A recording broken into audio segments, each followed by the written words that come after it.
For a knight to be acknowledged as a master, he first has to break the sword stereotype. The legendary Spear Knight appeared on the battlefield. The Spear Hero was the hero that put an end to the civil war of the Avalon Empire on the vast, ignorant continent. Our hero was known as Joshua Sanders. The hero was an unstoppable force that defeated an entire army alone. A man holding a magic sphere called the Great Joshua Helpless. Suddenly, the hero started to cough blood. 5 men of high society were looking down on him in his last moments. Confused, the weakened hero asked them why they betrayed him, as the one in the black robe explained that he should know since he's an expert in mana. The mysterious man in black explained that it's all due to the very similar magic power and holy power colliding inside the hero's body. As Joshua fell to the ground screaming in pain, the men in black explained that this collision would have already killed any normal man. But the angry man didn't ask to know how he is dying, but why he is being betrayed. Sir Sanders started to boil with anger, since he never thought, not even once, to sit on the throne. All Joshua desired was to erase his name as the son of a concubine and show the spear's greatness. The hero just wanted to serve the master, who he considered as his only friend.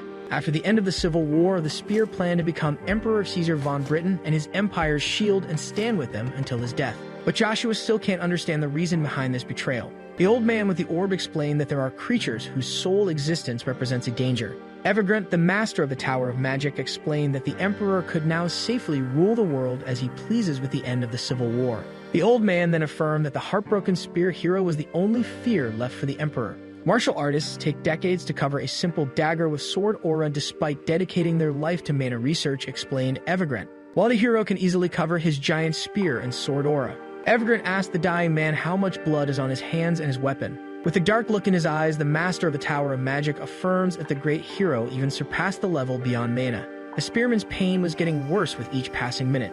Joshua thinks that the magic orb on the old man's head was the same one in the Ammon historical site. The armored man stepped forward, declaring that Joshua's spear made him feel unwell since he was also scared of him. He confessed that he became paranoid at the thought of getting killed by the spear. A black energy started to come out of the spearman. Everett thanked Joshua for everything he did for them. If it weren't for the hero, traders would be long dead. The master of the Magic Tower thanked Sir Sanders one last time. With greed and jealousy in his eyes and relief hate in his smile, the old man bid farewell to his so-called friend. Joshua was on his knees, unable to lift his face off the ground due to the immense pain. With a disgusted look on his face, the Emperor stated that he was unable to witness his best friend's final breath. Just like that, Caesar and his companions walked away from the noble dying hero. Boiling with anger, Sir Sanders used his last breath to call out the name of the traitor. As the men calmly walked away, the Great One swore that this betrayal won't end here. Suddenly, a giant magic circle appeared under Joshua's feet. The spear hero recognized it as an explosion magic circle that will go off in about 5 minutes. But the legendary Spear Knight was getting desperate as his title became meaningless. Joshua was devastated to die miserably in the forest like a nameless knight after being betrayed by his oldest friend. The knight started to curse as his end approached. Suddenly, the legendary spear started to glow. Joshua started to call out the name Lucia. Lucia was the name of his red spear, also known as the Grim Reaper of the battlefield. The dying hero struggled to reach his trusty weapon, since he always believed that power was hidden inside Lucia, and felt lucky this power just revealed itself. Joshua couldn't think straight as he screamed for his body to move. The spear was just a few inches away. Finally, the great hero was able to grab his legendary spear. But to his surprise, nothing seemed to be happening. Sir Sanders felt hopeless as he finally met his end. The magic explosion was finally detonated. Just like that, the hero was hit with an immense explosive blow. The explosive magic became as big as a mountain. Just like that, Joshua Sanders, Duke of the Land of the Knights of the Avalon Empire, met a disgusting end that didn't fit his name as the undefeated Spear Knight. A young boy woke up screaming in a huge pile of hay. The young one seemed confused and wondered where the horse stable he woke up in was located. Joshua seemed confused since he should have met his end in the explosion and wondered why his hands seemed weird. Suddenly, the Duke figured it all out. He rushed to the water pit to check his appearance. The hero was speechless after seeing his younger body. Joshua was speechless after seeing his old child face in the water. But the hero realized he didn't actually get younger. This place was Sir Sanders' childhood home that he recognized from the blue roses and the stable. There was no doubt the Duke of Avalon was now in the past. Suddenly, the child started to laugh like a madman. With a hateful smile on his face, he declared that things will be different between him and Caesar since the great spear hero was blessed with another chance. Joshua started to think about his sweet revenge.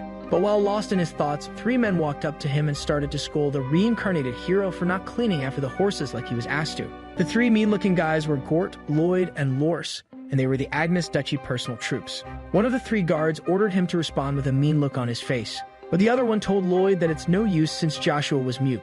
Knowing that if he ever opened his mouth in front of the 3 guards, he would be beaten to a pulp, the future hero pretended to be mute whenever someone was around.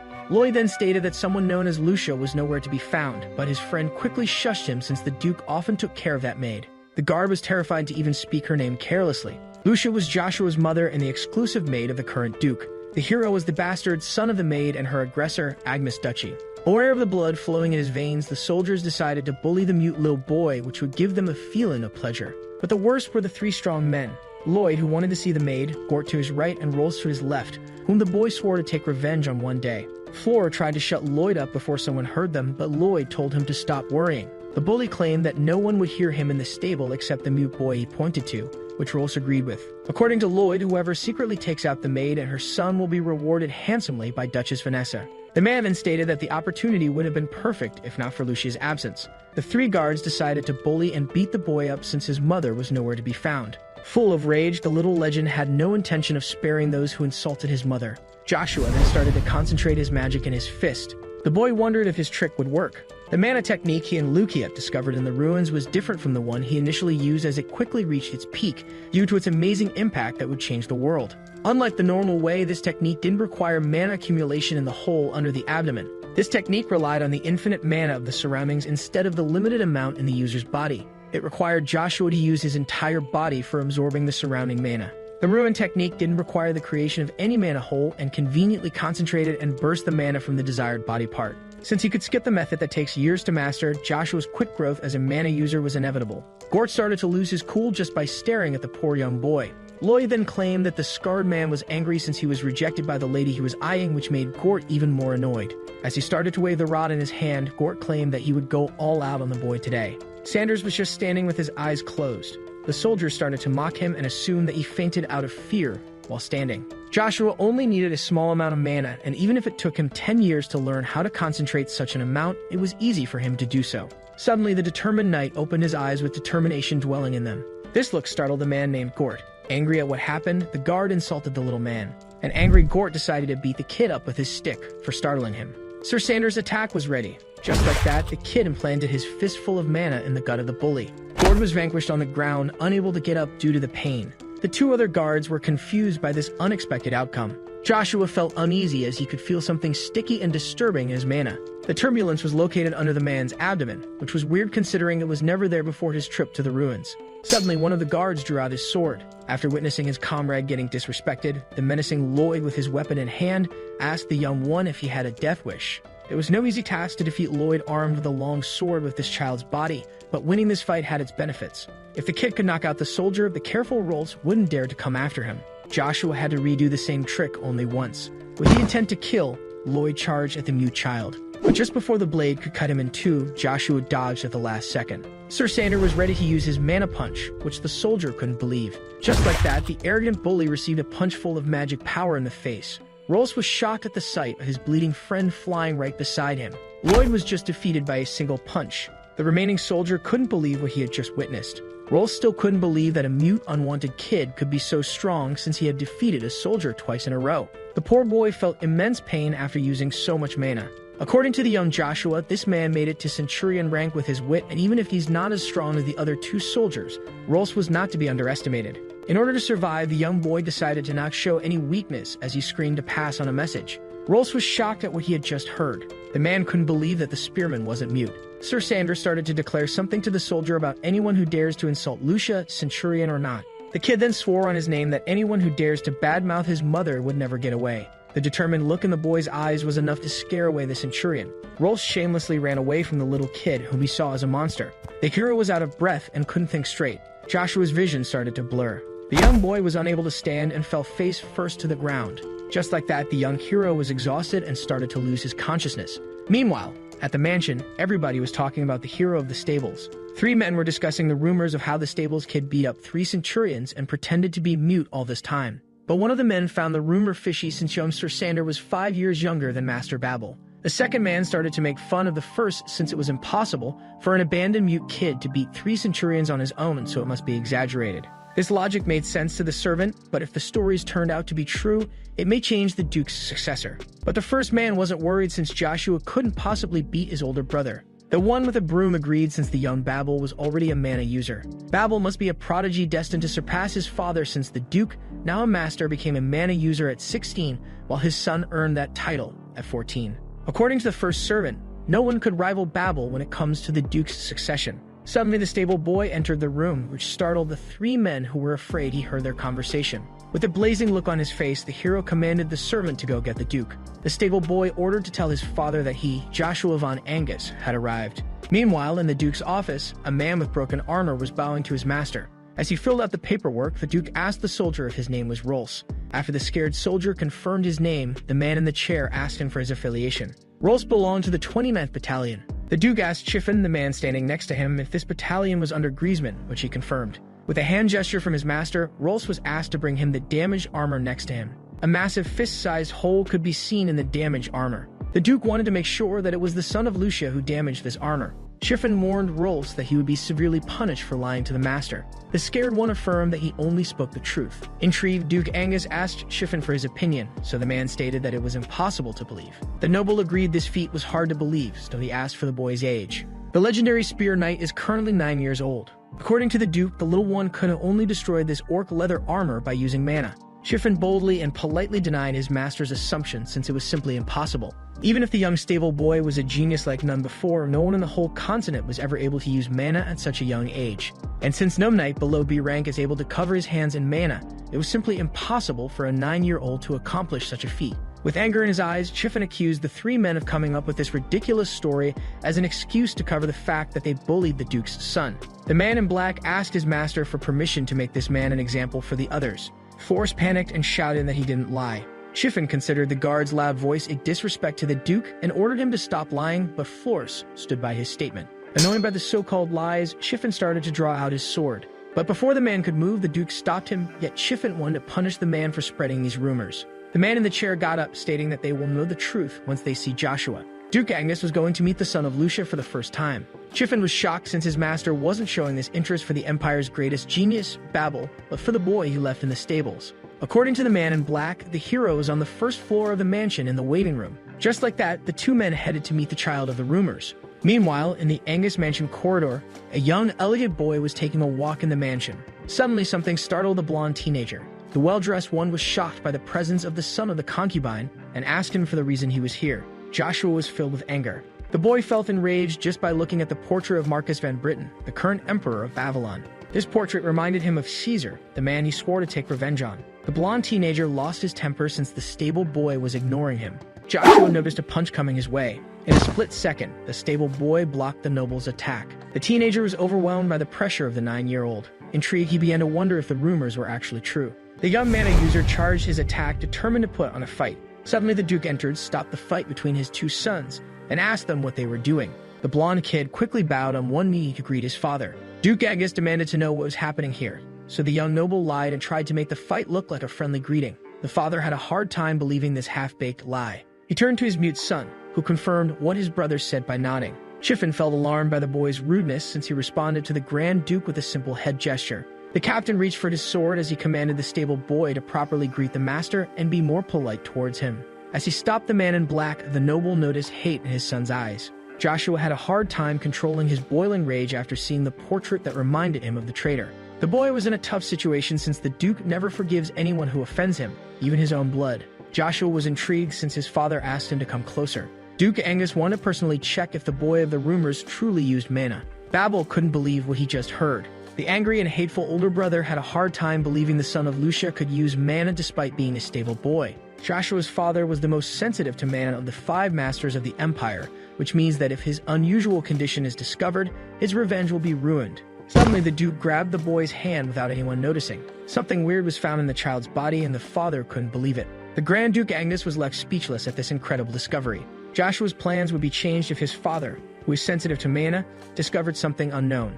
According to the startled Duke, there is nothing, which shocked everyone. Apparently, the boy had no mana in him. Babel smiled at this news. Chiffin wasn't surprised that the stable boy had no mana hole, but that's not what the master meant. According to Duke Angus, every human, even civilians and monsters, contains a basic amount of mana, yet his son had none in his body. Chiffin compared him to an undead moving by demonic power since both were manaless. The captain theorized that the child was originally born without mana like those from the stories told by the children.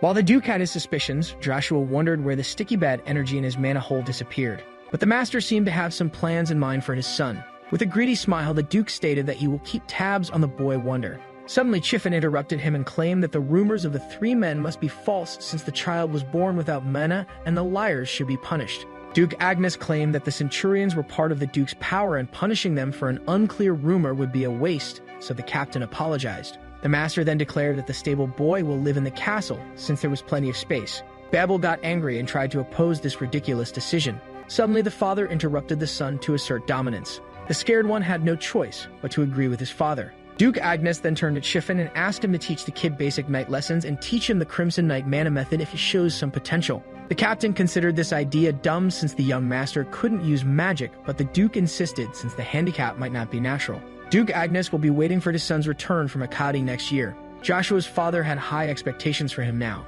A door opens. Chiffin showed the young master his new spacious room. Joshua looked around but kept silent. This attitude pissed off the knight, who thought that the young one was ungrateful for his new benefits and asked the kid to call him if anything is needed. The spear hero noticed the change in the knight's behavior and wondered if it was due to the Duke's absence. But Earl Agnes didn't care. Instead, he just wanted to sleep and rest. The younger boy thought deeply about the words of his father. The noble must have come too few for the rest, since he spends most of the year in Akkadi's castle in the capital of the empire. Joshua was worried that his father may know something he wasn't aware of. The possibilities are many, but it was too dangerous for the protagonist to know less than the Duke about his condition. But this wasn't the most important matter at the moment. The young Earl needed to regain his past strength in order to accomplish his goal. It was now nighttime. Sir Sanders swiftly jumped out of the window. In the blink of an eye, the young one was on the ground. Joshua might return to his prime earlier than expected, since it's now easier for him to use a low quantity of mana. Suddenly, a strong pain struck the young boy. This intense pain was caused by the negative energy, as he wondered if it was actually holy magic and demonic magic colliding, and also wondered about the strength restraining them. The boy was intrigued since the power of his best weapon was inside his body, stopping the two opposites from colliding. Suddenly, one of the guards heard a noise coming from this direction. After finding nothing, the two men headed back. The boy started to run as he was almost sure that his weapon was the solution to the problem and wanted to control the three energies inside his body. Meanwhile, a scream came out of the stable. Lucia was baiting the three Centurions to let her go and wondered why they captured her. Gort claimed that it was because Joshua ruined their reputation as he drew his sword. Suddenly, the maid bit Lloyd's arm. Filled with anger, the soldier insulted the hero's mother and pushed her to the ground. The impact on her head was so strong she barely stayed conscious. Lloyd grabbed the woman by her hair, stating that he didn't intend to harm her, while Gort asked him to hold her still so he could impale her with his blade. But the careful Rolls stopped the man with the sword since he was scared of the Earl's reaction. Gort got his friend's arm off him and started to shout that they came here to take revenge on the kid in question, yet Rolls believed that this was wrong. The brutal one screamed that they were protected by the wife of the Duke, who swore to take responsibility before accusing Rolls of being a coward. The soldier froze in place, not knowing what to do. Lloyd then called Rolls a scaredy cat, which pissed him off and pushed him to participate in the crime till the end. Suddenly, a loud voice ordered the men to stop. Lloyd and Gort were overjoyed by this presence and started to provoke him, while the scared Rolls begged them to stop. The new bloodthirsty son of Lucia, who was ready to defend his mother, wasn't the same stable boy anymore. A beaten-up maid recognized the voice of her child. Rolls quickly grasped the situation and nervously claimed that they should retreat before getting killed, but the other two wouldn't listen to him. The boy with fire in his eyes seemed to have noticed something. Out of nowhere, the boy commanded someone to stop hiding, which intrigued the soldiers. As Lloyd drew his sword, he claimed that he would surely kill the spear hero, while Gort asked him to let him take a swing at the child. But Sir Sander didn't care and continued to order someone to stop hiding.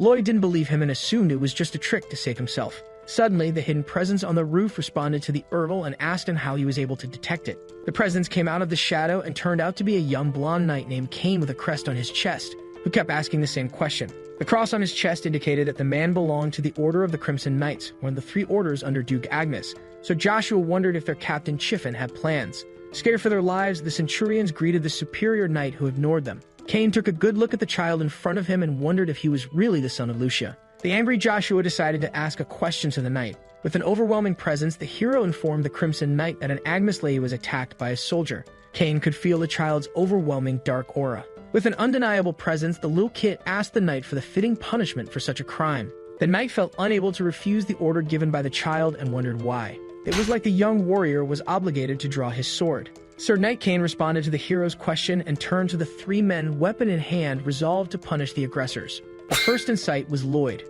In a flash, the bully was slashed by the knight's blade and Gort was next. The brutal one stood firm and as his blade was a few inches away from Kane's neck. In the last second, the centurion's attack was countered at the handle of the sword. Powerless, Gort begged for the knight's mercy. 2 centurions were down and only Force, who begged for forgiveness, was left standing. But just as the knight was about to slash the scaredy cat, the earl stopped him at the last moment. The blade was stopped a hair away from the man's throat. Force desperately begged for forgiveness at the edge of the blade, but Kane ordered him to stop talking so he wouldn't die immediately. Joshua intervened once again, asking Kane to stand down, while the knight affirmed that he was only doing his duty. The angry Kane was part of the 3rd generation of knights who were popular in the duchy even if he belonged to the weakest order. Although Kane must be the youngest in the Crimson Knights, since he was tasked with observing a child, he must be one of the best C-rank considering how he easily dominated 3 centurions. Before the knight could act, the hero asked him about the identity of the one he serves. With confidence, Kane replied, Duke Agnes. The son of the Duke rhetorically asked for his identity. Kane couldn't help but notice the resemblance in presence and blazing look between father and son. Joshua ordered the knight to put his sword away. Kane executed the command immediately. Relieved, Rolls fell on his knees, face first to the ground, and thanked the one he used to bully from the bottom of his heart for sparing them and pledged his loyalty to the young master. Furious, the earl refused the centurion's services, swearing to kill anyone who ever lays a hand on him or his mother, yet Rolls will be spared to spread the rumor and tell the tale. While the coward cried of relief, Sir Sander claimed that he will kill anybody who ever commits this crime again. The furious Joshua stated that the man should get out of the stable if his master's command was understood. Rolls ran for his life as a sign of submission to the noble's will. Lucia started to return to her senses. The child noticed his mother waking up. Kane stated that the noble is different from before, but Joshua claimed that he doesn't know what he is talking about. But the knight was sure that the young master wasn't the same as before. Joshua asked Kane if he remembers him as a stable boy or the illegitimate spawn of the Duke who was unable to speak. The Crimson Knight kept silent for a moment. With confidence, he addressed the son of the Duke. Kane explained that all the soldiers who live in the Agnes Duchy serve the Duke in his house, yet Joshua didn't understand the point. The Crimson Knight continued by saying that as soon as a soldier turns 23 years old, he will have to choose one person of the house as his master, a decision that he will make next year. Kane saluted the Earl and declared that he trusts his heart, claiming that he will pledge his sword to him. Joshua, who came from the future, knew that the best master to serve would be the golden child Babel and not him, and called the young knight eccentric.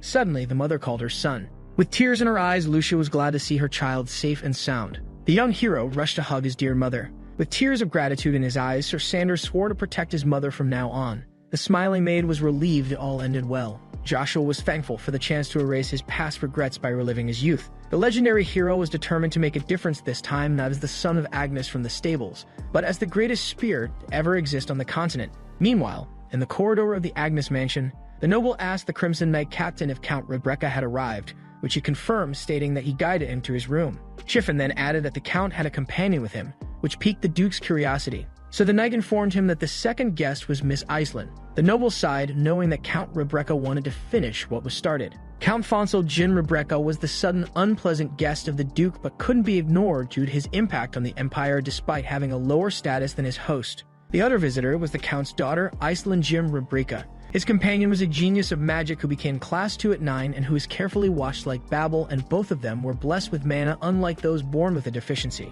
The young girl was one of the few blessed people and the greatest blessing for a magician, being able to communicate with mana without learning how to. For the Count to come with his prodigy, he would be bothering the Duke today. Chiffon stated that the blonde noble is only 3 years away from his coming-of-age ceremony. Yet the Duke pointed out the problem. Chiffon understood that he was talking about Babel's promised Lady Chero. Duke Agnes couldn't discard this little girl. The family of Lady Chero Fonte became part of the 5 duchies that have a great influence on the Empire by using their financial resources alone. Chiffon stated that the Fonte duchy was more important, and even if the Duke agreed, he found that it would be a waste of talent. The Duke was greedy for talents and military power. Chiffon respected his greedy master who only valued skills. Suddenly, the Duke stopped mid-walk as he remembered something important. Chiffon felt intrigued before the noble asked about his illegitimate son. Perplexed, the knight didn't understand the point of his master. Duke Agnes decided to give the hand of the magic prodigy to his youngest son. Chiffon was shocked at the Duke's declaration since the little girl was blessed with mana. It was unbelievable that someone like Joshua with a mana deficiency would be promised the hand of the magic genius. Meanwhile, the young hero was about to enter the mystic runes in order to regain his previous strength. Joshua was climbing the old cliff at the north of the duchy's garden. The child thought of how he used to climb this cliff to be closer to his dead mother before discovering the runes in his past life as he arrived at the peak. Joshua started to search for the tunnel he discovered by accident in his previous life. The tunnel the boy just found will lead him to his beloved Lucia. Earl Agnes then bit the tip of his thumb. As his blood dripped on the floor, a magic circle appeared. Out of the circle, a magic spatial portal came out. The boy confidently entered the portal. Joshua came out in a different location. The hero was now in front of the ruins that changed his fate. Intrigued by the place, the boy started to look around him. According to Joshua, the place seemed different and weird since the temple wasn't this damaged in the first life. Lucia was found bound by chains in the middle of the temple at the altar. This time the spear was absent and a metal rod was all there was. The boy grabbed the mysterious metal stick. Suddenly a light started to come out from the magic item. The light was so strong that it almost blinded the future hero. Finally the light was gone. Joshua, who was opening his eyes, became confused at what happened. The boy was suddenly startled. Earl Agnes was now in an unknown place colored in white and white only. Someone called the confused noble. It was the metal stick, which the startled Agnes asked to present itself. The boy realized it was the metal stick found in the temple, yet the weapon affirmed it was no rod. Joshua was shocked to learn that the talking stick was none other than his spear Lucia, the divine artifact of the demonic god. The spear hero was surprised by the fact that his best weapon belonged to the demonic god, and wondered if it looked different now due to his return to the past. Lucia explained that Joshua was short on time, which piqued his curiosity. According to the talking artifact, the two energies inside his body will continue to poison him as time goes by, and there is only one way to calm and control them. Sir Sander must recover his prime as soon as possible and reach Magic Spearmanship Stage 4, which shocked him. Magic Spearmanship was an ancient, powerful technique that the hero used to learn, which he discovered with his mana technique. All the knights of the continent looked down on the spear since they only used swords. Yet in his first life, most people weren't able to fight him as he reached Stage 5 at his prime. In terms of ranks, only A-rank knights were able to make swords with their mana, while the masters were the absolute elite. Joshua became the strongest knight in the Empire at Stage 5 despite the peak of spearmanship being Stage 8. The boy would have to be as strong as the elite of B-rank if he wanted to reach Stage 4. Joshua should be easily able to reach the said stage once again, but his only problem was his race against the clock. The hero was annoyed since it would be impossible to train his mana with this childish body of his, but the spear reassured him that he would be able to freely use a limited amount of mana as long as he had her by his side. Joshua had a hard time believing the incredible news. Lucia then asked the Earl to train regularly as it is necessary to reach his prime and the spear's full strength. According to the divine artifact, only when spear and spearman reach their peak can the boy realize his dream, which confused him even more. But just as he was getting closer to his oldest partner, the rod emitted the blinding light once again. The next moment, the 9-year-old found Lucia in his hand. Sir Sander had returned to the temple's altar. Perplexed, the young one looked at his weapon with confusion. As he swung his weapon, the Earl remembered it stating that he would be able to use a limited amount of mana as long as it was by his side. Joshua closed his eyes and concentrated on his mana cultivation technique, unique in the whole continent. As he absorbed the surrounding mana, the hero thought that it didn't matter if he could absorb a little amount of mana in the air or not, since this was Stage 1 of the magic spearmanship. The Earl suddenly opened his blue eyes. Joshua had successfully advanced to Stage 1 of magic spearmanship. The boy took the stance to test the efficiency of his power. He was about to concentrate his mana in a single point to start the first form of Stage 1. The next step of the first form was to charge forward to create a piercing explosive strike. The strike was so strong that it blew up the faraway wall. With a smile on his face, Sir Sander thought that the fight between him and the traitor had finally started as he aimed to ruin his once best friend's life. Meanwhile, in the reception room of the Agnes mansion, Duke Agnes's guests were enjoying dinner while waiting for their host. The butler then claimed the guests' attention. The servant announced the arrival of his master, the head of the house. Duke Agnes noticed that there were more visitors than anticipated. Chervil de Font politely greeted the noble, who asked her for the reason behind this unexpected visit. Cox apologized to the Duke and explained that the lady insisted on visiting him, but the Duke claimed that it was no big deal since he rarely saw her despite living in the same city. Count Cox Ronvagan was an important vassal of the Fauna family since he checked all the funds of the family. The Duke decided to seize the opportunity and try to persuade the Count to work under him as a token of apology. With a loud voice and a commoner stance, the young Cheryl affirmed that the Duke was a shameless extremist who tried to take such a great asset as Cox from her family. Duke Agnes laughed at the true behavior of the young girl since her unusually good manners felt alien to him. Cheryl mentioned how her promise became a C-rank knight and jokingly proposed to become a genius as well, which alarmed Cox. The Count apologized for the lady's childish behavior, but the Duke didn't mind it since it was normal for her age as he turned to his other guests. Duke Agnes felt as if he lacked hospitality. The noble apologized to Count Rebreka and his daughter for accidentally ignoring them. The little Iceland politely greeted the Duke. With a loud voice, the jealous Cheryl asked for the reason behind the genius' presence, so Cox mumbled to try to stop her. The young Lady Fonte then brought up the rumor of the stable boy beating 3 centurions and asked if the rumors were true. Cox then tried to stop the little girl's disrespectful nonsense in the Duke's face. She started to pout, stating that she only asked out of pure curiosity, but the Fonte vassal claimed that it was impolite to speak of an unconfirmed rumor. Chiffon then confirmed that the rumors were false and added that the stable boy was born with a mana deficiency aside from having a weak constitution. Count Rebecca was shocked at the news of Joshua having the so-called mana curse. This conversation piqued the curiosity of the young prodigy of the Rebecca house. Duke Agnes took this opportunity to ask Fonsel to check on his son's condition, which intrigued the man with glasses. Count Rebecca was naturally more sensitive to mana than Sir Knight Agnes since he was a magician and one of the rare 5-class magicians of the Empire at that. Fonsel immediately agreed since this will win him the favor of Duke Agnes. Chiffon butted in and proposed that the Duke look into his second son's condition. The captain claimed that it would be better to confirm the rumor and the supposed curse of mana before heading to the capital of Avalon. Intrigued, the noble asked Chiffon how he intended to test the young one, to which he answered by asking to put the young one against the Crimson Knight. Duke Agnes felt weird summoning one of his best soldiers to face his young child. But Chiffon stated that if the rumors were true, only a warrior of a certain caliber, who he had in mind, could compete with the young master. The Crimson Knight captain assured the Duke that he would not regret attending this particular sparring session. The next day, the man in black's office, Chiffon asked Sir Kane about his fight with Rolls, Lloyd, and Gort mentioned in his report. The young knight confirmed the friction with the 3 bullies. Chiffon believed that Kane's decision to punish the 3 men was rushed, even if he was just performing his duty. The knight claimed that the 3 bullies were harming Lady Agnes, which angered the captain. Chiffon, full of rage, assumed that the lady in question was Babel's mother. Kane corrected his superior by stating that it was Joshua's mother. The captain immediately calmed down, went back to his seat, and questioned his subordinate's judgment based on a harmed concubine. But Kane corrected his captain once again, claiming that Lucia was the respectable second wife of the Duke that no centurion is allowed to harm. The young knight claimed that the bully's actions were a disrespect to the head of Agnes and assured the captain that he was ready for his actions' consequences. This perfect response left the captain in silence, rethinking his image of Kane. Chiffon decided to turn a blind eye to the matter and decided to give the young knight his next job, which he blindly accepted. The young knight was tasked to spar with the illegitimate child today. This odd job shocked Kane. Chiffon claimed that this spar would determine the condition of the stable boy, even if he was sure that the outcome would be an inborn curse of mana. According to the captain, the Duke not believing his second son's handicap will end up being an obstacle in the way of the first, so Kane assumed that Babel might be tossed aside.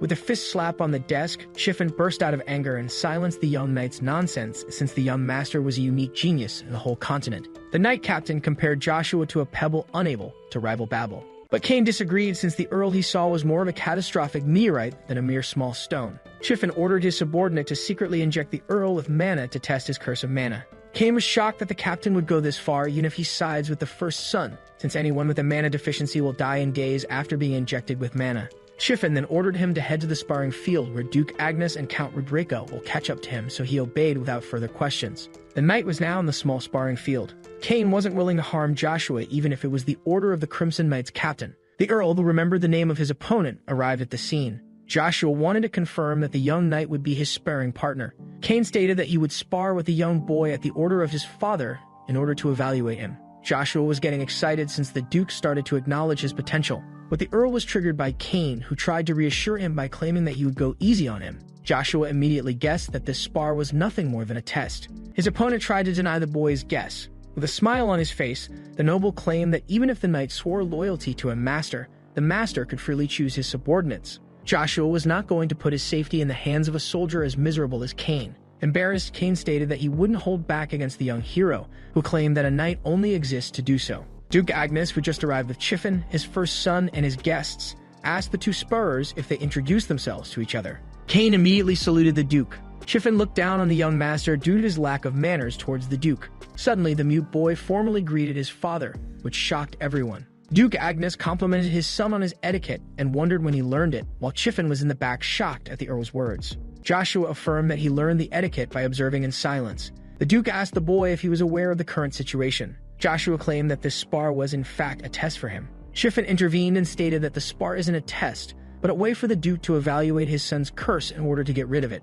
Joshua immediately figured out that the captain of the Crimson Knights was rooting for his older brother, which explains this setup to assassinate him. Kane claimed that he was waiting for the Duke's order to start the spar when he asked his second son if he was prepared. But the Duke corrected the young knight, stating that Joshua's opponent was someone else. The hero's sparring partner was none other than his older brother, who claimed that he would do his best for his half-brother. With a hateful, devilish smile, Babel expressed his brotherly love for Joshua. The legendary spear hero wasn't happy to have his hateful older brother as a sparring partner. Duke Agnes explained that both earls would use wooden swords for sparring. Babel immediately picked up his sparring sword. The teenager arrogantly claimed that he would restrain his own strength. Joshua deduced that the captain and his half-brother were making a scene before assassinating him. Determined to give them a proper show, the stable boy picked a wooden broom. With a stomp of his feet, the spearman broke the broom at the level of the brush. Everyone was surprised by the Earl's choice of weapon. Joshua lifted the wooden rod, claiming that he would use it as a weapon. Lady Cheryl laughed at the hero's weird choice, while Cox tried to contain her childish behavior. Chiffon felt that the stick was some kind of joke. But just as the captain was going to criticize the wooden spear, the child's father stopped him and asked his son if the stick was his final choice. Joshua affirmed his choice with confidence. This improvised wooden weapon intrigued Duke Agnes. The head of the house asked everyone present to seat themselves. Duke Agnes then reminded Babel not to use mana as a wariness. The first son wasn't planning on using mana since he thought his little brother wasn't worth it. Cain grew worried and intrigued by Joshua's choice. Babel mocked his illegitimate brother for using a wooden rod against him, claiming that it suited the mute, stable boy he is. Duke Agnes gave the signal that the duel begins now. Confident, Babel charged at his little brother. In a flash, the tip of the stick was a few inches away from the teenager's face. Babel dodged the wooden spear's strike at the last second. Angry, the first Earl stated that the second's tricks he picked up would have no effect on him as he prepared to deliver another strike. Joshua noticed that his brother was a C rank only by speed despite being simple. The 9-year-old quickly landed a strike on the teenager's side. This hit filled Babel with anger and rage. The older one started to insult his sibling by calling him the son of a concubine who would never be a true knight as he tried another swing. But just before he could finish his sentence, Joshua struck Babel with a spear stab in the middle of the gut. Yet the spear hero seemed intrigued. Babel, who was filled with rage, kept standing on his feet as he grabbed the tip of the stick to immobilize it, impressing the young hero. But while Joshua was thinking about the distance, something cut his train of thought. The angry Babel swung a sword full of mana, which could turn out to be a disaster up close according to Joshua. Duke Agnes ordered his son to stop his attack. A mana explosion resulted from the clash, which blinded everyone. The Duke took a look to check on the battle. The oldest couldn't believe his sword was shattered in half. Joshua successfully countered the mana strike by using his own.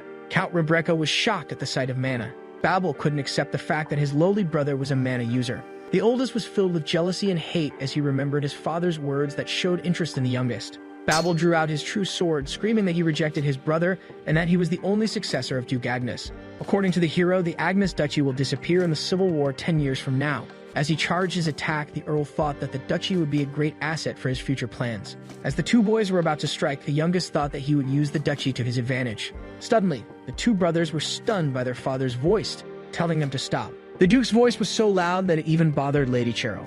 Duke Agnes took an intimidating tone and stated that his sons would be punished if they kept on fighting. Babel and Joshua immediately calmed down. Chiffon couldn't believe how extraordinary and unique the second son's feat was using mana at 9 years old. The captain's thoughts were interrupted by the master asking him if they had seen what they needed, which Chiffon confirmed. But just as the man in black stated how weird this mana was, he was interrupted by Fonsel, who confirmed Joshua's status as a mana user. Count Rebecca continued by adding how unique the second's mana and its concentration were despite being less abundant than the first. Both Cheryl and Cain were impressed by the hero's usage of mana. The Duke expressed interest in his son and praised him for being the youngest mana user ever. Chiffon tried to warn his master about this odd mana, but the nobles silenced the captain with an imposing look. Chiffon had no other choice but to keep silent as a sign of obedience.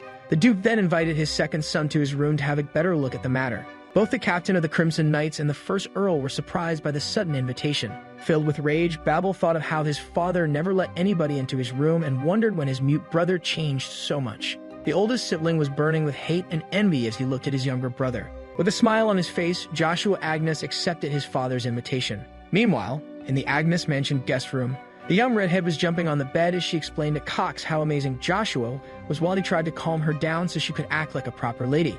Lady Cheryl was excited to see someone as young as the second Earl using mana for the first time. The young girl made up her mind despite the hero being the son of a concubine, which confused Cox. Lady Cheryl decided to make the young Joshua her new little toy. Meanwhile, at the very same estate, Chiffon was brutally slapped by a woman. The angry sister of the Emperor and wife of the Duke, Vanessa von Agnes, commanded him to repeat what he just said. With sadness in his eyes, the Crimson Knight's captain stated that the pure-blooded noble lost to his half-breed brother. These words angered the Duchess. The angry lady slapped the poor captain of the Crimson Knights once again. Lady Vanessa had a hard time believing that the son of the concubine was a better mana user than her child prodigy. When the Duchess asked for more details about the Duke's reaction, Shiffin informed her that he planned to take the new prodigy to Academy. The night captain theorized that Duke Agnes wished to study his son's discovered potential. Shiffin informed her that this situation would put them at a disadvantage as the lady of the house blamed him for this disaster. But the captain reassured Lady Vanessa and informed her that he had a plan. Intrigued, the Duchess asked to know more. Shiffin claimed that the lady's husband would surely make the news of his son's prowess comparable to a C-rank public, which she had a hard time believing. The knight explained that it would be hard to hide it since the two counts witnessed the fight, and even if Joshua didn't use mana, his father would make him take the test, which intrigued the lady. Shiffin meant the test to become an official C-rank knight. To pass, one must show his mana while fighting against a royal knight. A devilish smile was drawn on the Duchess's face at the mention of royal knights as she decided to contact her uncle after a long time. A small hand knocked on the door. It was Joshua at the door of his father's room who allowed him to enter. The boy entered the head of the house who was waiting for him. Joshua politely knelt on one knee and greeted the Duke. The Duke was pretty straightforward and asked the time traveler for his identity. Sir Sander was stunned and hesitant for a moment. With confidence in his eyes, the boy introduced himself as Joshua von Agnes. The Duke outlined the stable boy's incredible change of behavior since the last time they met. Joshua affirmed that it was due to the passing years since then. Duke Agnes asked his son if he resented him, which he denied, stating that he couldn't have expected much from his second son when it comes to the royal house. Suddenly, the boy stood up and asked the powerful aristocrat for a favor. The Duke wondered what Joshua's request could be and assumed that he would ask for an apology. The young one's request had to do with Academy, since a useless apology would be meaningless in the cruel educational environment. Duke Agnes asked his son for the reason he was so sure he would be taken to the capital of Avalon. Joshua explained that the first of two reasons would be to get him away from the mansion, since he rivaled Babel's ascension to dukehood in order to prevent discord. The father was impressed by his son's cleverness outside of battle and wished that he had taken him in sooner. The spear hero then explained that the second reason is the noble's greed for his talent and his desire to keep the boy under his wing in case he surpassed him. Joshua continued by adding that this possible scenario would let the duchy reach new heights to the point where the royal house won't be taken into consideration. Duke Agnes claimed that his second son speaks as if he has the ability to overpower the emperor and his family. Joshua affirmed that he would not disappoint his father. Duke Agnes was impressed by the 9-year-old's boldness in front of his imposing self and asked him if there was a way to achieve both goals at once. The son assumed that his father's solution would be to send him to the Academy. The capital's academy was a place where the noble children would study from when they're 10 years old to 15 and even have the opportunity to graduate early by skill, just like the first son. This system allowed the royals to use the aristocrats' children as a Damocles sword above their heads in order to keep them submissive and scout new talents among the students. Duke Agnes confirmed to his son that he would attend the academy and would occasionally teach him swordsmanship if the conditions were right. Learning to wield a sword from the swordsmen of the 5 masters of the empire would be a good opportunity for the spearman, so he claimed that he wouldn't mind it. This blank reaction intrigued the Duke as his son confirmed his status as the master of swords. Joshua pointed at his spear, stating that he aimed to become a spearman. This choice angered the Duke, who grew suspicious after his son chose to use a wooden stick instead of a sword earlier in the sparring session. The master released his mana and asked the young boy if he really chose something as ridiculous as a spear. The mana pressure was so intense that the hero himself had a hard time staying on his feet. Sir Sander defended himself with his own mana as he thought that his pride in his spear was comparable to his father's pride in the sword. With a loud voice, the boy affirmed that his spear would destroy any obstacle in his way, even if it turned out to be the Duke himself and the other members of the 9 stars. After hearing such a bold claim, the father asked his son to show him the value of spearmanship. As both manas calmed down, the young one understood the intentions of the aristocrat. Duke Agnes decided to put his son to the test. Joshua was overwhelmed by the massive opportunity offered by one of the 9 stars. The boy accepted to do the test under one condition, which piqued the noble's curiosity. The spear hero accepted to take the test only if the master answered his demand when he passed it. Duke Agnes accepted to let the stable boy use the spear and grant his wish if he successfully passed the trial. Yet if Joshua were to ever fail, he would have to blindly obey his father. The boy accepted, assuming that his father's will would be for him to pick up the sword and enroll in the academy if he failed. That he wouldn't, since he had no intention of holding back. A mage is enchanting a crystal ball with his magic words. The mage informed the Duchess that he finished preparing the spell as she lifted up her hood. Lady Vanessa greeted her uncle and asked him how he had been, to which he responded via crystal ball by saying that he was well in the castle and asked her about life in the dukedom. With a mischievous smile, the Duchess informed the man of a problem in the duchy and required a favor from him. The Earl got out of his father's room. The Duke's door suddenly closed as the kid stood there for a moment. Joshua stated that he was still shaking after his meeting with an amazing master like his father. Suddenly, Babel came up to the cadet and wanted to talk to him. Joshua turned his back on him and declared that there was nothing to be spoken between both of them, but the oldest insisted. With fiery eyes, different from his normal ones, filled with the thirst for victory, fear of losing, and passion for battle, Babel challenged his half-brother to another duel. With a smile on his face, Joshua asked his brother if he was sure. At the Kaltika Palace, the grand imperial castle of the Avalon Empire, a hysterical laugh was heard in the palace. The man on the throne asked if the rumors were legitimate. Marcus von Britten, the emperor of the Avalon Empire, spoke of Joshua, the other prodigy kid in the Agnes Duchy with the potential to become a star.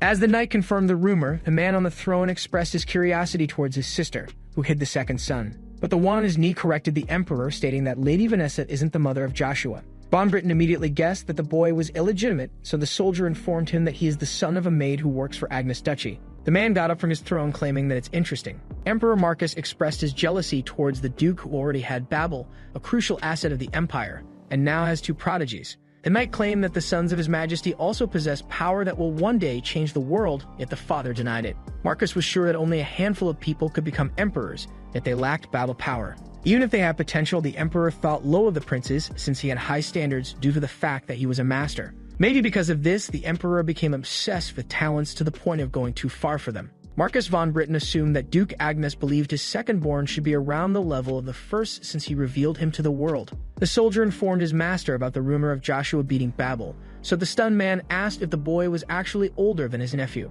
The knight denied it, stating that the boy is 9 years old. Emperor Marcus was shocked at the news of a young child beating the continent's best. Von Britten laughed at the matter and assumed that everyone would want to see the prodigy, and the soldier confirmed it before mentioning the duke, requesting a dispatch of the imperial knights. According to the knight, Joshua was on the level of a C rank. Marcus expressed his curiosity at how lucky Avalon is to have a 9-year-old C rank. The soldier wondered if the master would personally move to scale the boy, since the emperor's influence on the empire exceeded comprehension. But just as the soldier asked if the emperor was going himself, the master denied it, since traitors are waiting for the smallest opportunity, even if he would have liked to. Since the emperor must keep an eye on the high potentials, he ordered to send one of his sons in his place. Meanwhile, back at the Agnes mansion, as the two earls clashed together, Joshua thought of how one is responsible for eating what's in front of him. Babel blocked the second son's mana punch with his sword, which knocked him back. The overwhelmed first son's hand was starting to bleed because of the blow. Babel had a hard time believing the power Joshua acquired by pouring mana into his fists.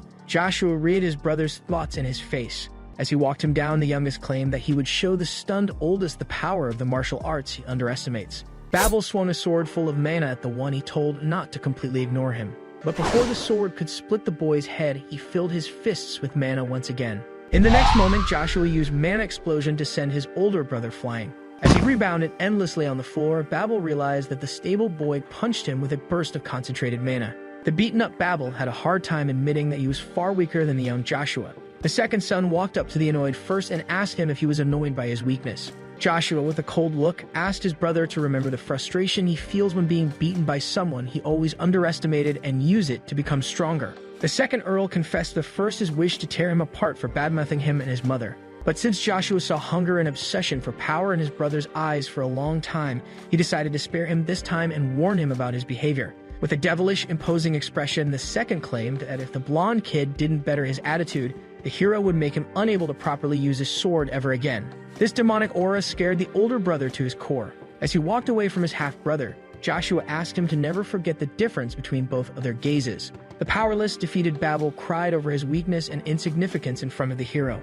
A new morning has risen on the Agnes mansion. Joshua woke up tired since he used too much mana without catching a break. Even if improved his mastery over mana, the Earl wondered if he could only use a small amount of mana based on the side effect of absorbing the divine artifact's main body. Suddenly, a knock on the door was heard, and the Earl wondered if it was Cain. Just as he opened the door, rather than the knight, he found an unexpected redhead. The young lady asked if the boy was Joshua von Agnes, which confused him. Lady Cheryl introduced herself as the daughter of Duke Fonte, and since she was 12 years old, she assumed that she could skip the formalities with the 9-year-old. As she tried to enter the room to speak with the Earl inside, she also tried to convince him to call her big sister. Suddenly, Joshua blocked the lady's way. He got closer and brutally told her to piss off. In the next moment, the girl was outside the room with the door slapped in her face. Cheryl was shocked at this unexpected reaction. As he headed back to bed, the boy wondered what all this was about. Suddenly, another knock on the door was heard, so the boy assumed that Lady Fonte was still there and decided to ignore her. The constant knocking left the future hero annoyed. A shocked Cain was startled by the young master brutally opening the door to kick out somebody. Confused, the Crimson Knight asked the spear hero if he should return later. Joshua apologized, letting Cain know that he confused him with someone else. The Earl asked his loyal knight if he fulfilled his demands, which he confirmed.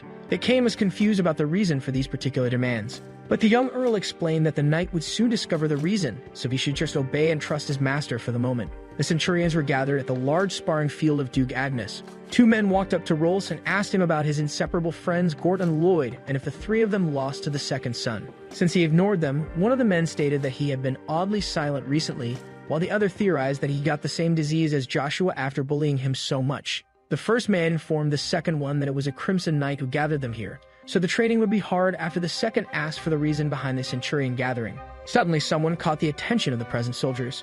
Sir Cain arrived at the sparring field, yet the centurions were shocked by the presence of the stable boy. Rolls was struck with terror and fear at the sight of the demon child and wondered why he was present. Cain informed the centurions that Earl Joshua would be training them today. With a loud voice, the son of the Duke introduced himself and affirmed that he would be their instructor for this lesson.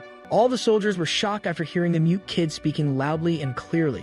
The second son claimed that he would train the centurions to improve their crucial personal skills, since they would be the future leaders of the vanguards during wartime. With power in his eyes, the hero ordered the soldiers to attack him all at once to evaluate their skills. The men started to laugh at the little boy's order and had a hard time believing it. Cain was worried by the Earl's command since the centurions were strong opponents. The soldiers mocked the overconfident Earl, stating that he would hurt himself and took the challenge as an insult. Suddenly, the spear hero grabbed his weapon from the knight's hand. Sir Sander then descended to the centurions. Joshua pointed his spear at the confused Rolls and asked him if he also considered his command a ridiculous insult. The bully, scared for his life, affirmed that he didn't believe his order was absurd. With an imposing tone, Joshua accused the man he sparred of not keeping his promise and telling the rest what he was told to from the other soldiers' reaction. Rolls quickly got on his knees and apologized to the scary Earl. Joshua smacked the spear to the ground, claiming that the soldier would not receive mercy twice. The Earl scolded the soldier for wasting his second chance after harassing the noble's mom and asked him if he wanted the same fate as his two arrogant friends. The other stunned centurions were terrified at the news of the 9-year-old actually beating Lloyd and Gort. Earl Joshua refused to spare the man despite him begging on his knees, yet decided to let him keep his pride since he served Duke Agnes. With an imposing tone, the boy ordered him to draw his weapon and declared that the centurion would be spared if he beat him in a duel. Rolls decided to accept this opportunity and at least go out fighting as all like a man. Hesitant to draw his sword, the Earl's bully assumed that since his opponent was 9 years old, he could win by playing his cards right. The next moment, Rolls desperately charged at the Earl to strike the first blow. The confident Earl let out a satisfied smile and grin. In a flash, Rolls was defeated by Joshua's lightning spear first stage. The strike was so strong that the centurion was blown into the wall. Rolls was defeated and unable to move or even breathe after taking this powerful attack. One of the soldiers was scared to see the usage of mana. Joshua informed his trainees that underestimating an opponent based on his appearance could cost them their lives. With an imposing tone, the Earl challenged anyone left who doubted him. One of the centurions walked up to the spear hero. The man felt hesitant to draw his weapon. In the next second, the soldier knelt down and greeted the son of the Duke as the 23rd centurion leader. Leaders 35, 42, 13, 65, and all the others bowed one by one to the Earl of the House of Agnes. A smile was formed on Cain's face. The knight was happy with his master exceeding his expectations and promised to do his best to serve him. Meanwhile, in the guest room of the Duke with a sighing young lady, Cheryl Fonte sat sad on her bed, hugging the plushie in her hands. The young lady thought about Joshua telling her to piss off. Suddenly, Cox entered the room claiming that he had big news of the Imperial Knights arriving soon at Agnes Duchy. But the lady reminded the vassal not to derange her today as she lay down on her bed. Worried, the Count asked the sad little girl if she was hurt since she was acting odd since the morning and wondered what had just happened. The angry lady told Cox to stop bothering her and asked him about Duke Fonte's orders. Count Cox had completely forgotten about the head of the House of Fonte's orders. As Cheryl reminded him of the purpose of their presence in the duchy, Cox went to execute his lord's orders. As the man slapped the door, the sad little girl expressed how irritating this situation was.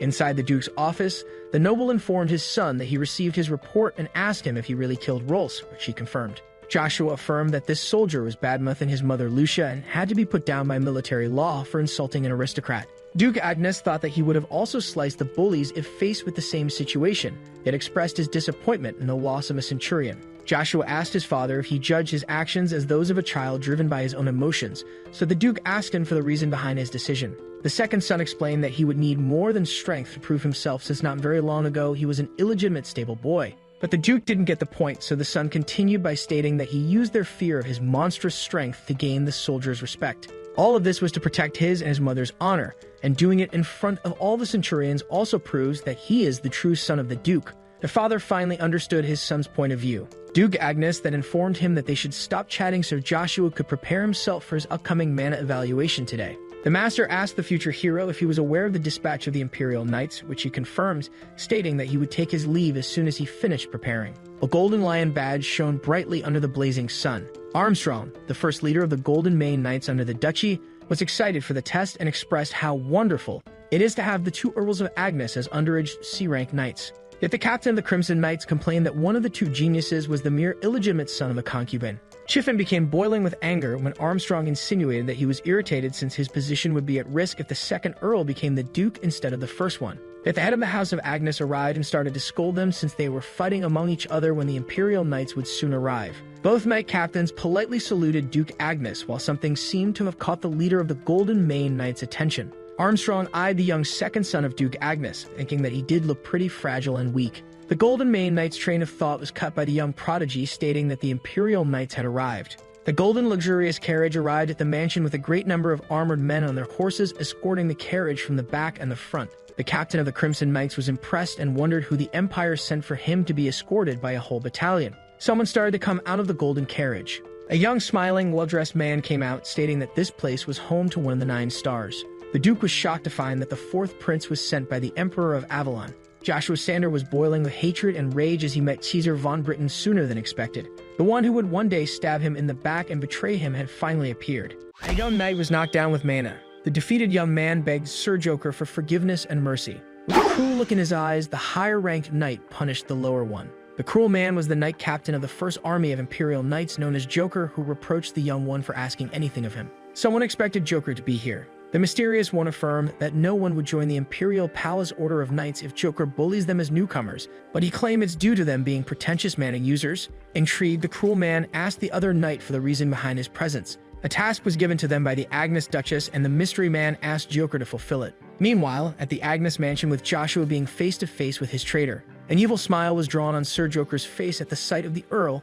he'd have to make unable to fight ever again.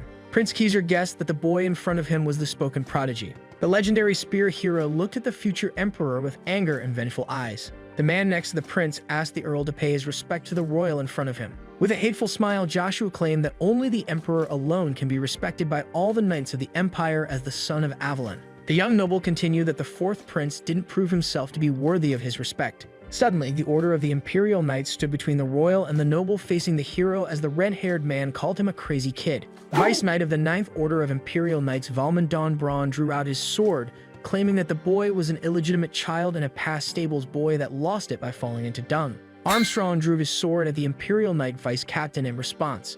Valmon claimed that the Knight Captain was defending an illegitimate child and not Duke Agnes. Armstrong affirmed that the second son was also part of the noble House of Agnes. Suddenly, the Duke used his imposing mana to stop the friction between the two knights and asked them if they had a death wish for fighting in front of the young Keezer. The Imperial Vice Captain was astonished by the mana pressure of Duke Aidan Pawn Agnes, part of the 9 stars. Sir Aidan Agnes blamed the insulting words of his child for the discord and ordered him to apologize to the young Keezer. But the 4th prince stated that the young noble was actually right, which shocked the man beside him. The blonde one stated to the prince that his actions represent the empire, but the youngest prince affirmed that he had no authority and his actions would only harm him for prioritizing his ego. Keezer affirmed that only one person is worthy of the praise of all the knights, just like the Earl claimed. As he asked the Imperial Knights to stand down, he assured that only his father is worthy of the knights' respect. Keezer then pointed out to Joshua that the word of a knight with no merit to prove his skills is worthless. According to the second son, the 4th prince always tried to flip the situation around with his pleasant words, but things would be different from the first life. As he thinks of how he will kill the traitor at his prime, Joshua affirmed to him that he is ready for the test. Joker insulted the Earl for his audacity in front of the young royal. The captain of the First Army respectfully asked Keezer to let him do the mana identification of the Earl in order to measure if his skills were worth his arrogance. Keezer allowed the B-rank knight Joker to proceed with the evaluation, since it would be safer for the Earl to spar with someone of a higher rank. A devilish smile could be seen on the face of the cruel knight when he affirmed that he will do his best to evaluate the boy's mana. Duke Agnes was waiting for the test to start with his 2 knight captains. The evaluation will take place in the Agnes Duchy Training Hall. The representatives of the Empire were also waiting for Joshua's action. Joker considered the Earl's choice of using the iron rod was an insult to him and started blabbering about him insulting the royal. But just before he could finish his sentence, Joshua claimed that Joker talks too much and joked about the Imperial Knights being picked according to how chatty they are. The cruel knight affirmed that Joshua's manners will be punished before reminding him that the test would be in the form of a spar to evaluate his mana. But before the knight could even finish his sentence, he was surprised to find Lucia a few inches away from his face. At the last minute, the knight captain blocks the attack of the little boy. Joker was surprised to find how thick the mana in the staff is. The knight repels the spear, stating that it's just a simple stick, and claimed the spearman would lose if he gets close enough. According to the reincarnated hero, the problem of close combat was resolved long ago with rigorous training. Sir Sanders used his spear to attack from above, stopping the knight mid-dash to block it. Joshua started to concentrate his mana. The legendary spear hero used the first form of lightning slash.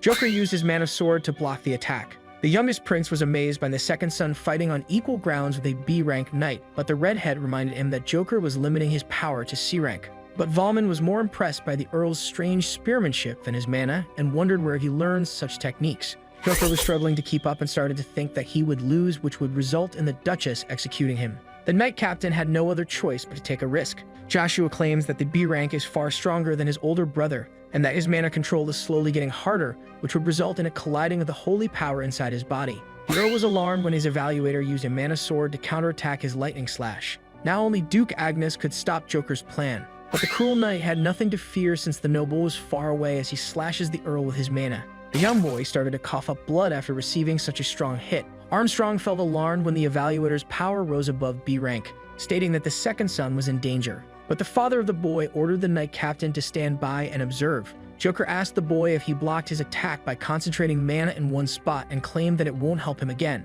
Joshua was pushed to the edge and started to gather all his mana into his spear. But the cruel Joker claimed that his efforts to concentrate mana were pointless. The Imperial Vice Captain asked the evaluator to stop his madness immediately. An imposing explosion resulted from the clash of the two mana users. Duke Agnes observed the outcome very closely. The fourth prince and Valmon, who used his body to shield the young prince from the blast, were amazed. The training ground was damaged by the fight. Joker was repelled away. The evaluator had a hard time accepting it. As Joker tries to grasp the situation, the legendary artifact of the demon god Lucia gained back her original appearance. If the fight goes on, the Earl would lose to the high B-rank sword aura of Sir Joker. As the second son concentrates his mana, the cruel knight charged at him, stating that it was pointless to gather the little he had left. Joker thinks that his mission will be complete once his B-rank sword aura clashes with the Earl's C-rank mana, damaging him from the inside. There was no other solution for the young boy to survive but to push his body to its limits. Joshua called upon his strongest weapon as it takes form in his hand. As Lucia was summoned, an explosion resulting from the mana collision filled the training ground. The floor was damaged due to the collision. The young boy was trembling with the demonic god's artifact in his hand. Chiffon was shocked to see a magical weapon being held by the young master. The fourth prince kept an amazed smile. Keezer asked Sir Valmon if they saw enough, but the vice captain didn't get the points, so the prince explained that the young noble was a wonder despite lacking combat knowledge. Sir Valmon finally got the point of the youngest royal. The exhausted Earl asked his evaluator how it was, which confused him. Sir Sanders affirmed that he parried Sir Joker's blow. Joker started to get angry and swore to end it all. The fight was ended by the Imperial Vice Captain, who thanked the cruel knight and with that ended the mana evaluation. Sir Valmon was impressed by the 9-year-old boy blocking a B rank in the middle of a C rank evaluation. The Vice Captain affirmed that he falsely assumed the greatest genius of the Empire was weaker at their first encounter. Sir Valmon raised his voice and announced what the fourth prince decrees for the second son. Joshua didn't want to prove himself as a C-rank knight, but decided to since he was too tired to argue. The young noble stood firm without trembling in front of the Imperial side. The fourth prince applauded the spear hero with a smile on his face. Joshua had no intention to show the traitors any sign of weakness but planned to take revenge at the right time of the same cruelty they showed him in his past life. The father of the prodigy wanted his attention. With a concerned look in his eyes, the Duke asked his child if he was hurt or harmed. The affection in his father's eyes was unexpected by the second son, who never saw it in his past life. Joshua affirmed that he was alright as he headed towards the sword. The Earl decided to grab the Imperial blade. That day, by raising the Imperial sword, Joshua von Agnes claimed his place as the youngest mana user ever in the whole continent. And that night, the Duke held a conference proceeding. Aidan von Agnes was focused. Many important figures of the Agnes Duchy were gathered in the Duke's grand conference room. A vassal of the Agnes Duchy, Count Anel, asked for a report on the crucial matter. Armstrong explained that all the dispersed knights returned to the duchy unexpectedly, which made the Count ask if the main order knight came back early. The knight captain confirmed the return of the knights and explained that it was caused by an unexpected massive increase in the monsters that spawned due to the creatures in the forest. But the knight's main reason to retreat to the base was the presence of a black ogre in the monster mob. It is known as the Monster's Haven, the strongest in the forest that can easily shred bodies and could only be matched with at least a 4th-class magician or a B rank with sword aura. The members of the council started to panic because of the black ogre and started to fear the creature reaching the private lands and even wondered if they could dominate it. But Duke Agnes reassured them by taking the matter into his own hands, which surprised the men. The noble asked the knight captain to bring up the next issue. Armstrong stated that the next matter concerns the 5 duchies. As soon as the knight captain mentioned the 5 duchies, the duke immediately thought of the Fonte house and assumed that the visit of their daughter and vassal wasn't purely amicable. Duke Agnes ordered Armstrong to abort the subject once alone, which he agreed. Chiffon raised his hand when Count Anel asked if anyone else had a matter he would like to discuss. The knight captain wanted to discuss the second son. The council members started to talk about the big event of the Earl becoming the youngest mana user ever, surpassing his older brother, but the Count shushed them to hear Chiffon. The captain of the Crimson Knights stated that Joshua was someone long ignored by the duchy and was so weak to the point of assuming he had the mana curse. Chiffon then added that his rise to C rank was suspicious and couldn't be justified by potential alone, but the Count didn't get the point of the man in black. The knight captain accused the second son of possibly gaining his strength from demonic beings or the creatures, implying that this was the only logical explanation. Armstrong stated that Chiffon's guess was hazardous, but he reminded him of what they both witnessed. The captain of the Crimson Knight recalled the Earl using a mysterious, unidentified weapon that only changed forms due to it being an artifact. Chiffon continued by saying that the artifact wielded by the boy was a mere spear unable to contain such mana, and that the energy that parried Joker was definitely demonic. The nobles started to mumble about the Earl possibly relying on demons for power despite it being forsaken, and how the Emperor would dislike the matter, which could endanger the duchy. Duke Agnes listened as the Count proposed checking the matter first, which the others agreed on. Chiffon quickly suggested casting the second outside the duchy as far as possible. Suddenly, the one spoken of entered the room. All members of the council remained silent as the Earl passed by them. The second son affirmed to the captain of the Crimson Knight that he should duel him himself in order to check the authenticity of his power. This comment triggered Chiffon. Joshua stated that by truly dueling him, the knight captain could determine if his power came from a forbidden creature. Chiffon was in a hard state since dueling the Duke's son would only make him subject to the father's wrath. If the power of the Earl is truly his, then the captain of the Crimson Knights would be in a difficult situation. Joshua decided to provoke the man by calling him a coward despite being one of the 4 chief pillars that commands the duchy.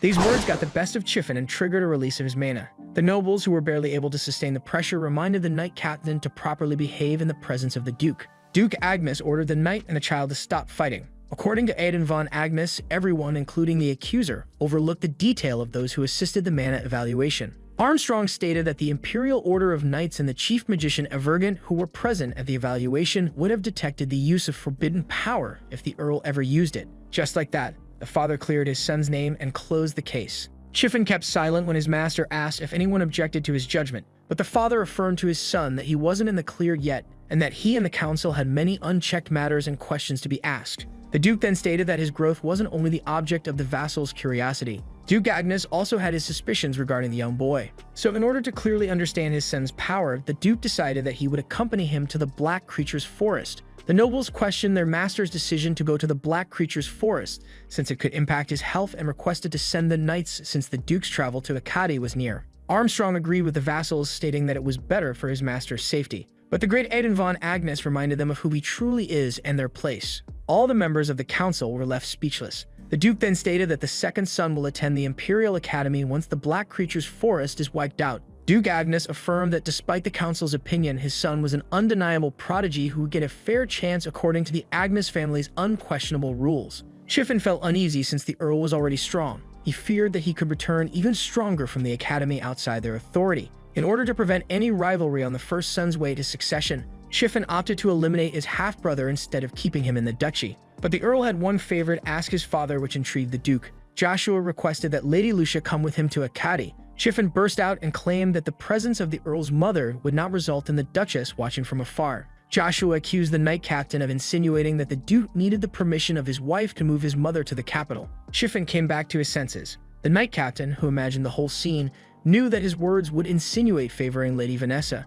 which would anger the ancestral gods, and felt as Joshua's little toy. Chiffon expressed his worry of the people assuming his master likes the second wife more than the first lady, which the Duke understood. Joshua thanked his father for allowing her to accompany him to Akkadi. Aiden smiled at his unusual prodigy and thought about the feeling he sparked in him for the first time ever that Babel never could. The Lord asked if anybody disagreed with his judgment. One by one, the members of the council showed their support for Duke Agnes's decision. Even Chiffon had to bow as a sign of agreement. With the matter solved, the Lord stood up. Armstrong was tasked by the head of the house to come to his room with a knight that was sent off once the reports on the Fonte house were organized. The second son was also asked to join his father in his room. Suddenly, Babel entered the room asking for the present people's attention. Chiffon was shocked by his presence. The first son immediately greeted the Duke, who stated that he arrived late to the meeting. Babel affirmed that he needed a moment to reorganize his thoughts. The Duke was pleased by the change of atmosphere around his oldest son. Duke Agnes assumed that Babel had something to say and asked him to speak his mind. The young man stood up and addressed his little brother. Joshua asked Babel if he wanted to speak to him. Suddenly, Chiffon shouted at the youngest earl and asked him to behave properly with the Duke's successor, all in public. Joshua looked at the knight captain and asked him if he was tasked to answer on behalf of Babel, which intrigued him. The spear knight claimed that the knight captain only ever had loyalty to his brother and is only an honorary noble because his father said so. Chiffon is reminded of the duchy's limits and decided to stop looking involved since he feared losing his position that he gained by his own skills, so he passed his shouting as a simple remark.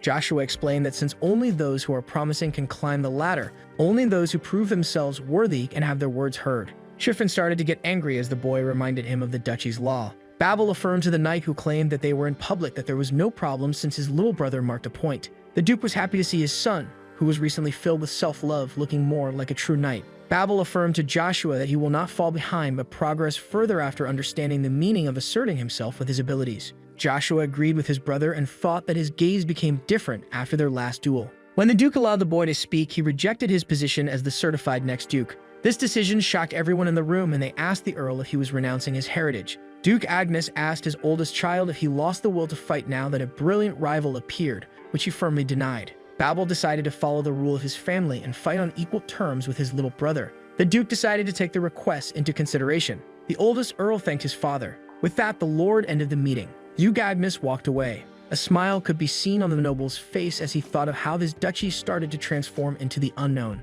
But despite that, the Lord looked forward to it. Meanwhile, in Duchess Vanessa's room, the lady complained about the second son going to a caddy with his mother and her son renouncing his title as successor of the Duke. Chiffon confirmed the lady's statement. The Duchess was filled with anger as she threw her bottle and glass off the table. Lady Vanessa had been repressing her rage since the failure of the Centurions. The Duchess claimed that Babel is her world, so the knight captain apologized for not persuading him to stay in his position. But Lady Vanessa affirmed that she didn't blame the powerless Chiffon since her son was as stubborn as his father. The first wife was sure that the second son couldn't replace her son as the heir, but started to imagine the thin possibility. If this were to ever happen, the Duchess would inform a mysterious man about their condition. But Chiffon reassured her by saying that it won't occur. The First Lady agreed with the knight captain and asked about Joshua's next move. Chiffon informed her that the boy would go to the locked territory with his father. According to the First Lady, it requires 2 days to reach the infertile locked territory located in the far north. The knight informed her of the monsters in the Black Creature's forest that her husband will personally take in hand,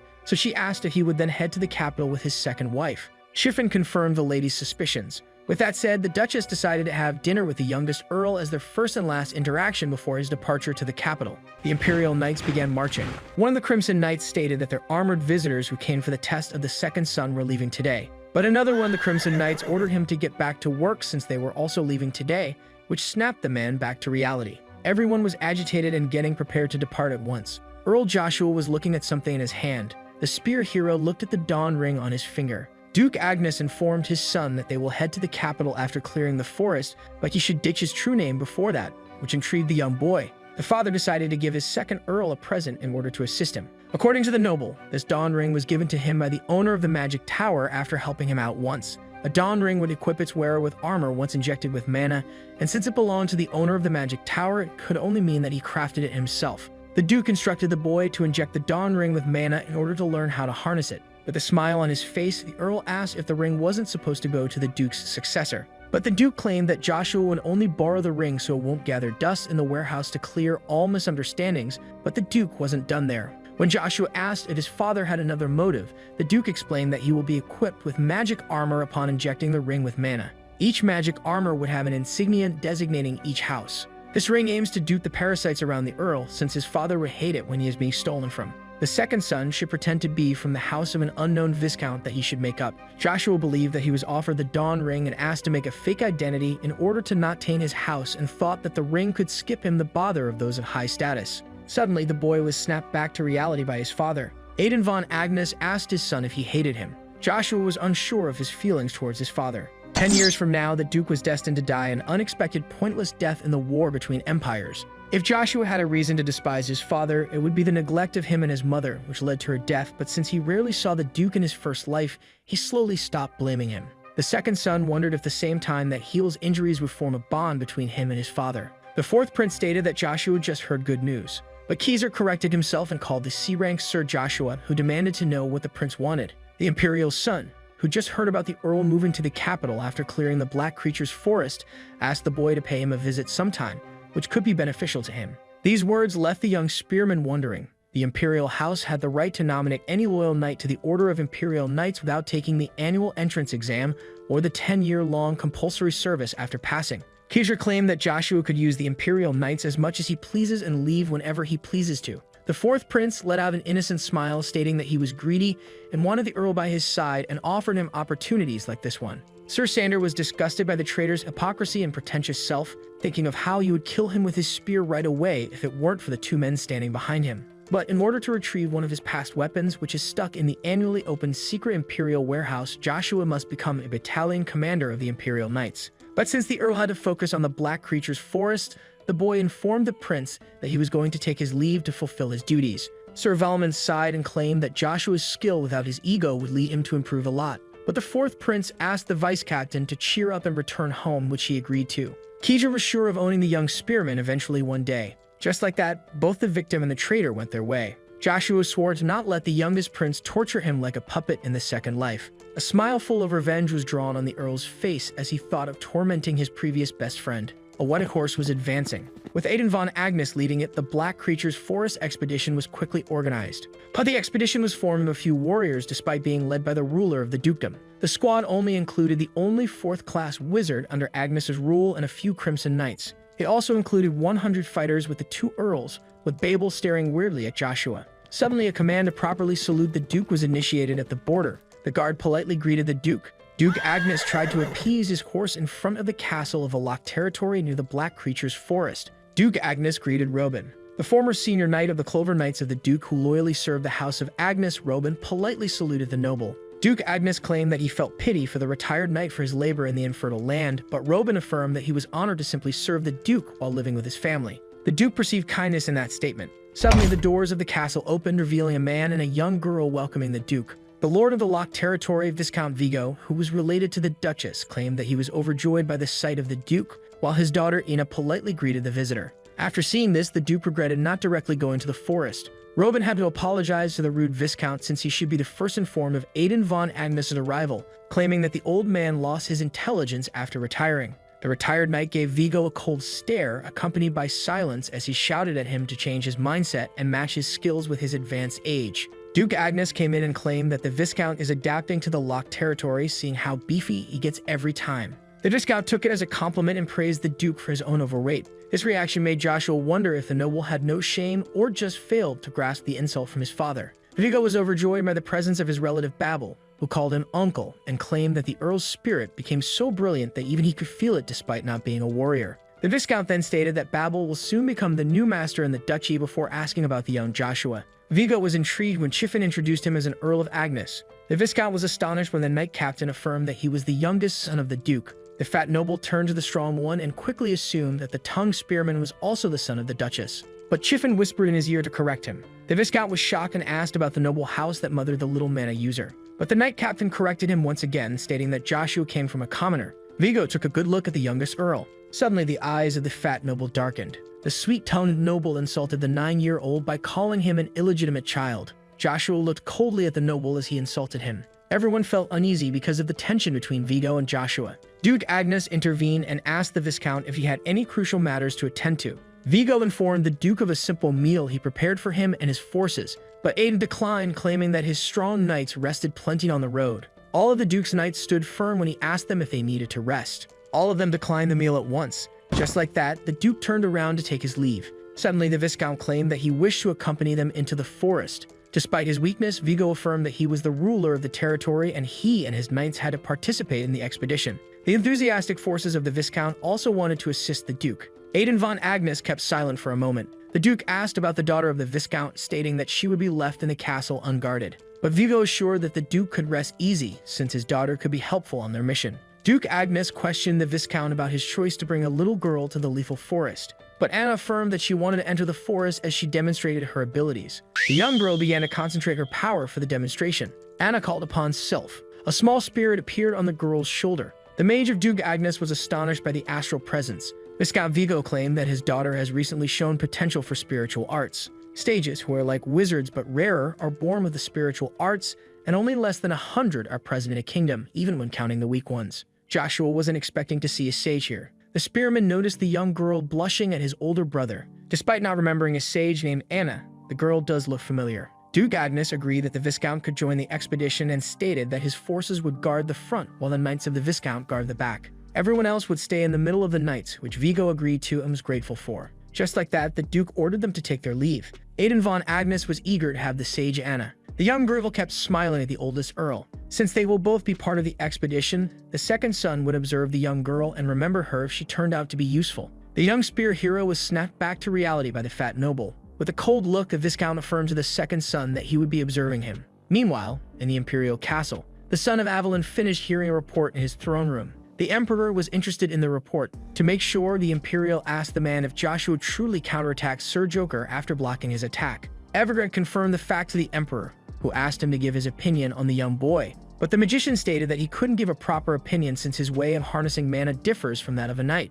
The Emperor asked his court magician about the potential of the young Agnes and to give his impression of him. The magician decided to explain the terms of the knights, which the Emperor agreed to. Evergrande decided to broach the subject of a hypothetical fight between him and Sir Valmond. With a fierce look in his eyes, the magician affirmed that the vice-captain could never defeat him. The Emperor agreed with the wizard that Valmond, who was one of the most promising in the Empire and became a battalion commander in his youth, could not defeat him. But the wizard affirmed that the Earl was a different case from the young knight, so the Emperor imagined his court magician losing to the 9-year-old. Evergrande denied, stating that he could defeat the young Earl now, but the situation might change in less than a decade. This statement put a smile on the son of Avalon's face. The Emperor wanted to ask one last question to the magician. Evergrande was asked by his master who would win if they fought each other head-to-head. The magician tried to think of an appropriate answer. Evergrande was left speechless. This reaction amused the eccentric Emperor. The Emperor found the situation so entertaining that he regretted sending the prince to meet the Earl and wanted to meet him himself. The royal snapped his fingers. A man appeared from black mist and asked if it was his master who summoned him.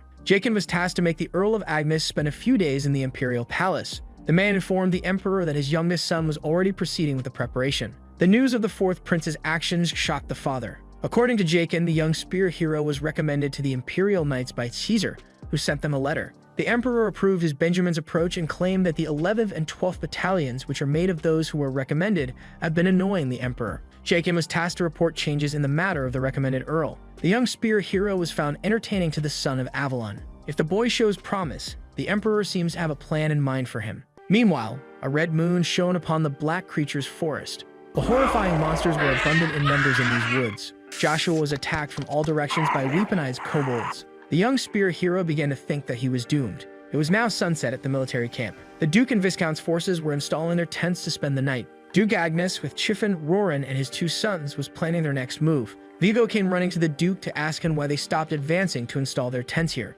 The retired knight thinks that his master can't grasp the situation alone since he only cares about himself. Duke Agnes scolded the Viscount for his lack of attention on the working process of the forest. Vigo was left clueless, so the Duke clarified that he was referring to the scheduled hours of the monsters coming out. The many monsters come out of the forest quickly at night, especially with a red moon that triggers them. But the real problem was their attacks getting more frequent, scaring the citizens. There is no need for them to enter the forest at night with limited vision when the monsters themselves would come to them. Vigo praised the Duke for his sharpness, stating that this plan didn't cross his mind.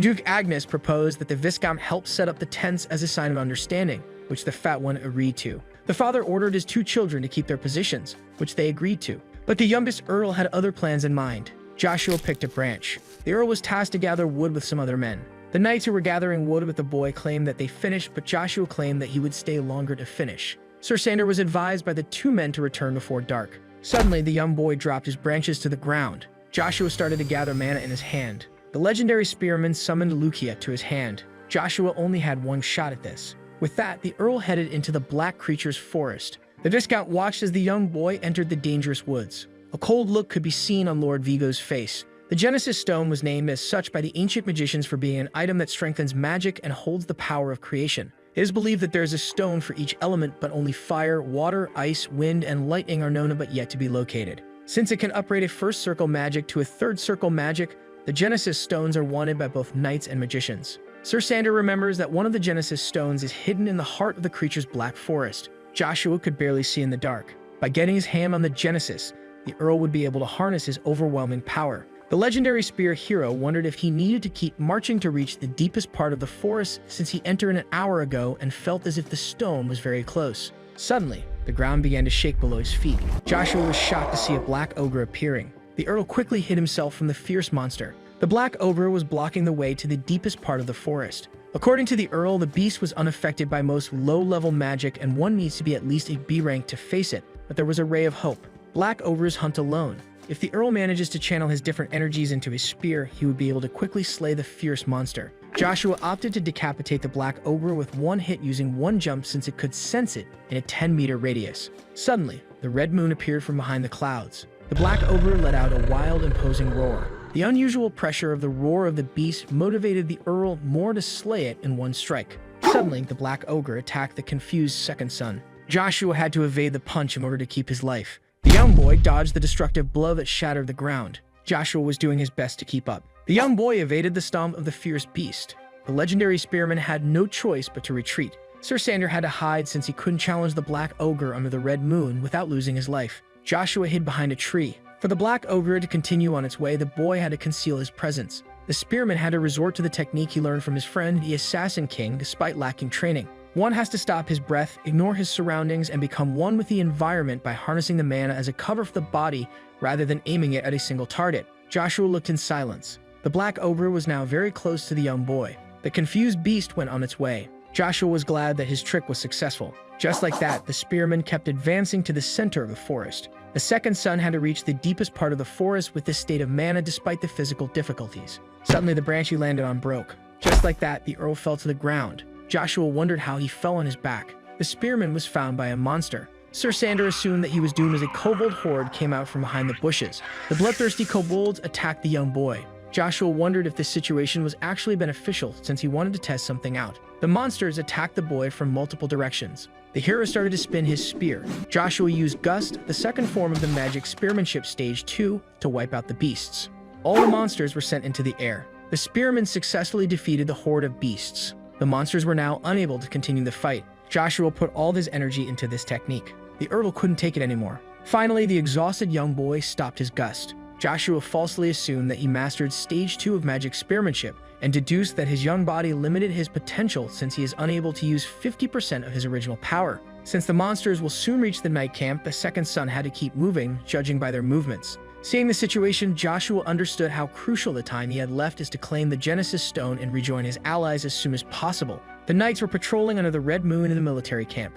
One of the guards heard a sound coming from the bushes. Suddenly, the man alerted his companions as he was being attacked by a kobold. The monsters got one of the guards, while another one signaled the rest to prepare for combat. The fight between the forces of Duke Agnes and the monsters of the Black Creature's Forest had just begun. One of the kobolds was stationed behind a tree. The monster watched the battle from afar while listening to the fighting knights. The kobolds and many other monsters were waiting outside the night camp. A blade full of mana was about to clash with a regular one. The first son slashed a kobold using his powers. The second monster tried to attack the teenager from behind, but Babel easily overpowered the beast. Cain was also giving his best in this battle. The Crimson Knight lashed the kobold with ease. Babel observed as the young knight easily tore through the kobold numbers. The first son wondered about Cain's identity, since he was a C rank level or higher, and was shocked to see such a strong asset in the ranks of the Crimson Knights. Suddenly, a loud scream caught the attention of both Knight and Earl. More beasts started to assault the night camp. The warriors were scared at the sight of the next wave. The knights started to tremble at the numbers of the monsters, while one of them suggested escaping.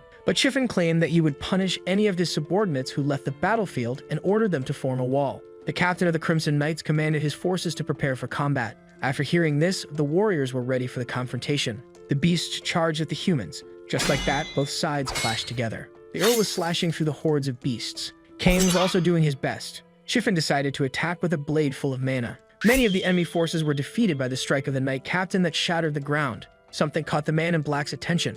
After seeing the incoming wave, Chiffin affirmed that the enemy numbers are much higher than predicted. This is due to the red moon that was scheduled to shine tomorrow at midnight. A black ogre appeared. Chiffin felt alarmed by the roar behind him. The knight captain was now face to face with the black ogre. The timing was miserable since Chiffin was the only knight present who was higher than B rank. Chiffin had no other choice but to try to slay the giant creature. In a flash, the weapon of the beast was a few inches away from the knight. Chiffin was sent flying into the ground by the black ogre. The worried Babel watched as the captain of the Crimson Knights was easily defeated. Babel and the others had no choice but to retreat. The first knight claimed that they would be dead if caught, while the second complained about the number of kobolds, and the third wanted to escape to the back. The knight captain didn't understand his defeat and wondered if the giant beast gained agility from the effect of the red moon. A bright armor claimed that knights shouldn't lose their formation. Chiffin was relieved to see the Duke who would take the matter into his own hands. Aiden von Agnes started to walk towards the enemy forces. A terrifying number of monsters charged at the noble. A relaxed look filled the man's eyes. The Duke easily slashed the first monster. The master was now getting serious. With one swing of his blade, his attackers were all sent into the air. The second swing was even stronger than the first. Only a damaged ground remained from the defeated monsters. The shocked kobolds were terrified by the power they just witnessed. Chiffin was amazed by how his master disintegrated hundreds of monsters with ease. That immense power belonged to Duke Agnes of the 9 Stars of the continent. Someone was walking in the smoke. The young Earl defeated many kobolds. The boy arrived at the edge of a hole. Joshua had found Bronto. Lightning started to come out of the massive hole in front of the hero. The Genesis Stone was finally located. Duke Agnes wiped out most of the battlefield. The noble kept a strong and relaxed composure even in battle. The immense power of his father left Babel trembling in shock. Vigo affirmed to the Earl that this was the power of his father, a power that he would one day match since he was his son. According to the Viscount, it is only natural for the young, inexperienced Babel to be shocked by such a display of mana in this fierce battle. Vigo then remembered something important. The Viscount came up to the knight captain, angrily asking about a certain kid, which confused the man in black. Vigo was referring to the son of the second wife. Chiffin stated that the second son was nowhere to be seen, so the fat noble speculated that he escaped fearing for his life and blamed it on his lowly birth. The soldiers started to discuss the runaway child, stating that he was not like his older brother and a waste of Agnes of blood. But the Duke got angry at them for losing concentration when their fights hadn't ended yet. The knights were barely able to withstand the pressure of their angry lord. Babel infused mana into his blade. The first son charged headfirst to claim glory for his house. The knights also decided to launch an attack. All were motivated to join the assault with the first Earl. Seeing this, the enemy forces had no choice but to run for their lives. This sight pleased one of the Crimson Knights, who claimed that the monsters would perish before reaching the forest. Suddenly, the running enemy forces were knocked into the air. The knights were also shocked. A large number of black ogres arrived at the scene, which startled the forces of the Duke. The giant beasts let out a huge, terrifying roar. At the sight of the black ogres, the knights had no choice but to run away. The other monsters became motivated by the presence of the beasts and restarted their attack. The knights had to fight the kobolds once again. Monsters and warriors were both defeated by a single attack of the black ogre, yet the knights insisted on fighting. Chiffin realized that the many black ogres made their task even harder. Suddenly, a familiar aura got the attention of the knight captain. Joshua was now positioned in the air, ready to strike from above. The monster's head was hit by the Earl's thunderbolt. The lightning attack of the young boy slew the terrible beast. Vigo and Chiffin couldn't believe their eyes.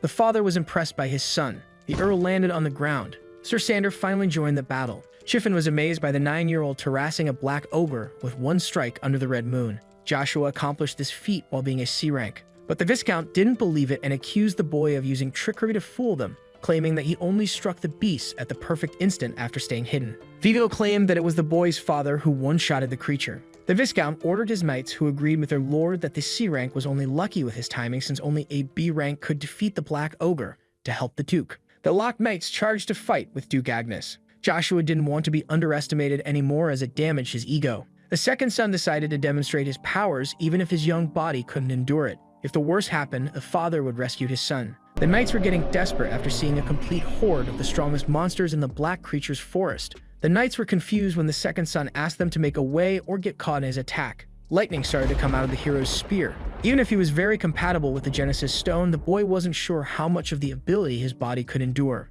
The Earl jumped over 2 black ogres. Joshua cast Thunderbolt Wind on the 2 giant beasts.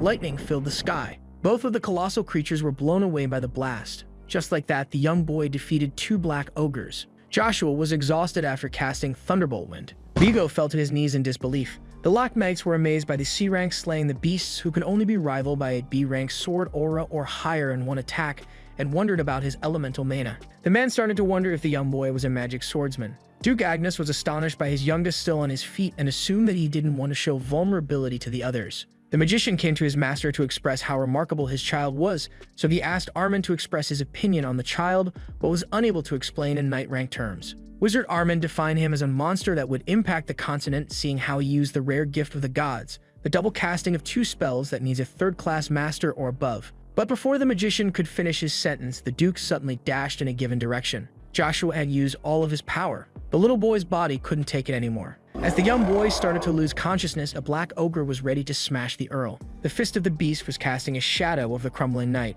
but the Duke came just in time to prevent the young boy from falling and to blow the monster into pieces. Duke Agnes successfully managed to save his youngest son. With that, the little hero peacefully succumbed to his exhaustion. The Duke vaporized the monster in less than a second. The father was able to save his child at the last moment. Joshua was happy with this protection. The boy could barely keep his eyes open. Finally, the Earl succumbed to exhaustion. Joshua opened his eyes to see a building on fire with people in it. The place in question was the mansion of Duke Agnes. This sight confused the Earl. The boy observed the chaos and wondered if it was just his imagination. This scene was far too realistic for the boy to be a mere dream. A figure with a giant sword was walking out in the flames. Seeing the sword in his hand, the people assumed that this was Aiden von Agnes. The mysterious figure turned out to be the first Earl. Joshua wondered why he was witnessing the fall of the Agnes that would happen around a decade from present times. The Earl was confused by this vision. Joshua then concluded that he was having a precognitive dream caused by the Genesis Stone. It's highly possible that the power of the Bronto caused this dream, proving that even the wizards of the Grand Tower of Magic failed to fully grasp the power of the Genesis Stones.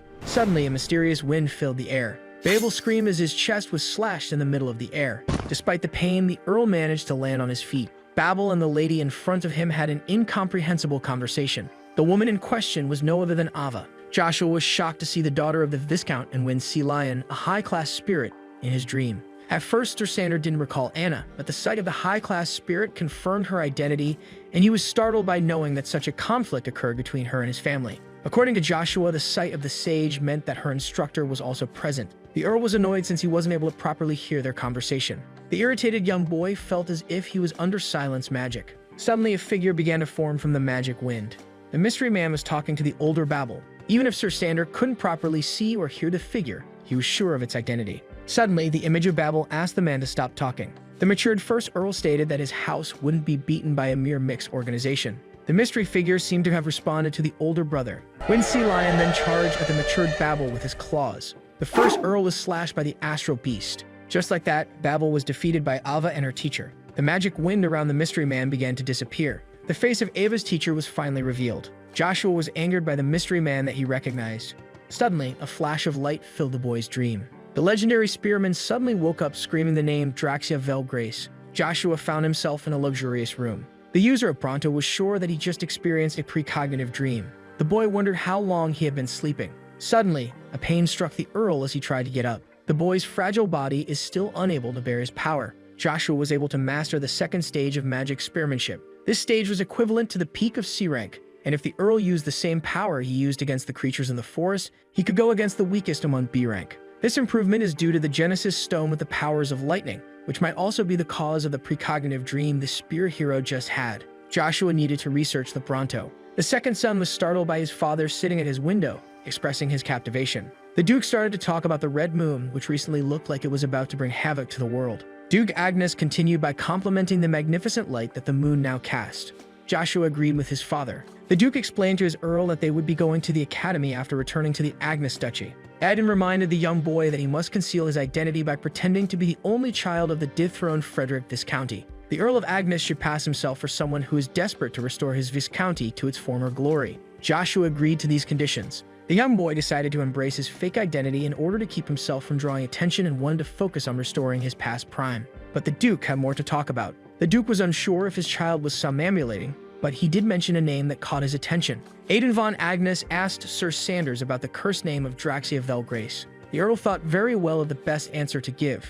A silence between father and son filled the room, but the Duke decided to drop the subject. Duke Agnes stated that Joshua should focus on resting well since they would be heading to their mansion tomorrow. The boy didn't utter a word to respond. The late moonlight shone upon the locked castle. The captain of the Crimson Knights was asked if the Duchess was aware of the matter inside the secret room of the locked castle. Chiffon confirmed to the Viscount that Lady Vanessa was well informed, which intrigued him since she didn't act to protect her son's status as the Duke's successor. The Knight Captain explained that the Duchess didn't have time to act since until recently. The second son was a stables boy and no one was aware of his great potential. Vigo didn't believe that the second son awakened his potential alone like Chiffon said, and compared him to his exceptional older brother. The Empire's greatest talent only earned his rank by following rigorous training under one of the 9 stars of the continent and his duchy's systematic education since he was an infant.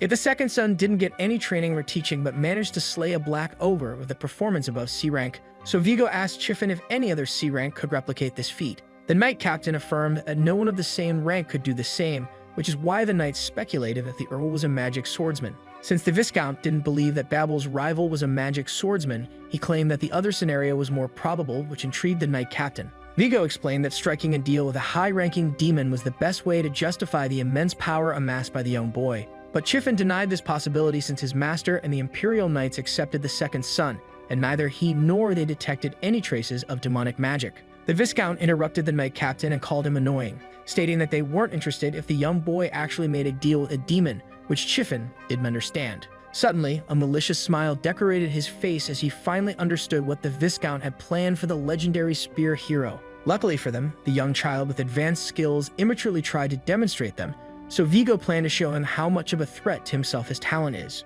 Chiffon asked the man about his plan of action, so the fat noble stated that he would observe the young Earl, and luckily for him, Anna planned to attend the academy this year just like Joshua. Chiffon agreed that it would help collect data, and the Viscount claimed that he should observe the matter while on duty since Joshua would become a problem if he aimed for the throne. The Knight Captain that Vigo put his trust in claimed that he would resolve the problem before it could ever happen. The man in black watched as the Viscount of the locked territory left the room. Chiffon started to think about the demonic beings. It was now morning with Lady Cheryl on the balcony of the Agnes mansion.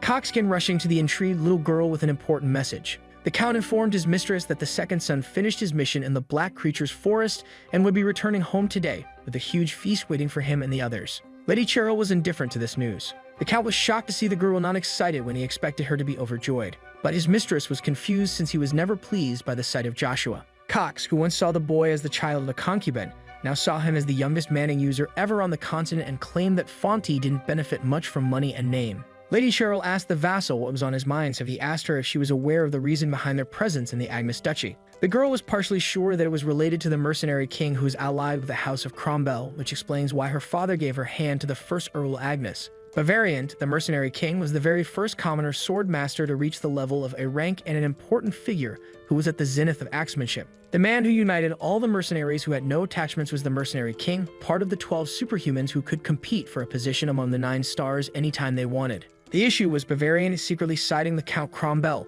who was the richest in Avalon after Fonte, so the fight between them was inevitable, and they were now about to enter a territorial war. If the rumor turned out to be legit, the House of Fonte would be doomed since they couldn't share their conflicts with outsiders, according to Lady Cheryl. Cox affirmed that both merchant houses are very sensitive to rumors, especially the one about the territorial war. The houses looking for commercial benefits would act in the discreet, reasonless territorial war that is forsaken by Avalon, so the fastest family would be assured to win. Cheryl said that Cox referred to the superhumans as those who aren't bought, which explains why her father wanted to marry her to Babel to make the Duke an ally, which he assured. Now that she knows the truth, the little lady felt uneasy despite admiring strong people. The Count was confused since her normal reaction would be to outline that she is the key factor of the plan. When Lady Cheryl asked if she could request the assistance of Duke Agnes, the vassal denied it, claiming that he isn't like the mercenary king. The girl was too young to grasp how the pride of an aristocrat was most sacred to him, even if it led to the fall of one of the 5 duchies, so her house decided to not ask for help unless it was crucial. When the lady asked the vassal if he shared this way of thinking, he rescinded that he would at least choose his house over his ego, which she understood.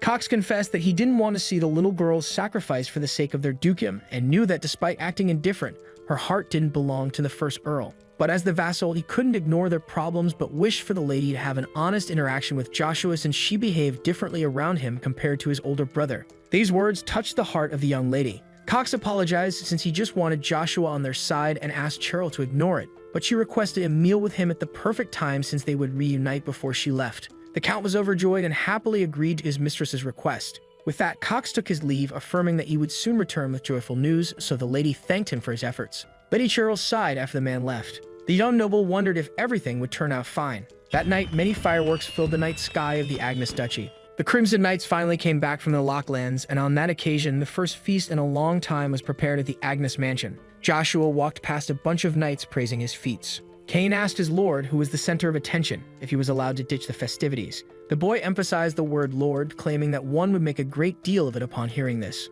But the knight affirmed that after the Black Creature's forest incident, he was serious about making the second son his master. The spearman reminded the knight that he had the right to reject his pledge. But Cain affirmed that his future lord would be wise enough to keep a subordinate who would one day become a master. Joshua affirmed that the young knight was bolder than expected, which he took as a compliment. The second son dismissed his subordinate since he wished to go rest in his room. Cain wished the boy a good rest and affirmed that he was being honest. The knight claimed that Joshua had a lot to teach him apart from his phenomenal skills, claiming that it would be an honor to call him his lord. Joshua stated that he would consider the offer. With that, Cain excused himself and asked the boy to call him if he was needed. In his past life, multiple individuals wanted to become Sir Sanders' subordinates, but he politely rejected all of them. Since he swore to become the traitor's sword in his past life, he declined every subordinate for fear that his friend would start to grow wary of him. The spearman rejected everyone for Caesar's sake, and the pain of betrayal is still engraved in his memories. Joshua remembered his father asking him about Draxia Velgrace, who participated in his assassination along with his oldest friend Heezer. The Earl was suddenly snapped back to reality by someone calling upon him. The old man asked if he should call a medic for the young master if he felt sick, but he declined and asked the man to continue on his way. Joshua was informed by the old man of a meal prepared for him where everyone was waiting for his arrival, but he informed the man that he previously declined so that he could rest in his room. The old man affirmed that this dinner, where Lady Lucia would be present, was prepared by Lady Vanessa and wasn't part of the feast. Upon hearing this, a fierce look filled the second son's eyes. The young boy suddenly opened the door. Chiffon, alongside the boy's mother and stepmother, were waiting for his arrival. Lady Lucia was overjoyed by the presence of her son. The legendary spear hero was also happy to see his mother. Lady Vanessa told her husband's son to enter and stated that it would be their first time seeing each other. Chiffon claimed that the Earl should behave properly in front of Lady Vanessa, but something seemed to have caught his attention. Joshua's eyes were filled with fierce hate and anger. The captain of the Crimson Knights felt alarmed after receiving such a gaze. Lucia stated that her child should properly salute the Duchess. Joshua introduced himself as part of House Agnes. Lady Vanessa wasn't happy with her husband's child using the proper family name. The Duchess decided to keep her cool since it was their last interaction and claimed that she was anxious since she and the Earl weren't properly introduced even though he would leave for Acadie soon. Lucia grew confused, so Lady Vanessa stated that she wasn't updated on the latest news. Chiffon informed the mother that her child, who recently became a C-rank knight, would be going with his father to the capital to attend its academy. Lady Lucia was overjoyed by her little knight. The Duchess claimed that this dinner was to honor the boy's prowess and apologized for neglecting him and his mother for so long, hoping to forget any discord between them. But Lady Lucia assured her that she didn't bear any hatred towards the Duchess. Lady Vanessa pretended to be relieved and ordered the meal to be served. Many servants entered the room, each holding a different plate of food. Joshua examined the food from a distance. Just like that, the young boy guessed the plan of the Duchess. The Earl was required to seat himself when the butlers finally finished setting the table. Lady Lucia stated that her child should behave well towards the Duchess, who stated that this meal prepared in their honor was making them feel uneasy. But Joshua's mother denied it, which relieved the Duchess, who feared that she was despised by the woman. Lady Vanessa claimed that she wished to form a bond with Lucia and her son. Joshua's mother thanked Babel's mother for the great meal in front of them. After that, the lady wished both of them a good appetite. Lucia happily started to cut off a piece of her steak. The woman was about to ingest the food of the Duchess. An evil smile was put on Lady Vanessa's face as she saw Lady Lucia about to taste the food. Suddenly, Joshua got up to ask the Duchess for forgiveness. Joshua apologized to his supposed aunt for not properly saluting her earlier despite her showing great affection to him and his mother. The Duchess claimed that there was no need for the apology and wished for the Earl to keep enjoying his dinner. Joshua stated that he could only accept such kindness once, even if the Duchess prepared the dinner in their honor, which confused his mother. The Earl affirmed to Lady Lucia that Lady Vanessa was showing too much affection to the point where most of the plates were on their side of the table. The hero's mother finally understood the point of her young child. As he thought of how he came across death countless times, Sir Sander claimed that he would like all of them to enjoy the delicacies together one last time before he heads to the capital.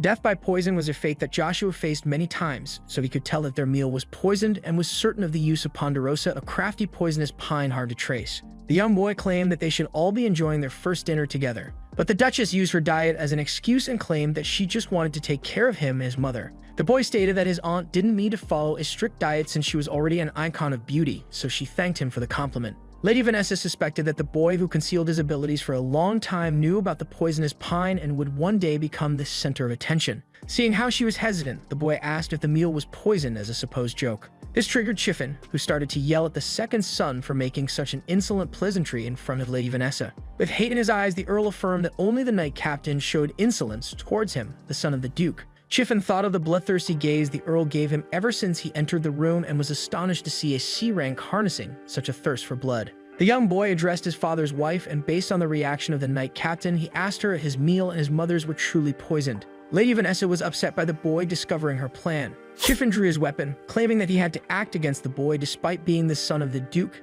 stating that according to the imperial laws, insulting an aristocrat is punishable by death. As he summoned Lucia, the second son pointed out the audacity of the knight captain to point his weapon at him. With a fierce look, the Earl affirmed that he wouldn't forgive the poisonous pine in their food. Chiffon noticed that the boy's aura was closer to a B rank than a C rank, and on top of his astonishing growth, he possessed a magical weapon with spatial magic in it. The knight captain couldn't back down after unleashing his blade and decided to eliminate Joshua since no one knew how strong he would truly become. Suddenly, their fight was interrupted by a loud voice asking about the situation in the dining room. Someone was reading a book. It was the fourth prince sitting on a bench near a peaceful fountain. The magician of the court appeared in front of the future traitor and politely greeted him, so the prince asked about the reason behind his presence. Evergrande pulled out a letter coming from the house of Agnes. Keeter stated that Joshua made up his mind and asked the wizard if he read the letter, but the man denied it out of politeness and rushed it to the prince as soon as it was delivered. As he opened the letter, the prince started to smile with innocence and asked the magician if he thought that the Agnes Earl accepted his proposition. Evergrande was sure that Joshua accepted since all the knights in Avalon aimed to become one of the royal knights, and it would be stupidity to decline. The fourth prince started to read the response of the second son. Keeter suddenly began to giggle.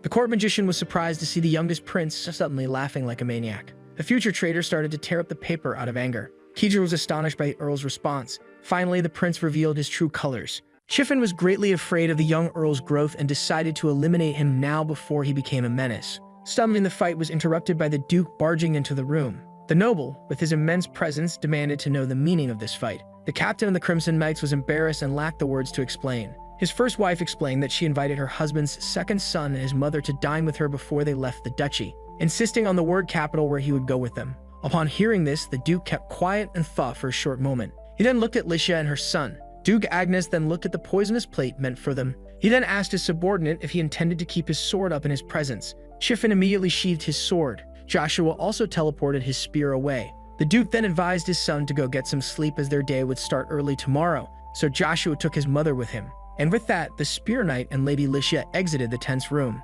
Lady Vanessa expressed how displeased she was with her husband's sudden show of affection towards his second son. The Duke asked the Duchess if she hated him, which she confirmed. So he asked her why and wondered if it had to do with his youngest prodigy. Lady Vanessa suddenly snapped and was disgusted by Joshua being mentioned in front of her and accused her husband of neglecting her, as the duchy always came first in his life. She stated that she didn't want to argue any further since she had royal blood and was forced to marry someone she didn't love. But Lady Vanessa assured the Duke that he would hear from her if Babel was harmed since she loved him more than anything, just like her husband loved his duchy. Yet he interrupted the Duchess when she called him disrespectful despite being the most powerful aristocrat in Avalon. The noble accused her of being the disrespectful one for committing such an atrocious act with a smirk on his face. Chiffon and his mistress began to panic. With a menacing glare, the man affirmed that he was aware of the assassination attempt, which shocked both of them. Chiffon was now certain that his master knew about their scheme all along. Joshua entered his room thinking that his father must be sad. His worried mother was confused since her son didn't warn her about Lady Vanessa, and when confronted about it, the boy lacked the words. Joshua was still making Lady Licia worry even after his rebirth. Suddenly, Cain knocked on the door. The Earl was shocked when the knight asked him about his dinner with the Duchess. Cain stated that it was the butler who informed him of his young master's meal with his father's wife, which shocked Joshua since the butler was also implicated in his assassination attempt, realizing how big Lady Vanessa's influence was inside the duchy. Cain claimed that it was a good choice to send the Earl to Acadie, where he could sharpen his skills safely at the academy and where the knight could learn more from the second son. He also claimed that he had a request for the Spear Knight. Sir Cain then got on one knee, stating that he meant every word he spoke earlier and asked the young Earl for the right to work for him. Hearing this, Joshua asked him if he knew about his goals since he needed to make sure, even if he needed powerful subordinates to help him reach his purpose. Walking Joshua's path meant dealing with lots of deaths and being criticized by everyone, so Cain had to think carefully. With that said, Joshua asked the knight if he still wanted to be his subordinate. Cain claimed that a true knight would follow his master until the end, no matter how dark and bloody his way is. And with that, he offered his sword to Earl Joshua, being certain to use his one chance to beg the youngest Agnes to make him his first subordinate. This made the young boy smile sincerely, so he gladly took the sword from Cain's hand to make him his knight. The next day, Duke Agnes and his child exited the duchy under the swords with honor. The worried father asked his youngest if he would be fine, which he confirmed. Even if Joshua must look like a fallen noble, having one knight would make things difficult for him. But he reminded his father of his past as a stable boy, reassuring him that Cain was indeed enough. The father was then convinced and asked his son to follow him. But just before Armstrong could send them off, Duke Agnes and his son were stopped by Lady Cheryl. The daughter of Fonte apologized for her sudden interruption but stated that it would be improper of her not to properly send them off to the capital.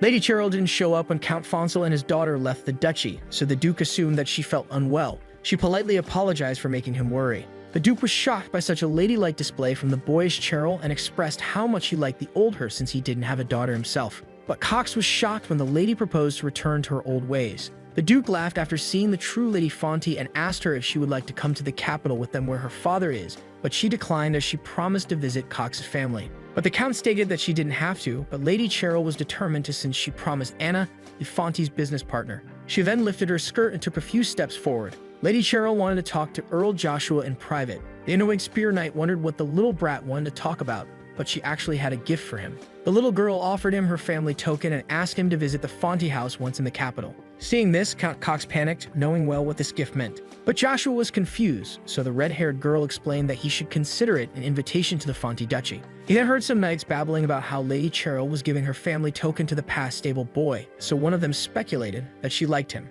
They also discussed how she was supposedly in love with Babel, but nothing serious, and considered her token a love declaration that no knight could refuse. Joshua was in a tough spot in front of those knights who highly valued a lady, which would destroy his reputation and make it hard to stay hidden while trying to recover his prime. But then the Earl noticed Lady Fonte crying, fearing that he might humiliate her, while she tried to make up for her rudeness. Joshua decided to accept the gift and snatch the token from the red-haired girl's hand. He wanted to go immediately as the road ahead was long. The Duke asked Lady Cheryl if he was also invited to her house, which she cheerfully confirmed, so he decided to bring a drink from the Heart Kingdom for her alcohol-enthusiastic father. After that, Duke Agnes bid Lady Fonte and her vassal Count Cox farewell. Armstrong could now properly send them off. And with that, Joshua began his journey to Acadie, where he would attend the academy and finally remaster his skills. The Duke thought that his second son wasn't aware of what it meant to take the token of an aristocrat. Meanwhile, in the great royal palace of the Avalon Empire, the Emperor was informed that Duke Agnes and the Spear Knight would set foot in Acadie 3 days from now.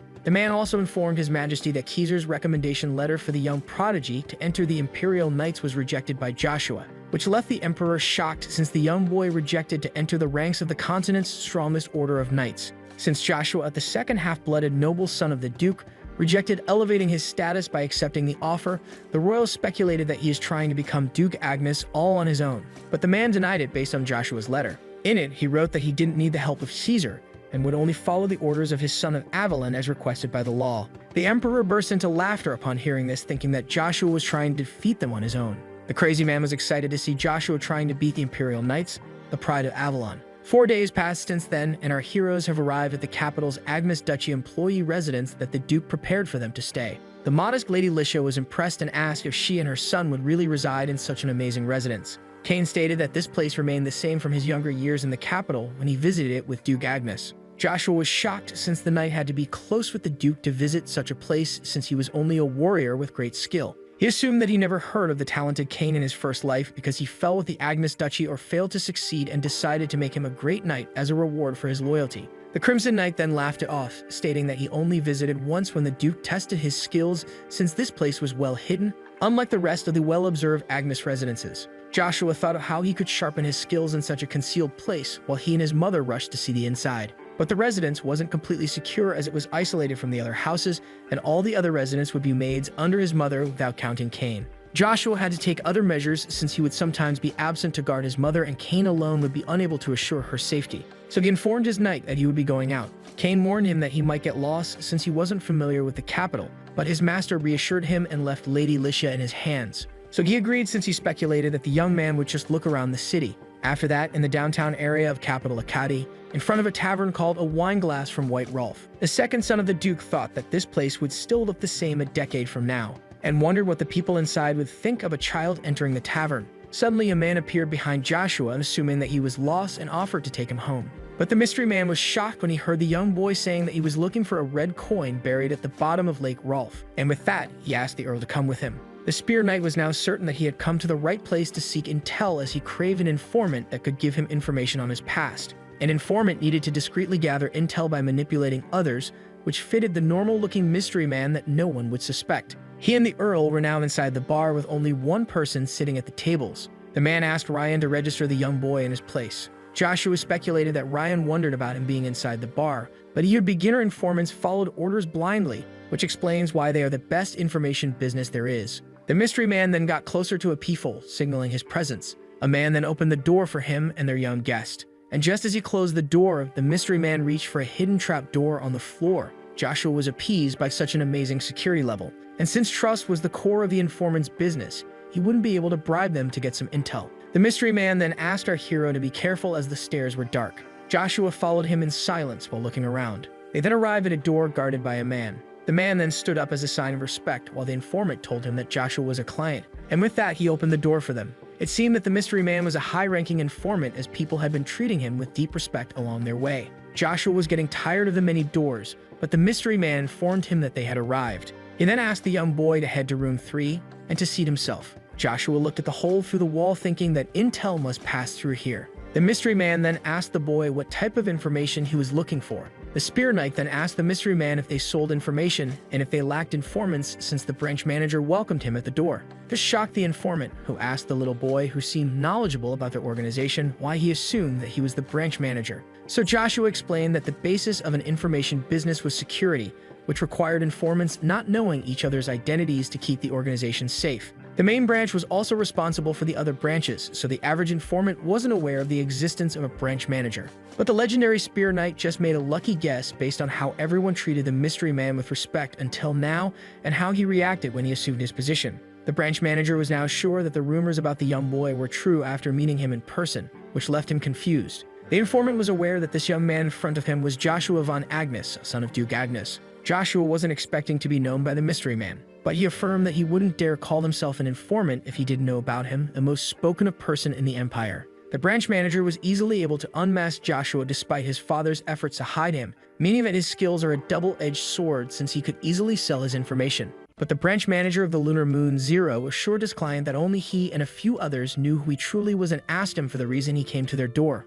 Normally, Joshua would only be able to obtain rank 3 intel since he was in room 3, but Zero decided to make an exception this time and provide him with first-rank information, which confused the Earl since the informant was doing a stranger such a favor. But the branch manager asked him to see it as an investment for the future. But the Spear Knight wasn't convinced, thinking that Zero would ask for something just as precious as the intel he asked for. He then shocked the informant by mentioning the rank 0 information, and before the man could ask, the child shushed him by stating that their organization doesn't seek intel from its clients. Zero then apologized for his rudeness and went straight to business with the genius child, who wanted to know more about Count Orbis' family heirloom's location. Since most of the Orbis belongings were lost in the black market, the branch manager began to visualize the whole operation, but Joshua wanted a precise date and time. So Zero affirmed that they only needed a week and asked if there was anything else he wished to know. Joshua was unsure if his identity would be revealed immediately, and if someone ever discovered that he looks into others' privacy, he would be in a tough situation. But if he could successfully distract the others, Joshua would be able to achieve both goals at once. The Agnes Earl then repeated what he said to Zero at the bar's door, but added that the moon door would open to the one who finds the token. The branch manager was shocked, since only a handful of people inside their organization knew about the secret token, and yet a mere child was aware of it. Our hero then proposed to find this said item in 3 years as another form of investment for Zero. Finding the token was pointless, since the moon door successor was decided last year, but the man was left shocked when a child proposed to find a token that remained lost for years. But before he agreed to the deal, the branch manager wanted to know the conditions, so Joshua explained that he shouldn't reveal any intel concerning him or the information he seeks. The other term was to give him everything about Babel's future killer, Draxia Velgrace. The branch manager was once again shocked at the mention of the battle god, but the legendary Spear Knight considered his terms acceptable for the precious token. 2 months have now passed since then, and the Earl spent his days trying to retrieve his primal power. He also spared no effort to move his dear mother to another Agnes residency, a safer location more secure than this isolated mansion, yet Lady Licia wanted to stay with her son.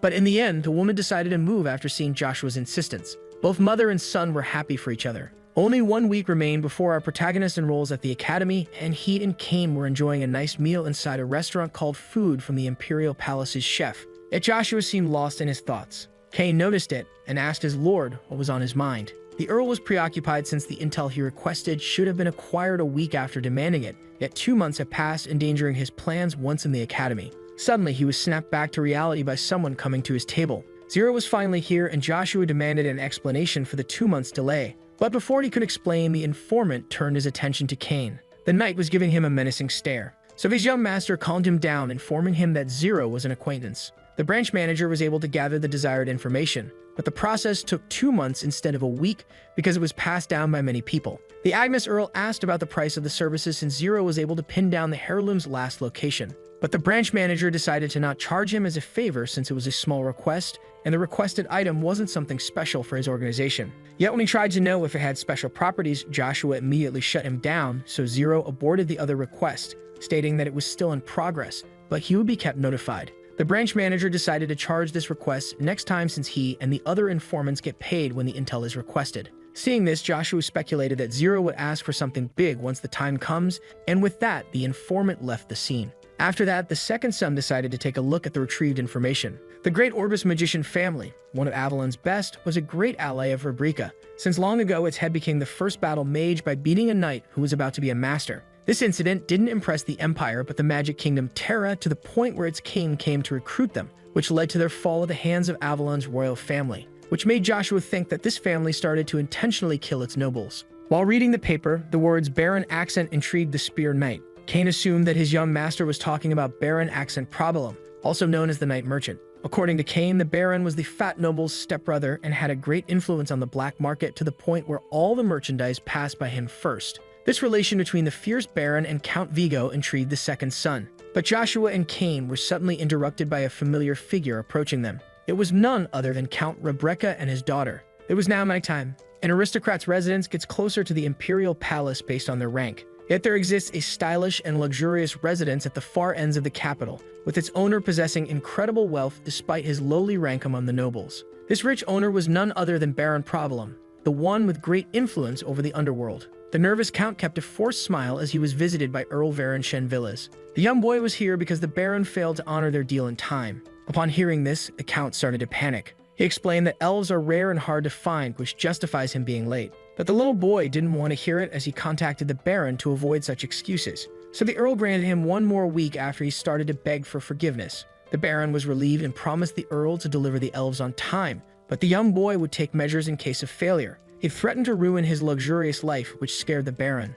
But the man's look immediately became full of hate as soon as his employer exited the room. He then started to complain about the little brat when his butler came to him with water and asked him to rest. The worried underling wasn't sure that his master would find one of those rare elves in such a short period of time. But the Baron had no other choice but to do the impossible since that little boy could ruin him with a single gesture. He was the only heir to the villa's marquisate, one of the most trusted individuals by the current imperial family, and also possessed great influence on the military power. This boy was Varon Shenvillas, the one who could squash the Baron with ease. Shortly after, in the evil Earl's carriage, his underling asked him if the Baron could truly fulfill his request within 7 days, but he affirmed that it was practically impossible, which confused the knight since his young master was aware of how absurd his demand was. So the young boy explained that he didn't extend the deadline out of kindness and asked his servant if he knew what is the most important when a leader manages those who work for him. The most suitable approach would be a reward and punishment system, and according to Varon, a spoiled underling would only work when threatened. A leader should rely on punishment since it tames rich and poor alike. And when the Baron fails to procure the elves, the Earl would crush him and then, when terrified, show him mercy, making him a loyal servant. The servant praised his master's cleverness, who wanted to grab a bite on their way, and so the man commanded the driver to take them to a nice restaurant. The carriage has now arrived. Meanwhile, inside the royal palace chef's cook, Cain formally greeted Fonsel, who was happy to see them both. The polite count apologized if he disturbed Joshua and Cain's meal. The legendary Spear Knight remembers this good-hearted man as one of a kind among nobility. Count Rebecca was a kind soul with a fragile body and a gentle presence who treated everyone politely and equally and hardly ever complained. These admirable qualities made him the laughingstock of the other nobles. Yet Count Rebecca was the most admired noble by the commoners and always acted for the sake of his family, like his daughter who recognized Joshua by his hair color. But the Earl didn't remember the genius mage being a talkative person. Her voice suddenly got weaker as she addressed the second son of the Duke. But the conversation was suddenly interrupted by Varon Shenvillas barging into the restaurant. Suddenly, the boy turned his gaze to the young lady Rebecca. He started eyeing her from feet to head, and then complimented her beauty. Varon then leaned closer and asked her about her noble family, but the shy girl kept silent. Suddenly, the knight's servant introduced his young master as Varon Shenvillas and demanded she mind her manners in his presence. Cain recognized the boy's father as one of the most influential figures among the 12 families and wondered why the villa's earl would enter a restaurant like this one. Count Fonsel then stood between them and apologized on behalf of his daughter and claimed that it was an honor to meet the only son of House Villas. The gentleman introduced himself as Count Fonsel Jin Rebecca. The knight then confirmed Fonsel's identity to his earl. But Varon insisted on receiving an apology from the count's daughter and claimed that her father failed to raise her properly. The boy then got offended and kept demanding an apology from the girl. Cain realized that only Count Rebecca should be offended since a brat was using his name to look superior while forcing his daughter to show her respect in a casual meeting. Varon then pushed Count Fonsel aside and kept yelling at the shy girl. But when she tried to explain herself, the villa's earl kept screaming, commanding her to properly greet him. Suddenly, Joshua began to mock the angry boy. Our hero claimed that Marquis Villas must be worried since his only heir was an impulsive brat. Varon became even angrier upon hearing this insult. The knight then drew his sword, claiming that the boy's disrespect was punishable by death before asking about his identity. So the spear knight stated that the knight must know what it means to draw his sword in someone's face. Threats filled his eyes as he claimed that the swordsman would surely face the consequences of drawing his sword. The knight was starting to get scared as a terrifying aura filled the sky. He then realized that this menacing atmosphere was emitting from the young boy in front of him. The knight was paralyzed with fear when his master asked him to punish the big mouth in front of them. After that, Joshua Van Agnes introduced himself under the new identity of Asher Van Frederick. The villa's earl tried to remember if he had heard the name before, but Asher assured him that there was no need to try and recall his name, as he would soon remember it well. Meanwhile, the moon shined brightly above the locked castle. The count was left unconscious as his daughter met up with a mysterious figure. Anna greeted Juing, who arrived earlier than expected. The masked man explained that he got here as fast as he could after being called so suddenly and wondered about the reason his presence was required. The count's daughter explained that an unexpected powerhouse appeared in the house of Agnes, so Juing assumed that she was talking about the first son. But Anna was talking about the Duke's second son, Joshua, who bested his older brother with ease. The masked man was shocked and overwhelmed by learning about Joshua's existence and reproached Anna for not reporting him earlier with the communication area. But the girl asked him to take it easy, as the House of Agnes would try to raise its status by spreading the rumor, giving them some power in this time of peace. Juing agreed with her since all countries were eager to go to war that he wasn't sure if they could call the present times peaceful. Most countries stored as much power as they could, yet when the commoner would be happy with his country getting stronger, its ruler only thought of war as he needed to exercise his power. According to Anna, no country would enter or start the fight if it was sure to lose, so they could only rely on information, making intel a precious resource to prevent war. Juing finally understood the little girl's point and stated that the existence of Joshua would put them at a disadvantage since one miscalculated step would let all their preparation go to waste. But she claimed to have a plan involving her entering Akkadi's academy, which confused the masked man who grew worried about the Agnes Duchy. But Annabelle Grace reassured him, swearing on her name that everything would be alright. The count's daughter was determined to make the prodigy her ally. Back in the restaurant, Varon assumed that Asher Van Frederick was a countryside noble since he never heard of such a house. Yet the spear knight didn't want to answer. Varon was enraged by the boy's boldness and decided to punish him for it. And so the villa's earl commanded Asher to beg for his life so he might spare it. But Joshua didn't take the brat seriously. Enraged, Varon asked his knight Muka to take down the insolent boy and restore his honor. Muka, who decided to end it in one hit, had no choice but to obey, and although frightened by the boy's murderous aura, he saw nothing but a child and found it a waste to let him die this young. But Joshua channeled his mana through his fists and blocked the knight's sword. Both master and servant were stunned by the young mana user. Asher then counterattacked by punching the knight in the guts. Muka grunted in pain, and finally couldn't bear it as he fell to his knees. Varon was terrified to see his B-rank knight falling to a mana user with his bare fists, and to add insult to injury, the mana user was just a young boy. Joshua then turned his gaze to the villa's earl and claimed that a spoiled brat like him would only learn his lesson through physical force. Varon then asked the boy who he truly was, but he kept insisting on the name Asher Van Frederick. So the young brat started to babble about the Frederick family being nobodies and how he is the Earl of the House of Villas, one of the 12 families. But then Joshua silenced him with a punch in the face, sending him flying across the room. With that, Varon was knocked out cold. Earl Agnes then picked the unconscious boy by his collar. Joshua wanted to fight more and wanted Varon to get back to his senses, when suddenly someone begged him to stop. It was Muka, imploring Asher's mercy so he would spare his young master. The knight, fearing the worst, estimated that his young opponent was an A rank to be able to use mana barehanded and speculated that Frederick is a special secret house. But Joshua reminded him again of the consequences of a knight drawing his sword. A bloodthirsty aura began to appear as Joshua affirmed that he does not spare those who wronged him, which made Muka panic. Seeing this, the knight bowed his head and begged once again for his young master's life. He even offered a limb and allowed the boy to make him unable to fight again in order to save Varen, since a knight that failed to shield his lord is nothing more than a shameful one. The second son stood silent in front of this knightly display of selflessness. Sir Sanders then recalled those who sacrificed their lives for him in his past life, but Asher insisted on not showing complete mercy to the prideful brat, and Sir snatched something from his neck, which confused Muka. The boy claimed that he is staying in a caddy and asked the knight to tell his master to come and retrieve his family ring before he sells it on the black market. Cain was impressed by his young master's actions, but Joshua asked him to not pick up his bad habits. Both walked away as they continued to argue while Count Fonsel was left impressed. Iceland seemed to have something to say. She then politely excused herself with a nod before leaving her father to catch the Earl. Count Rebecca then turned his gaze to the defeated Muka and his knockdown master. The polite man offered to take the knight to the nearest doctor. A statue stood in the light. Two men were praying in front of the statue, but their prayers were interrupted by a sudden scream. It was none other than Varen after finding out that the one known as Asher had disfigured him. The angry Earl commanded Muka to bring him the boy, but the powerless one denied. So he started to kick and insult his loyal servant. Varen claimed that he would punish Muka for his incompetence once they returned home. He then ordered the knight to go back to their house and gather everything he could about the House of Fredericks, since he decided to slaughter Asher's family in front of him. But Muka denied it since there was no apparent reason to commit such an act. Yet Varen assumed that his actions would be justified since Asher insulted him, the only son of Marcus Villas. According to the knight, no one would believe that they were assaulted by a mere child, and the honor of their house would be at stake if someone did. But Varen didn't want to hear it and insisted on purging the House of Frederick. So Muka had to raise his voice to make the boy silent. He explained that a noble's honor is just as important as their name, which makes it more important than the noble's life. Both master and servant would be punished if Marcus Villas ever heard about their mischievous deeds. But Varen wanted to go with his natural procedure and covered his tracks before the news of his crimes reached his father. Then he accused his knight of fearing Count Fonsel Rebecca, but according to him, there is proof of this incident. Varen Shen Villas was shocked to learn that his family token was stolen by that young boy, that he didn't believe him and reached for the ring in order to show it to Muka.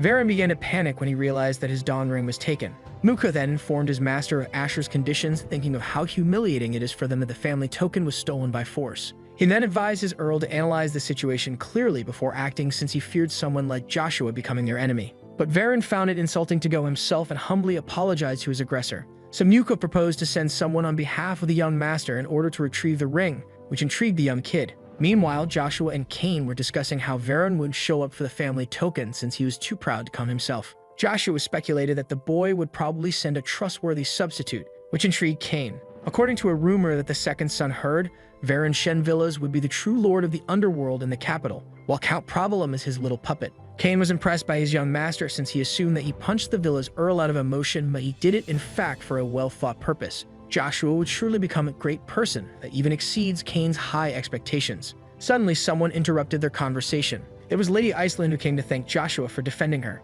But the Earl affirmed that she shouldn't thank him since he didn't do it for her. Yet she insisted on thanking him since the other Earl's anger might have affected his house if he didn't intervene. Joshua found that the little Lady Iceland is far different from the cold-blooded killer that she would become one day and spread the name of the continent. In his previous life, she was known as the Archmage Iceland, a cold name that used to fit her well as an adult and not as a child. Lady Rebecca then affirmed that she and her father would surely assist the Earl if he ever got in trouble. But Joshua stated that she didn't need to thank him, and that she should grant him a favor in the future as a sign of gratitude, which made her quite happy. And with that, Lady Rebecca gladly accepted. The second son then turned his gaze to the outside as a grin appeared on his face. He watched as a flash of light was formed at the top of the building. There was a person quickly jumping from one roof to another. That person was none other than Zero, who was annoyed by Joshua Sanders spotting him.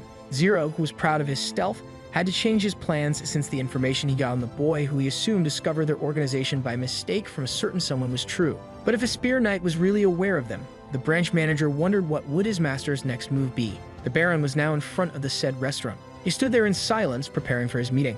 The bald man stumbled upon Count Fonsel Rebecca, who was suffering from back pain after moving Varen to the nearest doctor along with his daughter. Joshua was patiently waiting inside. The young boy expected Baron Accent Probalum to be the substitute. He then politely greeted the young Frederick, while hiding his astonishment at him being a small child. Cain was also surprised to see the lowest Baron Probalum, who had more power than the others who shared the same title as him, formally greeting a countryside noble. The bald aristocrat then introduced himself as the substitute of the villa's earl and politely asked Asher to give back the family token to its rightful owners. But the boy insisted on melting the ring unless Baron Shenvillas himself came to retrieve it. The Baron was starting to get frustrated and asked for a bargain since the Marquis's son was still unconscious. So Joshua accepted to negotiate but claimed that he would only talk with Muka, and then claimed to be doing a favor to the Baron and asked him to return it. Problem was shocked when Asher mentioned the expensive rings on his fingers and asked for them in return for the favor. It was a calm night in the Avalon Empire's capital. Cain pointed out that his young master possessed a fiendish soul for stealing the Baron's ring with such a cold look.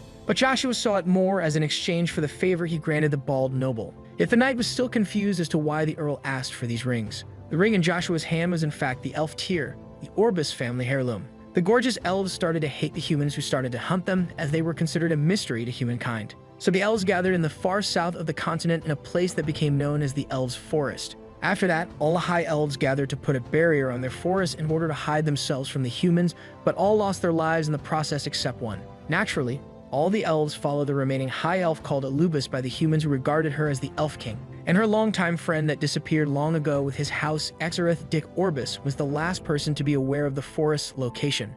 Joshua thinks that someone must have secretly killed him while trying to gather intel on the Elves' Forest. And the fact that the location of the Elves' Forest is still unknown to this day means that Exareth Dick Orbis stayed loyal to his friend until the end. The Elf King went to the continent herself to confirm the death of her dear friend. She found the last child of her loyal companion as a servant of other aristocrats. The sorry Elf King grabbed the girl's hand tightly and started to cry while the ring on the girl's hand began to absorb the elf tears. And so the artifact called Elf Tears saw the light, yet the last Orbis tragically died of sickness shortly after. Fate has been cruel to the Orbis family, yet it is said that their heirloom possessed hidden powers. But while lost in his thoughts, Joshua arrived home with Cain. The second son stood there and thought for a while, but the Lord had a service to ask from his knight servant. This favor would benefit them both since Joshua wanted strong subordinates to rely on that won't become a burden for him. Joshua wanted Cain to return to the Agnes Duchy after he enrolls in the academy. Yet the young man had his doubts since becoming Lady Licia's escort would put his young master in a tough spot. Being a rural noble with no escort would make him a mockery, and Joshua would probably get into trouble with his temper.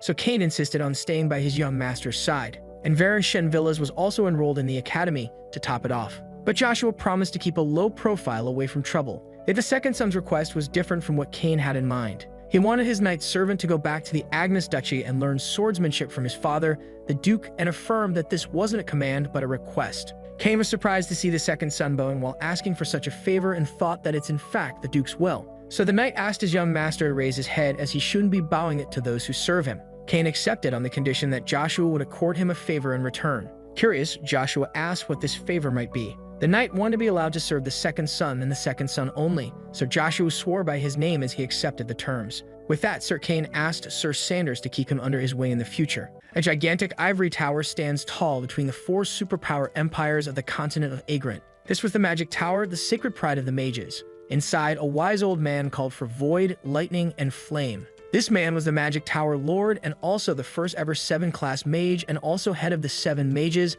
Ian Dun Perry, asking why are the seats of these respective elements empty. Marcus, the Earth Mage and also part of the 7 mages, stated that Lightning left the tower 2 days ago, while the 2 others were cowards who would run away at any moment. With that, the annoyed head of the 7 mages decided to start their 27th meeting, which would be mainly about the Genesis Stones. Stita, the Storm Mage, was happy with the old man's intensity and directly addressing the main topic. But Marcus asked him to mind his manners, which annoyed the Storm Mage. Ian Dunperry was surprised to see Seta show up unlike usual, but the Storm Mage claimed that there were important matters to attend to, like the stolen Genesis Stone known as Magma, according to him, and the disappearance of the Lightning Genesis Stone, as stated by the Earth Mage. The Storm Mage was shocked to hear such news. Since only the Magic Tower had knowledge about the Genesis Stones, they were unsure if the thieves were aware of their true nature. But it would be trouble if they were aware of their power, as stated by the Ice Mage of the 7 mages, Ishia. According to the old man, they do have an idea of Magma's new owner, but the identity of the Bronto Taker is still a complete mystery. The Storm Mage assumed that the Lightning Mage grew scared and deserted them. Yet Marcus seemed to have some important intel that might be related to the Bronto's disappearance. According to a rumor, a magic swordsman has been seen near the Genesis Stone's last location. This news shocked all 4 mages. Ishia speculated that this swordsman could be the one that they were waiting for. But the Earth Mage denied it, as the said magic swordsman was in fact a 9-year-old child. All were shocked to hear how young this prodigy was. So the Magic Tower Lord calmed them down and asked Marcus if the said child was in the Avalon Empire, which he confirmed, and it turns out that lightning went to the said empire. With that, the old man commanded the Earth Mage to jump on the magma case, fearing that the intel might be true, which would make them powerless. But Ishia got angry and wanted to broach the magic swordsman topic, but Ian Dunperry tried to calm her down. Yet the Ice Mage didn't want to drop the subject. But according to Marcus, the magic swordsman couldn't be the said man, as he is none other than the second son of Duke Agnes. Steda was annoyed by the old Earth Mage, who didn't reveal this information at the start instead of peacefully sipping his tea. Suddenly, the atmosphere was calmed down once again by a hand getting slapped on the table. The Magic Tower Lord told them to not make hazardous assumptions, as nothing was sure, and with that, he ended the meeting and dismissed everyone. Steda and Ishia looked at the old man with an uncomfortable silence. Now only Ian Dunperry was left in the meeting room, and wondered if these quick changes were for the better or for the worse. Inside the residence, Joshua was casting a powerful spell. The Spear Knight was struggling with the incantation as he recited the magic words. Kane was amazed by the young boy using runes, a language that only high-ranked magicians knew, and wondered if he truly was a magic swordsman. The spell was now finished, as a ring of light was now surrounding the elf tear that gracefully fell into the Earl's hand. With that, Kane rushed to his young master in order to check on him, but Joshua was left unharmed. The knight asked his young master about the high elf that gave him his blessing in order to learn the rune language, and to that, Joshua couldn't answer. Joshua explained that the 7-class magic high-level barrier can increase the connection to the spiritual art and automatically shield its user from harm, yet that was the only skill he knew. With an intense look sparking on his face, Kane asked if he could be the new wielder of the ring. But men were unable to use this artifact, as it was made for the last daughter of the House of Orbis. So the second son thought of giving it to Lady Licia. Someone was about to use a crystal ball. The hand then touched the magic item. It was none other than Zero inside a dark room. The branch manager then politely greeted the master. The said master was surprised by the informant's sudden call, and speculated that it had something to do with Joshua Sanders, so Zero informed her of a little problem involving the kid, who seemed to be more knowledgeable than expected. The master was already aware of the young boy being special, which intrigued the branch manager. According to the mysterious figure, the Magic Tower was trying to find the second son of the Duke. Zero was shocked by the news and wondered why the Magic Tower would look for him. The tower mistook the Agnes Earl for a descendant of Enslot, a man that the 7 mages have been searching for a long time, as one of them already went to investigate Joshua. They might take the Genesis Stones as an excuse for tracking the boy down, but it wasn't important at the moment, just like Enslot. The master was intrigued, since Joshua von Agnes was the center of attention of many superpowers like Avalon, the Magic Tower, and even their own organization. This left Zero silent. The master wished to go and see the Spear Knight for herself, but it was impossible due to the internal conflict inside the organization.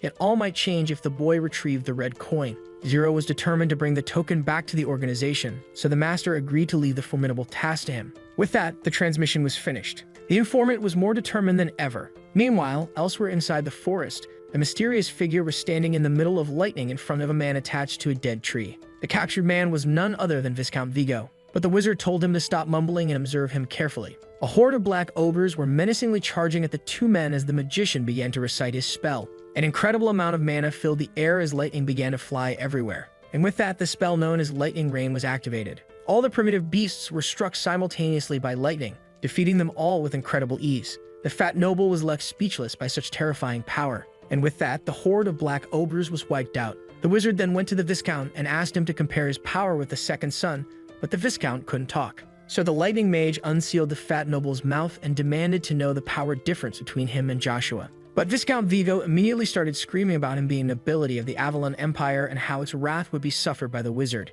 The wizard then got closer to the tide of aristocrat and affirmed that he was here because he didn't care about the empire, and demanded once again to be compared to the young magic swordsman. Even a beginner mage like the fat noble could tell that the lightning mage was far superior to Joshua in terms of firepower. And so the mage concluded that Joshua isn't related to Enslot, since he was a lightning type, and decided to meet him despite the difficulty of meeting inside the Agnes Duchy. But Viscount Vigo claimed that his kidnapper was doing it all wrong. He then explained that the Spear Knight must now be enrolled at the Academy of Acadi. This made the task more difficult for the mage, since the Agnes Duchy was already trouble, but the capital was filled with powerhouses like Duke Agnes. But the lightning wizard was particularly surprised when Viscount Vigo proposed to assist him. The fat noble, who despised Joshua from his very being, was determined to help his kidnapper eliminate the second son of the Duke. The magician found it amusing, since he hardly believed that this man could be of any assistance to him. From the stirrups under his eye, the Viscount guessed that this man was a 6th-class mage and identified him as one of the 7 mages known as Lightning. He even knew his name, Jack Stirrups, which surprised the mage.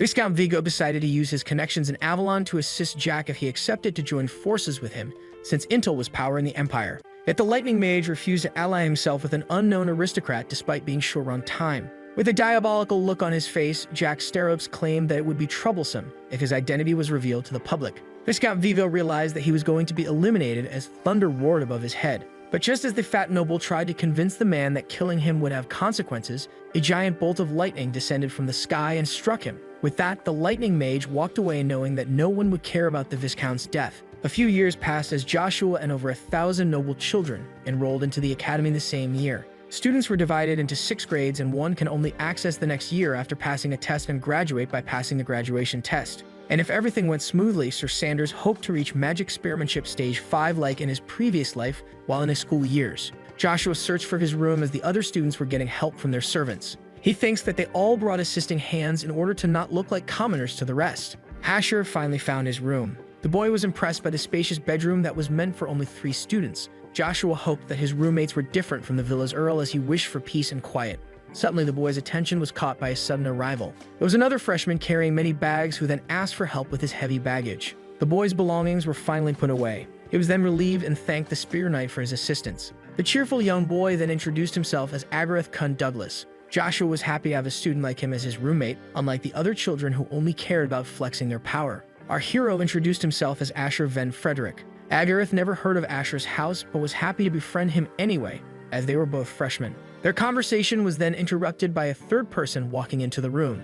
This person was named Icarus. Agareth didn't seem happy with Icarus walking into the room, while Joshua was left speechless by the shock. The Spear Knight recognized the boy as the future unlucky genius Heavenly Brain Icarus. In the future, after the Empire would be weakened by countless wars, a civil war between the first and second prince, each promising prosperity, would erupt after their father's disappearance. This 10-year-long civil war made thousands of casualties while wreaking carnage among the noble families. But it ended with the second prince's defeat and the first swallowing his power and privileges. But there were 2 main contributors who won the war. The first was Kaiser von Britain, who became a hero after ending the war. The other one was Heavenly Brain Icarus, a genius tactician that offered the first prince victory on a silver plate. Icarus felt weird as both his roommates stared at him with a shocked look on their faces. The cheerful boy immediately rushed to hug his new roommate as he was happy to see him again. Icarus was also happy to share a room with Agareth. The cheerful boy was looking forward to spending the year with his friend as his roommate. Joshua was surprised to see that his 2 roommates knew each other since they were both new to the academy and wondered if they had met before.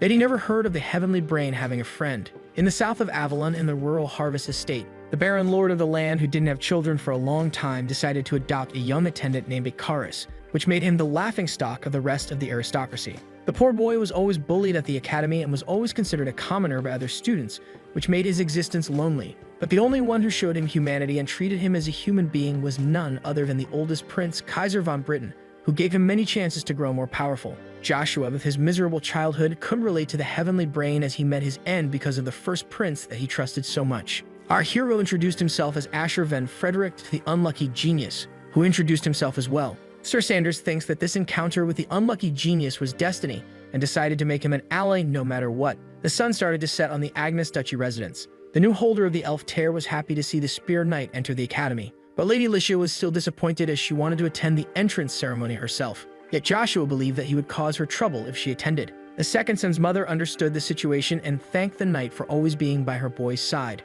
But Cain assured her that the honor was his and decided to drop the formalities with the lady for a short moment in order to compliment her son. But suddenly, the conversation was interrupted by someone barging in. It was none other than the Duke himself. Aiden wanted to make sure that Licia felt comfortable in her new home, which she confirmed by thanking him for his generosity. As he walked away, he affirmed to his second wife that she could speak to him if anything bothers her. The servant that was accompanying the Duke also excused himself. And with that, the 2 men left the scene. Lady Licia and Cain watched as they walked away. The servant wanted to talk to the master. He apologized for his arrogance and asked the Duke about moving Lady Licia to the capital with him, risking to trigger his first wife's wrath. Yet Aiden von Agnes stated that the man should be aware of Joshua's incredible potential. Yet they couldn't ignore the talent of the first son, so the servant proposed that the Duke pick his successor once and for all. The Duke was aware that the man was worried about the Agnes bloodline, but couldn't ignore the fact that Babel was his legitimate son. The Agnes house would fall into chaos if Joshua officially earned its name. Yet the Duke was about to give his opinion on the relation between bloodline and legitimacy, but quickly dropped the subject. He wanted to observe his 2 sons for a bit longer, but his face was saddened as he thought about the matter. It was now time for the first class of the day after the entrance ceremony, and the Spear Knight was finally aware of the relationship between his roommates. The two boys were considered celebrities in the academy, but were far from popular. Suddenly, some students started to make fun of the two boys, calling Agareth an illegitimate child and Icarus a former commoner. The head of the bullies was known as Amaru Bronze Sten. Joshua was familiar with the boy's family. The kid looked just like Count Arid Bronze Sten, one of the masters of Avalon known as the Master of the Rapier. One of the bullies claimed that the class would be easy since Icarus and Agareth attended it, and Amaru started to make fun of them, calling them incapable of passing the first year. Joshua noticed that these boys were second years from their yellow ties, unlike his first-year friends with their white ties, and he was more interested in him sharing a similar route with Agareth. Amaru then shamed the boy for being an illegitimate child and not being able to get to the second year, claiming that he is ashamed of being once his friend. So Icarus jumped in and tried to defend the poor Agareth, but Duncan Poldunitz stopped him and claimed that he was insulting the House of Sten. The boy explained that any insult directed at Amaru Bronze Sten is an insult to him. But just as the unlucky genius tried to defend himself, he was interrupted by a fist to the face. It was Duncan who struck him while calling Icarus livestock. He claimed that a commoner talking to them was an insult as it is, and shamed the poor boy for being one despite being adopted by countryside nobility. Agareth tried to intervene, but the third bully kicked him in the guts with ease. Amaru then noticed the protagonist walking towards them. The angry Spear Knight was disgusted by the bullies who saw them as animals and decided to crush their superiority complex. Suddenly, the young Bronze Sten looked away and seemed to be terrified of someone. This person was none other than the fourth prince, Kaiser von Britain. All of them quickly greeted the Emperor's son, who only conversed with Joshua. Varen asked Mukut if Asher was really an acquaintance of the fourth prince, but the knight wasn't so sure of it. The boy is becoming more interesting as his house is nowhere to be found and a member of the imperial family cared for him. So the villa's earl commanded Mukut to go to Mu's door and ask about the mysterious boy there, since he was determined to destroy him and his house.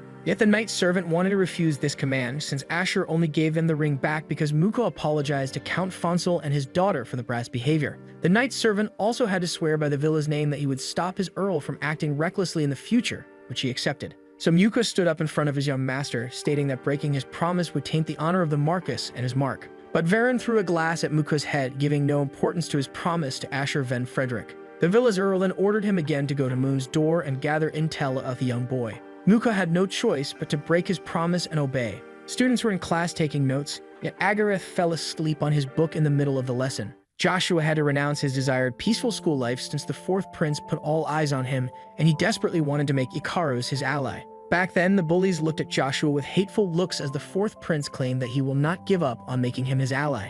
Kaiser asked Joshua to visit his home before the end of his school life, but the second son was going to pass by anyways, since there is something he wanted to retrieve from the Imperial Vault. But Asher's train of thought was interrupted by the teacher calling Agareth Kun Douglas, waking the boy from a deep slumber, which made the whole class except his two roommates burst out in laughter. The teacher asked him to focus on the lesson if he didn't want to be expelled from school. And so the man continued the lesson about the sword being the strongest weapon, which explains why the most famous knights were all swordsmen. The emperor himself used a sword, just like one of the strongest men on the continent, Aiden von Agnes, who was also a swordsman, and so were the four other masters of the Avalon Empire. So when the teacher asked about why the sword was considered the best weapon, a student enthusiastically raised his hand. Amaru explained that all other weapons were useless in front of the sword, which explains the obvious result of when two fighters with the same stats face each other. Joshua's expression changed when the boy claimed that the swordsman was always the one that comes out on top. But the teacher explained that many soldiers were spearmen and asked the boy why they didn't train with the sword if it was truly the best weapon.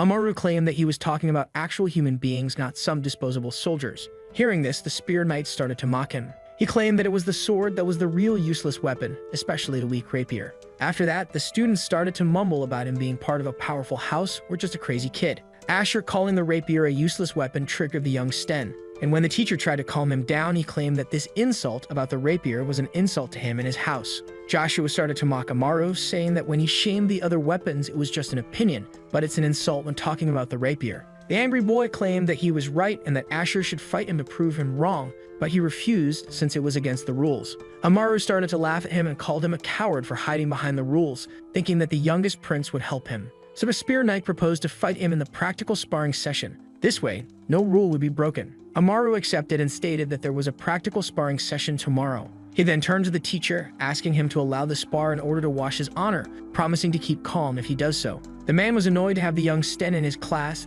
thinking that it would be a difficult year for him. Realizing that he had no more control over the situation, the teacher allowed the spar, but only if they agreed to use wooden weapons. Amaru was happy to hear this, since a wooden sword was the best tool to break someone's bones, determined to crush Asher no matter how close to the prince he was. Naturally, Sir Sanders was looking forward to making that child swallow his words. After getting back to their room, Agareth and Ikaris started to scold the carefree Asher for insulting the rapier in front of the young Sten. They explained that Amaru wasn't the type to take insults lightly, and that he would surely try to harm him. Joshua misjudged Agareth, thinking that he was just a simpleton. Agareth then stated that Amaru, who could now sense his own mana, was part of House Aiden, and that he is considered one of the most gifted students. Asher then pointed out that the boy was quite knowledgeable about Amaru Bronze Sten. After all, the two boys used to be friends in the past. Two houses prevented the demonic creatures from invading the Empire at its far north. They were the head of House Douglas, Agareth's father, and the commander of the North, who he was assisting, Amaru's father, the head of House Sten. It was then well known by everyone, even among nobles, that these two houses became good friends after facing death together. Naturally, Agareth and Amaru became close back then and were even able to help each other since they both weren't their father's successor. This is why he knows Amaru better than anyone else and wished that Asher apologized to him, since he didn't want him to end up injured. But Joshua smiles, since Agareth assumed that he was weaker than the young Sten, refusing to submit to the others. So Ikaris corrected Asher, since Agareth was just trying to protect him, which Joshua found ridiculous. According to the Spear Knight, those were just lame excuses that deteriorate potential, and one had to fight with all his heart in order to defy his birth-given destiny. Also, unless he wanted to live in the other's shadow, he had to stand up for his principles and live by them. With that, our hero exited the room, slamming the door behind him. This left his two new friends worried about him. Around the same time at Moo's door, someone wanted intel about Asher Van Frederick from Zero. It was none other than Muka. Since the boy was a total mystery to him and Varen, his master, it turns out that the branch manager had some intel on him. The knight then burst out of his seat, stating that he was ready to pay any amount for some information on Asher, so Zero reminded him that Moon's door intel was pricey. But before Muka could talk, the branch manager interrupted him. The informant then claimed that the young Frederick was a special client of Moon's door. Muka was shocked to hear that Asher was a special customer of this prestigious organization, but still insisted on purchasing the intel. But he was even more shocked when Zero fixed the price of 1 million gold for the desired information. It turns out that Zero requested 1 million gold for the sake of Joshua von Agnes, since someone as powerful as the villa's Earl would turn to other informants to get the intel. Varen would then assume that Agnes is a dangerous person and give up his revenge, since he was nothing more than a coward that only bullied the weak. So Zero did all of this so Joshua could search for the red coin in peace and would always back him up until he finally finds it. Sir Sanders was channeling his mana through Lucia. The Academy surprisingly allowed the students to roam free once classes are over, which is why our hero could go to the Agnes residence and focus on recovering his prime. Joshua struggled to stay on his feet, since the divine and demonic power inside his body were two opposites that couldn't coexist. So the Agnes Earl did his best to control them by using the power of his Genesis Stone. Suddenly, a massive bolt of lightning struck the inner court of the Agnes residence. It fell right in front of the second son, sending him flying into the wall. This made the boy lose consciousness as time passed. Finally, Sir Sanders started to recover his senses. Joshua was knocked unconscious by his own untamed power, but he was sure to be able to control it in the end. If the legendary spearman could use the Genesis Stone to master his two opposite powers, he could reach Magic Spearmanship Stage 3 and recover a certain technique. But the Agnes Earl then noticed that his trusted spear was missing. He panicked and started to search for it everywhere when suddenly someone called him out for being an idiot. Suddenly, what appeared to be a black matter appeared in front of the Spear Knight. He recognized it as subspace magic. The voice then called him an idiot for the second time for being vulnerable and unconscious for 3 days straight, but Joshua demanded to know who the presence was. The pretentious entity introduced itself as Lucia the Spear, claiming that the boy should be thankful since he was under its protection for 3 days. Joshua was shocked, since the Academy must be furious about his long absence, but he then remembers discovering that Lucia was smart in subspace after reaching Stage 3 for the first time. But he didn't realize that his spear would also be reincarnated as a child along with him. Lucia then took offense at her wielder thinking of her as a kid, so he realized that the entity had telekinetic powers. So the smug spear affirmed that it had such powers since its awakening at Stage 1, but asked Joshua to focus on what's important. Lucia then advised him to know his weapon perfectly before knowing his opponent and claimed that Joshua's present body was defective. And so the spear decided to reveal the information. Lucia then explained that the Genesis Stone's true powers weren't related to their elemental properties like the humans thought. The entity then explained that the magic stones had powers of extinction, harmony, and regeneration, but that wasn't the most crucial part. It then asked its wielder about the special power of his Genesis Stone. Joshua speculated that the secret power of the Bronto must be related to destruction just like lightning, but quickly discarded the idea since such power was more fit to magma. The spear advised him to think about it alone since answering this riddle was the fastest way to achieve his goal. It turns out that Lucia was just as eager as its master to take revenge on Kizer and the rest of the traitors. Students were now entering the classroom. Agarith was happily conversing with Icarus, but suddenly the cheerful boy crossed eyes with Amaru Bronze Sten. It was as awkward as always between the two past friends when suddenly the young Sten's friends slapped Icarus on his back and started to mock the two boys. He claimed that they should have escaped like Asher and reminded Agarith that running away from simple things was his specialty. But when he asked the bullies to stop, he claimed that the sin of their runaway friend was theirs, which Agarith didn't understand. Duncan suddenly grabbed the poor Icarus by his hair, claiming that they should get rid of the fake nobles so only true aristocrats would be left in the school. Suddenly, the teacher entered the classroom. He reminded them once again that it was forbidden by the school's rules to fight among students and stated that Duncan would be punished if he didn't stop harassing Icarus. So he finally let go of his hair. The teacher recognized that it was his fault for letting things escalate to this point, but was glad that Asher disappeared before he had to intervene since he didn't want to recreate a certain day. When suddenly someone came to class apologizing for taking so long. It was none other than Joshua apologizing for being absent for 3 days and explained that it was due to some private reasons. The teacher was shocked to see Asher Van Frederick show up, fearing the worst for him. All the students started to mumble about him having the audacity to come back, thinking that he would surely get demolished by the young Sten. So the teacher silenced them since the class would be starting soon. He then told Asher to regain his seat so he could start the lesson. The teacher, fearing the worst, decided to move the practical sparring session to the next day since he didn't know what Amaru would do. The young Sten and his friends gave Asher menacing looks as he regained his seat. Amaru was especially annoyed by his return. Agarith seemed to have something to say as Joshua sat down. Asher was surprised to see Agarith being aware of him being fallen nobility, so the boy explained that there were rumors, probably spread by Amaru, circulating among students. So young Douglas explained how being submissive saved his life many times and claimed that his roommate should do the same, but Joshua refused since he decided to stick to his beliefs. But his attention was suddenly drawn by Icarus's worried face. He could easily tell what was on his mind, but Icarus shouldn't be worried about two students fighting since there were more important matters at stake.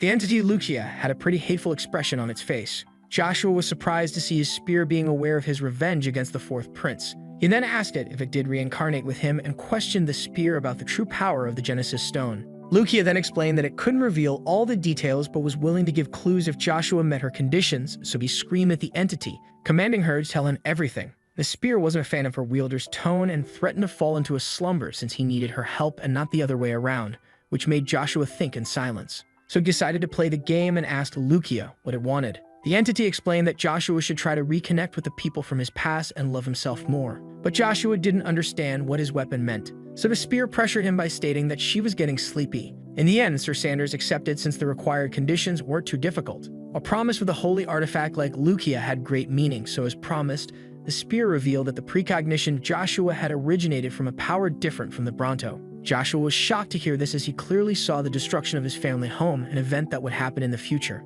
Lucia explained that his precognition, which comes from his holy power, works when he relentlessly thinks about someone like the person he wanted to take revenge on. Sir Sanders was shocked to hear that this was the doing of holy power. High priests usually get revelations from gods whose power is far greater than human understanding when danger is near, and Joshua's precognitive dreams work similarly. But Joshua should try to master the demonic and divine powers dwelling inside him. Once mastered, no human would be able to stand in his way. Lucia insisted on the importance of the primordial stone, stating that Bronto's special power wasn't its terrifying destruction, but its evolution, leaving the young man to reflect on these few words. Just then, Amaru burst out in anger at the teacher, accusing him of ignoring the trivial matter. And when the man demanded an explanation, the young one revealed that despite it being a friendly spar on the surface, this was an important duel for his family honor. Amaru then threatened to take matters into his own hands if the teacher forbade their duel. The man was well aware that he was under the family's mercy despite having a superficial relationship of master and pupil with their children, putting him in a tough situation. Amaru then addressed Asher Van Frederick, stating that he would take the chance of his mysterious return to prove once and for all how useless the spear truly is.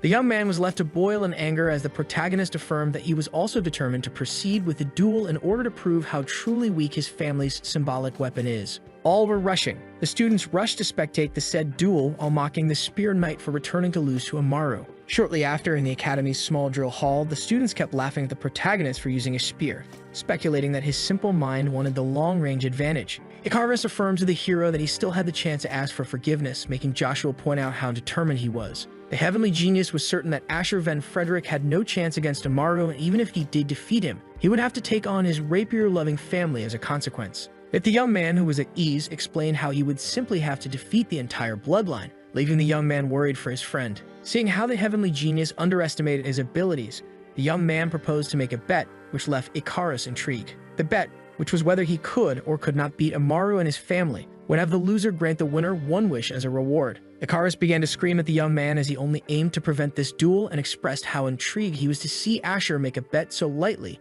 without knowing the risk of loss. The young man was left shocked when the protagonist affirmed that he didn't plan on tasting defeat. Amaru's eyes were full of rage and anger. The teacher asked the heavenly genius to let it be, as the duel was now inevitable. And so before regaining his place, the boy affirmed to his friend that he could not transform the school alone. This made Joshua realize that Icarus had met with a devastating incident in his past life. With that, the crowd was filled with excitement as the teacher announced the beginning of the duel between an unknown nobody and the son of a well-known family. Many students began to cheer for Amaru, who immediately took his calm fighting stance. But the young Earl immediately lost his cool as he witnessed his adversary having his eyes closed, which turned the protagonist into a mockery for the crowd. Despite having reached the third stage of magic spear art, Sir Sanders decided to defeat his opponent using his fighting skills alone. Joshua had always aimed for the pinnacle of spearmanship yet never reached it, having forgotten how crucial the basics truly were. As Amaru charged headfirst, aiming to thrust him out, our hero began to think about this, feeling that new heights were now within his reach. The little Earl, whose blade was governed by anger, would not tolerate this insult.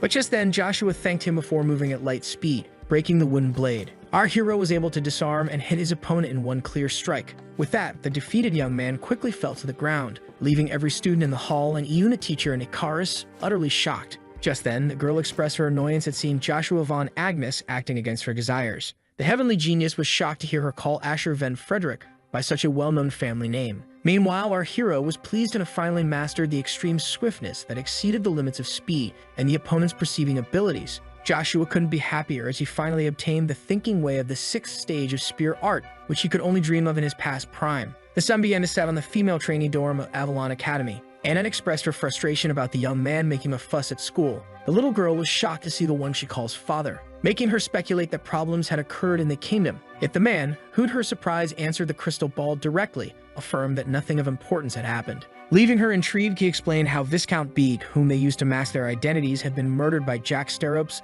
the Thunderseat of the Seven Mages. This left Anna in a state of panic as she learned that a self-prideful group like them had lowered themselves to kill the Viscount, making her think that their plot had been revealed. So the man explained how the mages' movements targeted Joshua, who had obtained a crucial item that they had convoyed, making Anna propose stealing the item from the boy. Yet to him, stealing an exclusive item of the magic tower would be a waste since they should focus on hiding their long-term plan before asking about the reason for calling Joshua. So Anna explained how he had drawn attention to himself from the very beginning after badmouthing the rapier in front of Agnes Shan and defeating him in the duel he had been provoked into. Earl Agnes' prowess amazed her father, making him speculate about the Duke's reaction as he suspected a change of hair in the Agnes Duchy. Yet Anna couldn't fathom how the Duke could favor his illegitimate youngest over his rightful eldest. So the man explained that despite Joshua's embarrassing origins, Duke Agnes would certainly favor his own flesh and blood over the child of another, leaving the little girl completely shocked. Meanwhile, the teacher was conversing with the protagonist, explaining how Lord Frederick had gone missing a long time ago, and how they weren't a powerful military family in the first place before asking the young man, who demonstrated a never-before-seen spearmanship talent, about his true identity. So the spear hero affirmed that his true name was Asher van Frederick. As he got up from his seat, the man decided to drop the case. The teacher explained how the children of royalty and high nobility sometimes entered the academy using fake names and affirmed that Asher's thoughts didn't matter to him. The man then explained how, despite Amaru having the Sten crest, he was still a small trainee, explaining how their duel could have been seen as a minor childish misunderstanding if the protagonist hadn't beaten the Sten's rapier in front of countless sons of nobles. Yet the prodigy affirmed that he was ready for the consequences. This way of thinking made the teacher recall another student who also shared this philosophy, named Simmies Kun Douglas. The family name made the young man understand it all. He explained how the power of the families created an unspoken hierarchy among the supposedly equal trainees, which made bearing the consequences not enough. The man then explained how the hierarchy had long been forged, with Amaru Sten being a natural part of it, which is why those of the elite would now try to bully those of lower status, including the protagonist. With that, the young man decided to ask if a teacher was truly someone who divided students and stood silent in the face of harm and blackmail in the heart of the academy, striking one of the man's chords. Joshua affirmed that he refused to have such individuals as his mentors, affirming that one would always try to prevent what scared him until he stopped. And when the teacher affirmed that there existed some things in this world that could not be altered, the student claimed it to be the coward's way of thinking, being too scared to act. This left the man in utter silence. The teacher then proposed recommending Asher to the Imperial Knights, where he would receive the compulsory education for graduating, as he would easily enter with his skills. Joshua began to think of how he had turned down Kaiser's imperial recommendation and how he wanted to focus on the primordial stone's power without being distracted. The teacher insisted on using his power to let the spear genius take the entry test, so Asher affirmed that he didn't want to waste time. Hearing this, the teacher got excited and affirmed that he would surely use his power to get him in, yet the student interrupted him, stating that he didn't want to run like a mere coward, putting the teacher to shame. With that, the protagonist politely excused himself, before walking away, making the teacher look at the sky and ask the late Douglas if he also considered him a coward. The next day, the young man had the academy's hierarchy on his mind. Despite his decision to leave the academy, our hero was determined to destroy its hierarchy before starting a new chapter in his life. Just then, a presence appeared behind him. This presence was none other than Amaru Sten demanding to converse with him. Yet Asher affirmed that he had no time to waste on him. But to his surprise, the arrogant young man presented him with an apology for hastily badmouthing the spear in front of him. This left our hero shocked, as he had misjudged the boy, who showed great humility despite carrying the pride of the Sten family on his back. Asher affirmed that there was nothing to be forgiven as they both wronged the other, which made young Amaru happy. And so, with happy face, the young man asked to be taught something. Amaru aimed to master the extreme swiftness that Joshua showcased, leaving the protagonist totally shocked. He explained that the easy-looking but difficult swiftness consisted of locating the shortest route between 2 points, affirming that he couldn't predict the hit before passing out during the duel. Amaru affirmed that he felt his body being spun after being hit by the spear. This amazed Joshua, as the little boy possessed sharp senses that allowed him to fully comprehend the reason behind his defeat despite passing out from the extreme brief pain.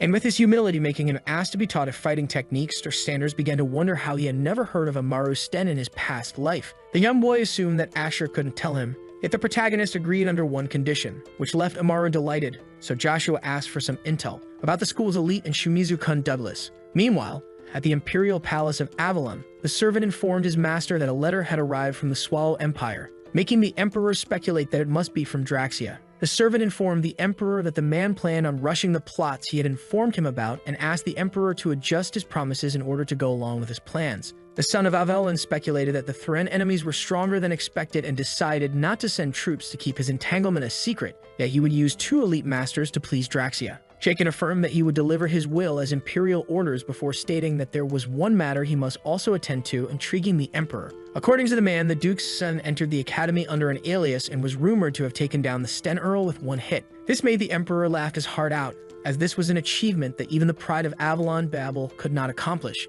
And so he tasked the man to enroll the Spear Knight into the Imperial Knights at any cost, affirming that he was even ready to write him a personal recommendation letter. This shocked Jaken, as despite the harsh criteria for one to enter the Order of Imperial Knights, Avalon's most important man was ready to personally recommend the young genius, making him realize that the son of Avalon was more determined than ever to have Joshua von Agnes by his side, who currently had Araxia, the school's elite, on his mind. Despite believing it to be an innocent school club for children, Araxia was, in fact, a group made by the elite nobles' sons and daughters in order to grasp power in the future. This group, which the teachers deliberately ignored, also aimed to make allies for later, while making the lower ranks submit to their will and destroy anyone that stood in their common way. This made von Agnes understand his cowardly teacher Cain, since one couldn't foresee change after accepting the harsh reality, creating a vicious circle. And knowing of its greatest victim, the young man decided to break it in order to get the heavenly genius on his side sooner than planned, in order to make Keezer's path harsher. But just as he thought about him, the said Icarus entered the room.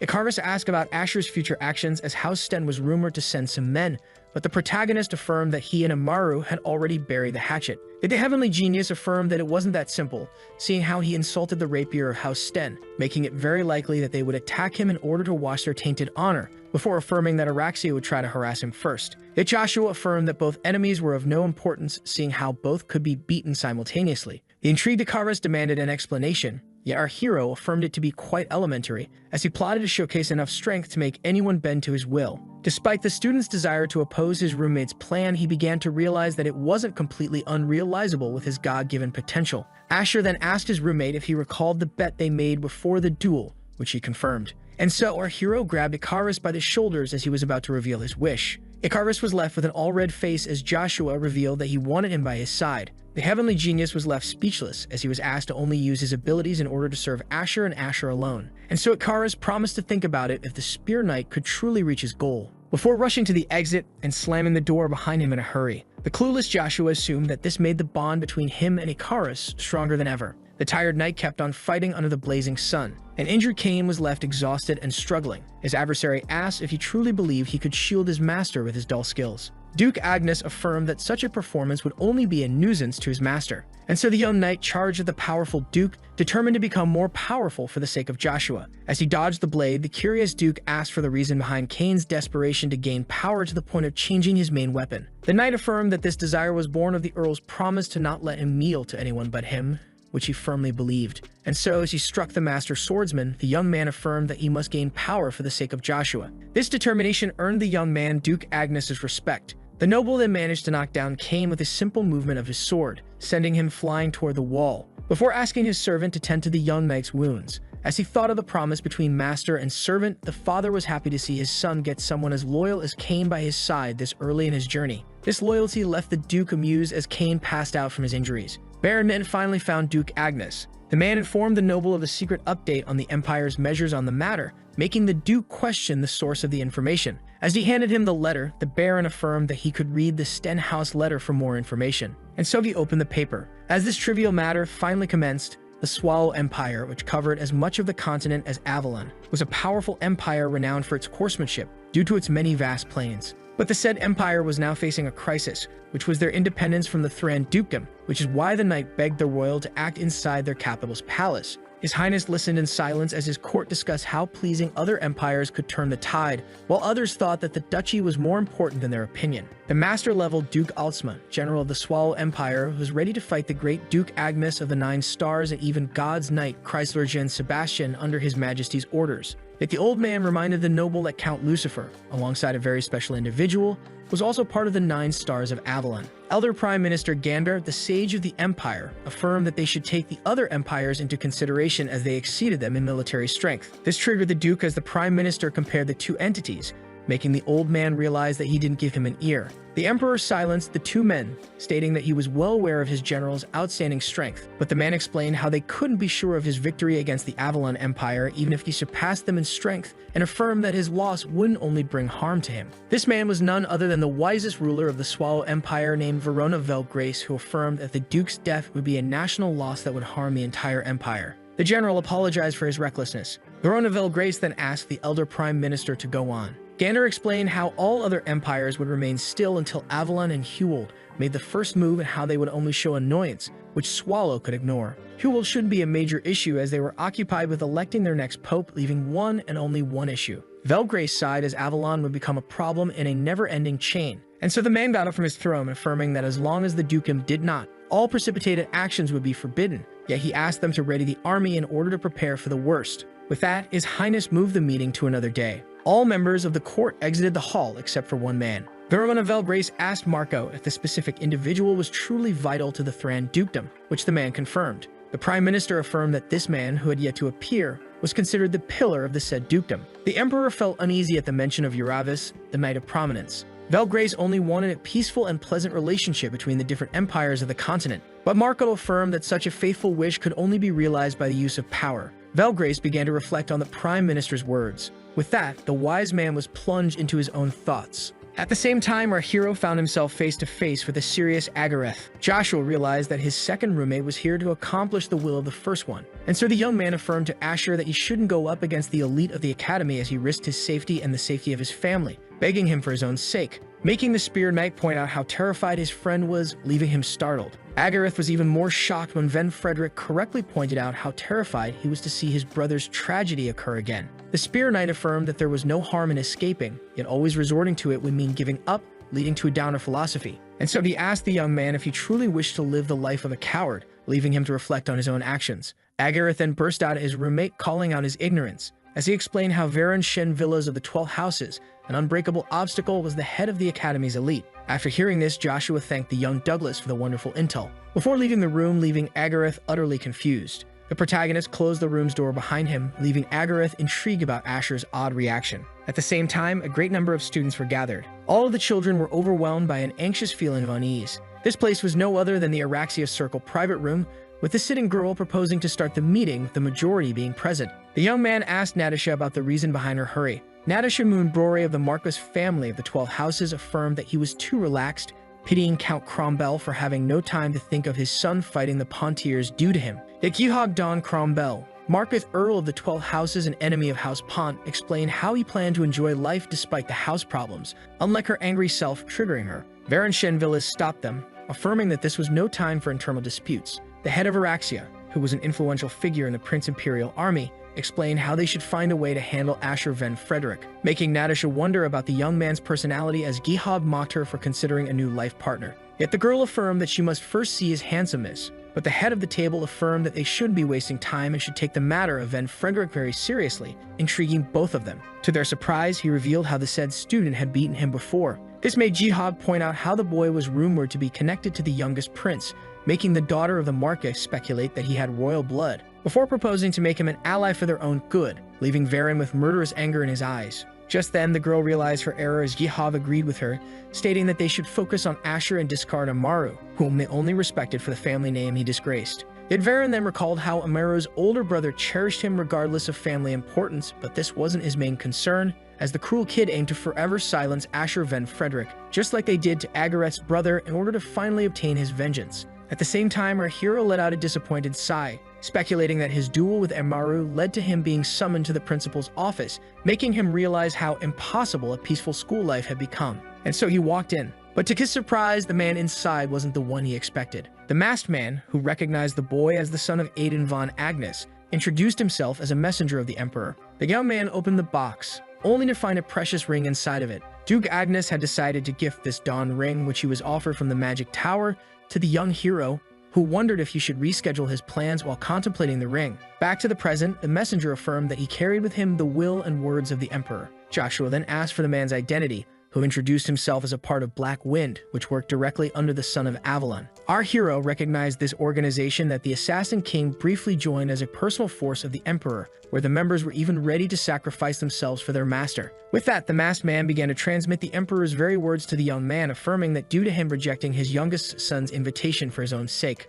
he wanted Joshua to have joined the Imperial Knights by tomorrow, offering to write a personal recommendation letter and threatening to expel him from school. The member of Black Wind affirmed that his master's will was absolute and must be fulfilled, explaining how the academy would be dealt with in a different way. After this mysterious encounter, despite the Emperor being rumored to have an amusing personality, the Spear Knight failed to picture him correctly, as His Majesty had talent and foreseen potential. With that being settled, our hero continued walking the long corridors of the academy. At the same time, a powerful fist was delivered to the gut of a young man, making him fall to his knees while grunting in pain. The poor Icarus was being violently bullied by the others. Agareth tried to stop the harasser, explaining how they had affirmed that they wouldn't meddle in their affairs any longer. So the bully decided to enlighten him on their situation, explaining how he and his roommate were now doomed as Araxia watched from up close. With that, the confused Douglas demanded an explanation, seeing how they had harmed no one. But Chihab affirmed that they weren't being punished for their own actions, which shocked the young man, but because of their friend Asher, just like last time when the culprit was the eldest Douglas. Yet Agareth affirmed that the protagonist must hardly see them as acquaintances, seeing how the academic year had just started. But the main man affirmed that their relationship was of no importance, seeing how their target had a history of interfering with the affairs of others. And when asked about it, Shenvillas decided to skip the details and take both boys hostage before calling out Asher, just like how they did with Shumizu Ku Douglas, making Agareth recall the unpleasant. The boy began to recall his dear half-brother, who told him to always ask for his aid if facing trouble. But he also recalled how Shumizu fell right in front of him, the colonel asking them to be thankful as he only expelled them from the academy for not acknowledging their own status, rather than taking down the entire Douglas house and asking Agareth to stop standing in his way after having crippled his older brother. But then he recalled the protagonist asking him if he wished to live the life of a coward, and so Agareth firmly grasped his fist, before charging at Varen Shenvillas. His course was cut short by the bully intercepting him with a punch to the face. The villain then affirmed that he would ruin both of the boys' houses if the hero tried to outsmart them. But just then, the attention of all was drawn to Icarus, pinning them, stating how shameless they were for taking the two of them hostage in order to be a child and yet still considering themselves an ability. Yet just as the bully began to reply, he was quickly interrupted by the head of Araxia, who calmly walked to the heavenly genius, before looking down on him and cracking a deranged smile. Suddenly, Varen Shenvillas exploded with rage and kicked the young man's face. The sociopath affirmed that this was just the way of the world, where the strongest eat the weakest in order to survive. All students couldn't bear to watch the atrocious beatdown as their boss explained how none of this would have occurred if they had known their places. The sociopath affirmed that nobles would naturally express their wrath upon those who tried to overthrow the present order. Seeing this, the restrained Agareth began to beg for his friend's life, while his restrainer began to wonder about Asher's reaction. But just then, the bully noticed something, as someone called out the head of Araxia's name. The figure affirmed that the boy's actions went against his promise. As he arrived, the angry protagonist affirmed that the brat shall be punished for it. Yet to Varen, what Asher did to him far exceeded his own actions, but to Joshua, harassing his friends was an unforgivable crime. The ordered friend left the young Douglas moved and shocked,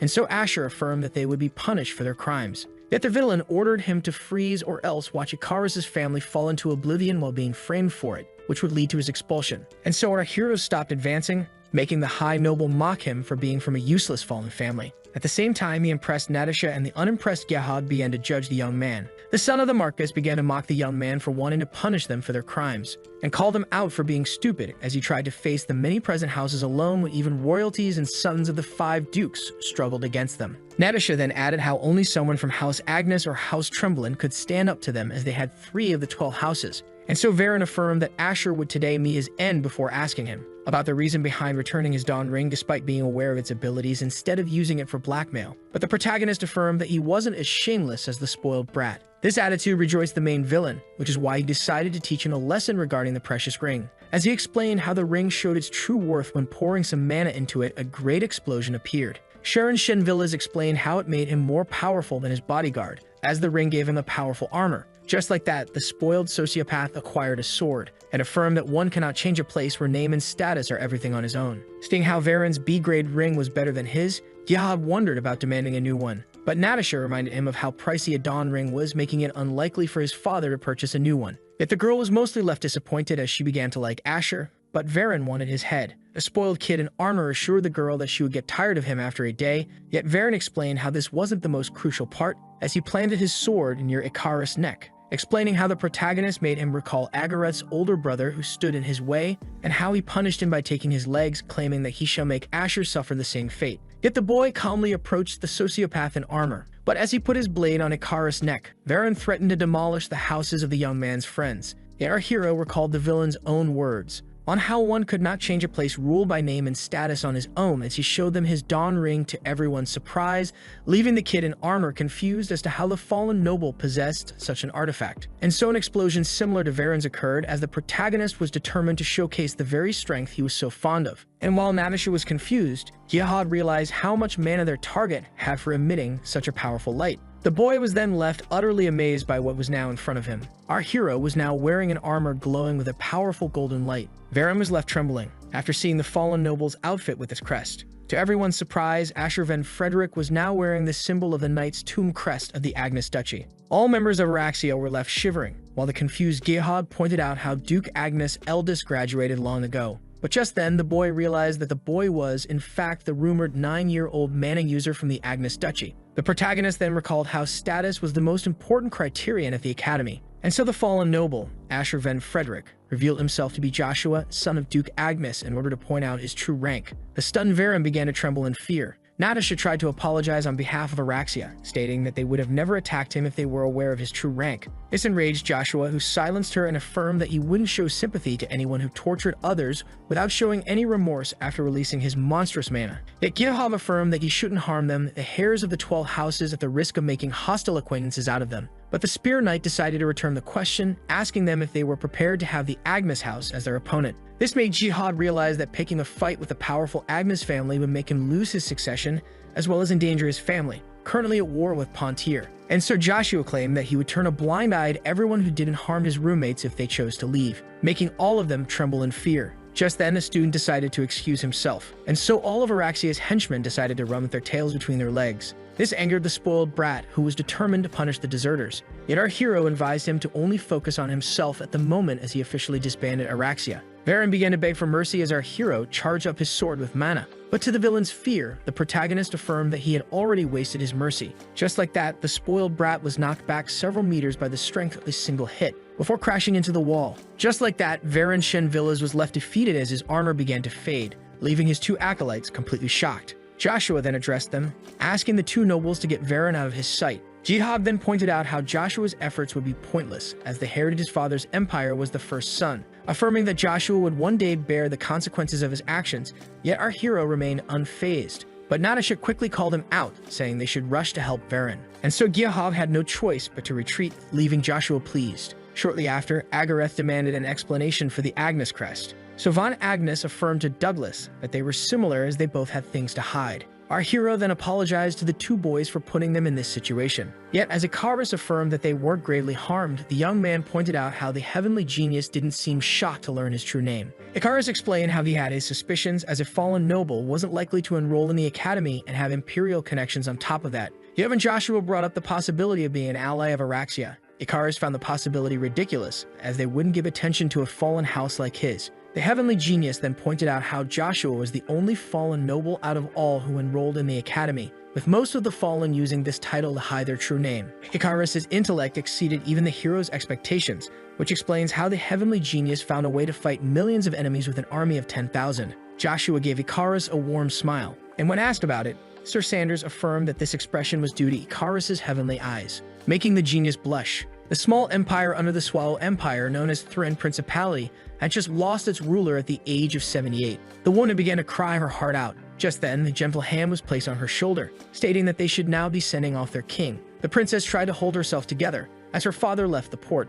The sleeping king was now floating away, and so the knight readied his arrow, recalling how the king apologized for leaving them in a time of crisis on his deathbed. The old man then left his empire and the princess in the man's care. Revis, the knight of prominence, now carried a heavy burden, asking the king to enjoy his eternal repose as he promised him the well-being of his empire. And so he used his fire powers to ignite and release his fiery arrow. Just like that, the king was being sent off, as his daughter watched alongside the man he trusted. The princess affirmed to the knight that her father's empire was his to guide. With that, he promised the lady to use his life in order to serve Thran. Revis was filled with worries as he decided to master the Genesis stones at all costs in order to face Avalon Swallow in the Magic Tower after the ruler's death. Shortly after, the moon began to enlighten the academy. The mage from the Magic Tower arrived at the academy. At the same time, Joshua was plunged deep into his own thoughts, thinking of packing his stuff in order to leave the school. He wasn't expecting to stop attending this early, and so he decided to leave at dawn as he aimed to obtain an item present in the Imperial Vault. Joshua then thought of his loyal knight training hard under his father,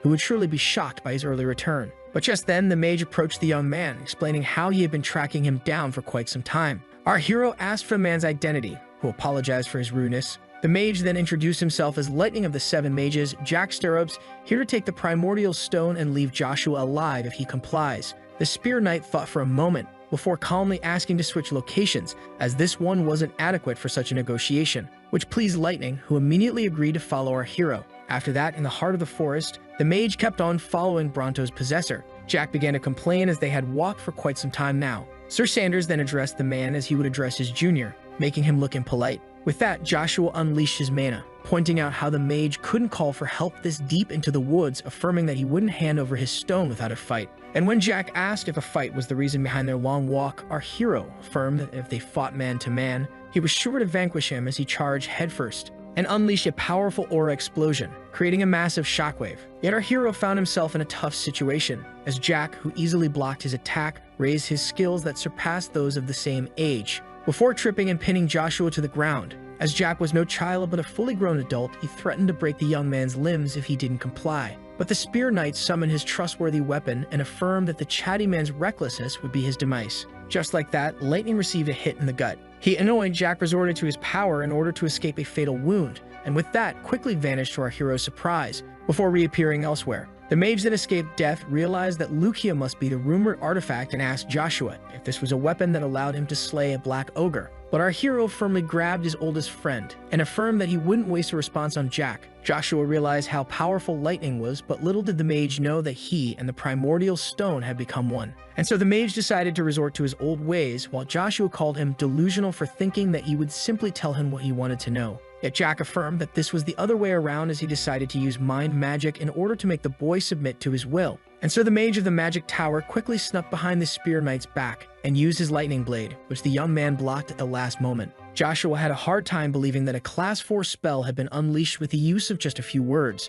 Jack affirmed to our hero that he would keep him alive, as mind magic only works when one is in extreme pain, before casting the spell Lightning Spear *. This left our hero confused, as Jack talked about keeping him breathing yet unleashed an attack that no man could survive. The powerful Lightning Spear * created a great explosion. A powerful mana blast resulted in a devastating attack. Jack speculated that this attack should calm his target down. But just then, the mage noticed the shadow of a spearman lurking behind him, and so he tried to intercept him with a lightning bolt while acknowledging his skills, only to find Joshua behind his back, thanking him for his praise. Yet as lightning fended off the spear, he asked its holder to surprise and entertain him. Jack began to speculate that the young man had no more strength, but with a swift movement of the spear, our hero managed to fend off the man's spell. Joshua decided to keep his calm in order to exit this fight victorious. The mage hardly managed to block the boy's strike, making him realize how mastered and dense his opponent's magic power was. Our hero prepared himself to launch another attack, and Sir Joshua used his first form, Lightning / in order to attack Jack, who found himself being knocked back by the powerful blast, making him point out how tricky the young man was. Yet Joshua couldn't bear to hear this from a tricky mage, as he prepared himself to strike the man's head. Yet lightning managed to escape him in a flash, before counterattacking in the blink of an eye. Yet the young man managed to dodge the lightning bolt, and so the amused adult decided to see how long the child could dodge his lightning spells. And so, by combining his speed and firepower, Jack began to bombard Earl Agnes with a barrage of lightning. With his powers, the mage could easily catch up to the knight. Our hero realized that he couldn't keep running and had to get closer in order to take Jack down. Lightning then pointed out how much of an embarrassment it was to be beaten by a magician in close combat, which is why the man decided to fight up close, as Joshua found it wise to launch a counterattack instead of escaping from Lightning's spell. With that, Lightning / and Lightning Blade * clashed together, resulting in a giant explosion, and the knight being knocked back from the shock. And so the struggling Earl planted his spear deep into the ground in order to stop himself mid-course. Jack was shocked to see Joshua go toe-to-toe with a class 4 spell that would even annihilate a B grade. Jack then affirmed that he didn't want to keep playing around, giving him one last warning to hand over the Lightning Storm *, as he didn't enjoy harming the gifted youths. As he spotted the lightning spheres, our hero speculated that his opponent had installed them while bombarding him with lightning bolts. And so Jack threatened the young man to keep himself still, as one clench of his fist was enough to make him the target of all floating orbs. But Joshua's determination left the disappointed man no choice, and so lightning closed his fist, making all of his spheres target the hero, who decided to use all of his strength in order to use the second form of his magic spearmanship called Gust * to create a tornado around him as a shield. Jack expressed his amazement, as this strike was aimed at Joshua's life, and yet the boy even survived this attack. But despite all that, the spear knight struggled to keep himself from falling. But just then, our hero noticed something behind him. To Joshua's horror, the lightning spheres still remained. Jack, who was pleased with the fear in the boy's eyes, explained how this spell wouldn't disappear before terminating its target, speculating that Joshua was now exhausted. The mad mage expressed his disappointment as he wished to play more, and as he gathered his mana, Lightning asked the boy to display his brilliant talent once more. Joshua was left speechless, as he witnessed a massive energy ball being created right before his own eyes. Jack pointed out how the Spear Knight lost his determination and that he planned to keep attacking regardless of the risk of taking the boy's life in the process. With that, Lightning unleashed his rune flare. All hope seemed lost for our hero. But just then, Joshua was shocked to see Lucia conversing with him. At that moment, our hero noticed something odd and quickly realized that everything around him had been slowed down. Lucia began to scold its wielder for looking this pathetic rather than using his new powers, yet Joshua affirmed that Jack was too powerful to resort to it. So the spear reminded him how he used to never care about such things, stating that no matter how powerful the enemy in front of him was, he always cleared himself the path, as this was his way. These words resonated deep within the protagonist's soul, and so he firmly grasped Lucia. Sir Sanders recalled how he exited every battle alive and once conquered an unbreachable castle. With that, our hero, more determined than ever, remembered that he was the legendary spearman. Jack let out a crazed laugh as he launched his powerful energy bomb. Joshua prepared himself. Sir Sanders used Magic Spearmanship Stage 3, channeling an incredible amount of mana into his arm and into his feet, which he firmly planted into the ground. This was Joshua's new power, named Shura's Path, and so our hero threw Lucia through the fire. The boy targeted Jack. His power horrified the mage, who rushed to activate Blink. With that, the man evaded death at the last second. Yet even after passing through the massive spell, Lucia kept going, reaching far into the sky. Jack used his powers to hide deep in the forest, but to his surprise, the Spear Knight appeared, ready to impale him with his trusted weapon. Despite the spear beginning to shatter, Sir Sanders was finally able to land a hit on his speedy adversary. Jack couldn't believe it, as a massive mana explosion occurred. With that, the young man finally loosened his grip. Joshua was left standing, while Lightning was shocked to see a combination of holy and demonic power. Just like that, Jack's stirrups of the magic tower passed away. At that moment, our hero felt immense pain dwelling within his body as he started to cough brutally, only to find his own blood on his hands.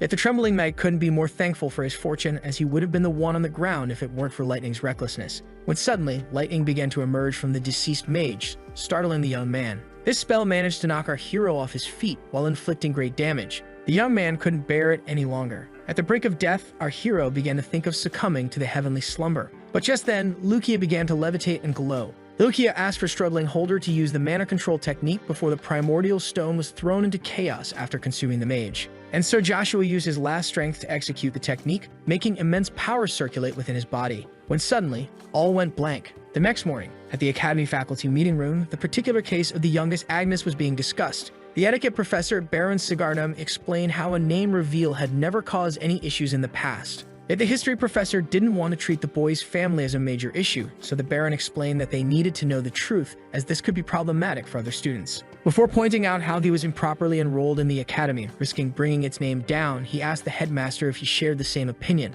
The headmaster, Steinine Albert, began to think as the man revealed how some would improperly make a child enter the academy without being from any house. Steinine was well aware that the matter should be concluded by some objection, but having the heirs of the 12 houses involved was the bigger issue. With that, the etiquette professor demanded the expulsion of the young genius in order to maintain order. This triggered Professor Kane, who found the forced volunteering at the academy a sufficient punishment for the boy. Yet the angry Baron furiously affirmed that they should assert their domination by driving the outsider out of their academy. But the professor explained how they didn't know the reason behind him using an alias, thus not having enough evidence to expel the child. Yet according to the etiquette professor, they had all the proof they needed, as Joshua brutally injured Varen Shen Villas, which couldn't be ignored. With that, Kane accused the man of shadowing justice for the sake of power, as Varen's father was rumored to be called to central politics, before pointing out how all present professors sided with the Baron being deprived of a personal opinion, seeing how all were too scared to respond. Made the man fear the worst, while the Baron was delighted, thinking that he had secured his position while wishing for the Marquis to grasp power as soon as possible. Professor Kane pointed out how Joshua's actions were nowhere near punishable by expulsion, aside from the fact that they were judging his ends without first hearing his side of the story, before explaining his greatest feat of shutting down the elite's notorious actions, which even the teaching staff was powerless to stop. With that, the etiquette professor demanded the man stay silent or choose words that endangered him alone without involving the others. And so Kane began to shame the Baron, before shaming the other teachers for being influenced by power and staying silent, pointing out how their students were the ones suffering from their sins. Professor Kane affirmed that, as model instructors, they should relinquish their current ways. With that, the Baron tried to silence him once again when suddenly someone agreed with Kane. One of the two men entering the room affirmed that he supported the professor's opinion. The headmaster was filled with fear as Count Ari Bryn Sten and Duke Aiden von Agnes entered the scene. All were confused by the presence of the two powerful figures. The head of House Sten affirmed that they were attracted by the noise in the room, while the Duke pointed out how a parent should be present if his child made a mistake, while the headmaster asked him to adopt a more familiar tone. But Duke Agnes stated that he should stick to formality, as the academy was an important place where the leaders of tomorrow received their education, before looking at the Baron and describing the school as the place where his youngest would be punished, making the man deny it while shivering in fear. The Count affirmed that improper enrollment was a crime regardless of its reasons, before giving a dark, menacing look at Professor Sigardum while asking for his opinion on the matter, filling the man with terror. Aiden then asked Ari to leave the man alone, yet the Count jokingly explained that he was only asking. One of the teachers asked the Duke if he came all the way to the academy in order to use his power and protect his son. With that, all the teachers were filled with fear. The horrified headmaster asked the daring teacher to choose his words carefully, but the Duke ordered Steinine to calm down, as his presence was indeed related to his son, And so one of the professors recalled von Agnes' own words describing the academy as responsible for educating the future nobles. The magic professor Cecil explained how the academy was a place exclusive to children in development and how the Duke's presence interfered with said growth. But the teacher affirmed that no one could oppose the Duke if he came as a student's father.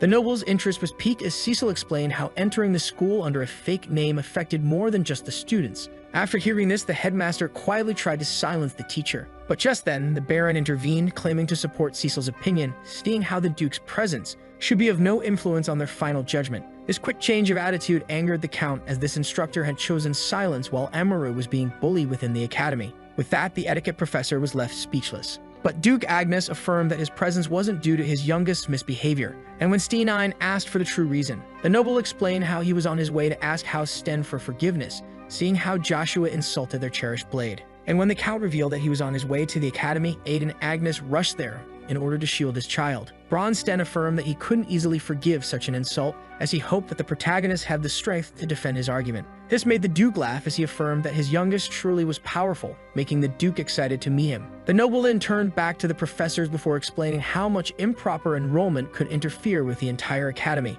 With that, Duke Agnes revealed that he only came here to inform the professors that he supported whatever punishment they saw fit, leaving all of them shocked. At dawn, our hero was still lying on the ground in the middle of the forest. But just then, as he woke up, Joshua struggled to move. But despite the pain, the young protagonist managed to get back on his feet. Our hero then noticed that Lightning's corpse was nowhere to be found. Thinking of how miraculous it was for him to slay Jack Stirrups with his childish body, seeing how the mage would have been fiercer than a master rank on the battlefield. When suddenly, the Spear Knight received an electric shock, making an intense and insufferable pain circulate through his injured body. Yet Joshua failed to recognize the nature of the pain despite its intensity. But just then, the Spear Knight heard the voice of his weapon asking him to toughen up, and asking him if he detected his sudden growth, making him realize how his body had undergone a small maturation. Joshua speculated that this was due to Bronto's power, which Lucia confirmed, stating that the stone's other power, gluttony, must have sped up his growth. The young man was then left relieved when the spear revealed that the primordial stone's power wouldn't turn him into a frail old man. Lucia then affirmed that Bronto always focuses on taking its holder to its prime,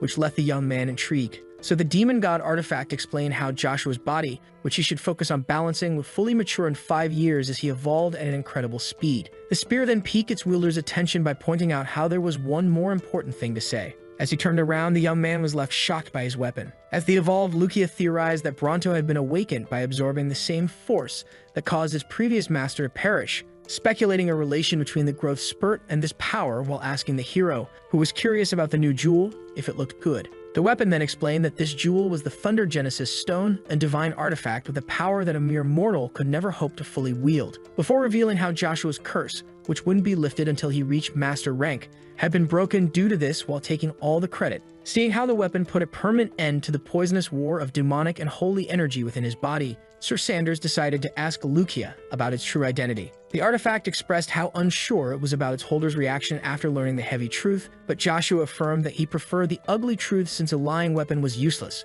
The knight then explained how great responsibilities always came with great powers, and affirmed that he wasn't forced to resort to a mysterious spear with unknown demonic energies. This annoyed the spear, who decided to reveal the truth about itself, proclaiming itself as Sir Lucia, the smartest and most powerful life form in existence, while unleashing an intimidating amount of energy. After seeing this, our protagonist decided to walk away and leave his weapon behind, leaving Lucia shocked. The demonic artifact then affirmed that they had a contract regardless of Joshua's decision to use it or abandon it, leaving him intrigued. Lucia revealed how the Spear Knight signed the contract out of his own free will. Joshua asked Lucia if he truly had an agreement with it without being forced, which the spear confirmed, explaining how restarting his life sealed the deal, leaving the hero completely shocked. After that, someone was confronting Agareth, asking him if he truly wanted to walk the way of the coward once again, leaving him surprised. But the young Douglas just walked away, stating that this matter didn't concern Amaru, who suddenly came to him. So the young Sten explained in a burst of anger how Joshua risked being expelled like Shimizu despite being an Earl of the Agnes Duchy,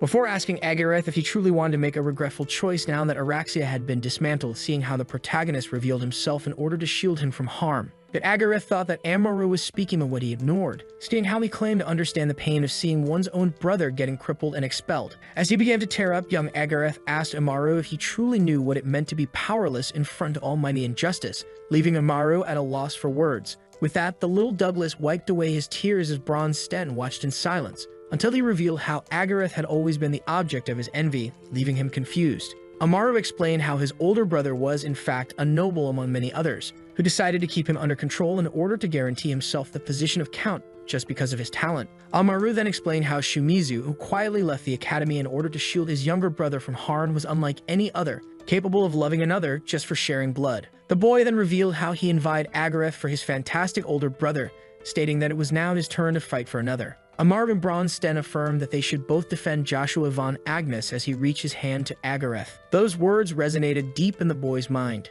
Just then, Agareth was struck by an idea. Douglas then deeply thanked the surprised Bronstein. Agareth affirmed to the boy that he came up with a great plan thanks to him as he rushed away, leaving Amaru utterly confused. At the same time, a laugh could be heard outside of the academy. Count Bronstein thanked the Duke for the great reaction he got out of the teachers by telling them that he didn't mind seeing his son getting expelled, before asking the Duke about his plans concerning his child, who was rumored to be illegitimate, stating that returning to the duchy would have a grave impact on him. Yet the father affirmed that his son had another choice in front of him as the Emperor demanded to have him in the Royal Knights, which impressed the Count, but Aiden revealed that the boy's potential must not be the only reason for the Emperor's decision. The Duke then pointed out how careless the Count seemed despite being summoned by the Emperor to the Swallow Empire, stating how he would stay here for some unfinished business. So the man pointed out how he had to put his charge schedule aside in order to defend the honor of his house from a child who insulted his rapier, leaving the Duke at a loss for words. Yet the Count decided to put that matter aside and discuss the latest news of the Thran Kingdom with Aiden. The man explained how the Swallow Empire dispatched their general, Duke Altsma, after the death of the king.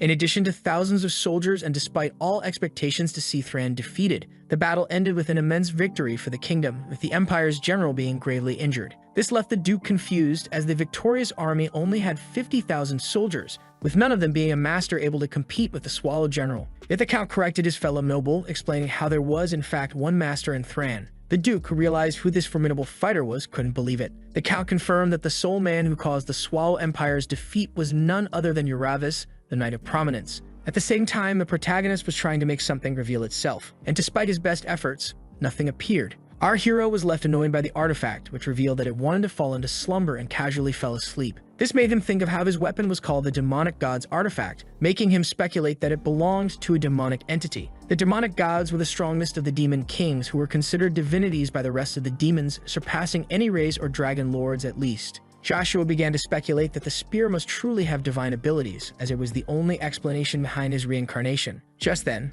our hero heard a voice calling to him. Joshua was surprised to see numerous students, including his two roommates, rushing to him. Agareth asked the Spear Knight if he was here the entire time, while Icarus revealed that they were searching for him. Joshua was thrilled to see his two friends while he was still breathing. Agareth, who was confused by Joshua's words, seeing how he had mysteriously grown taller, explained how the school had been turned upside down because of him, intriguing the hero. Icarus and Agareth explained how all the present students, including the both of them, wanted to stand up for themselves, yet this only confused Joshua even more. So Agareth explained how they all opposed his expulsion from the academy and how they made a petition in order to fight the teacher's judgment. The Heavenly Genius then pointed out how they had more supporters than the 100 students supporting Araxia. But just then, he and Agareth noticed that Joshua was moved by their actions as his eyes began to get wet. The amazed Agareth began to tease the Agnes Earl, who tried to hide his immense joy. Icarus then approached the hero, affirming that he would always dry up Joshua's tears, as crying from time to time was no crime. Joshua tried to hide his immense joy,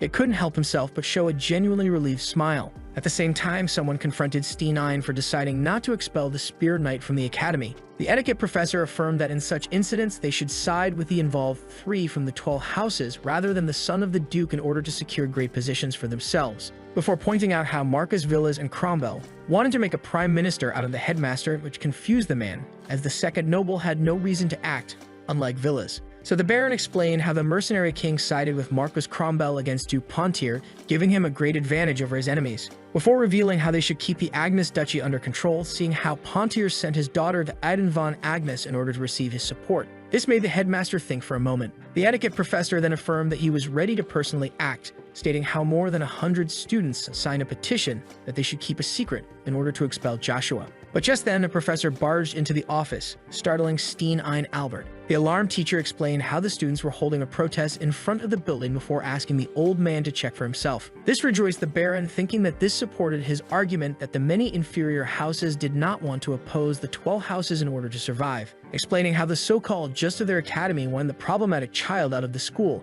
But the professor explained that the etiquette professor completely misunderstood the situation, as the protesters weren't demanding the expulsion of Joshua von Agnes. The students were protesting against his enemies in Araxia. The students raised their voices, affirming that they opposed the decision to expel the spear hero. All screamed in unison, demanding to see the destruction of Araxia. At the same time, Natasha, who was watching from above, wished to know magic in order to make them all disappear. Gihog turned to the professors, demanding a solution, so the teacher affirmed that they would act according to their needs. Just then, one of the two people who arrived dared the Baron to do so, as Araxia would be erased no matter the price. The etiquette professor would also be brought to justice, according to Professor Kane, who came in with the Agnes Earl. The etiquette professor began to shout at his colleague for accusing him of crimes, stating that they had no power to delete the targeted circle. Yet Kane affirmed that they had every right, as this group ruined a young man's life, while they turned a blind eye to the incident, stating that now was their chance to correct this wrong. The Baron then shamed his colleague for accusing the children without having any proof. But the professor affirmed that he was the living proof, seeing how he was well aware of Shimizu's misery.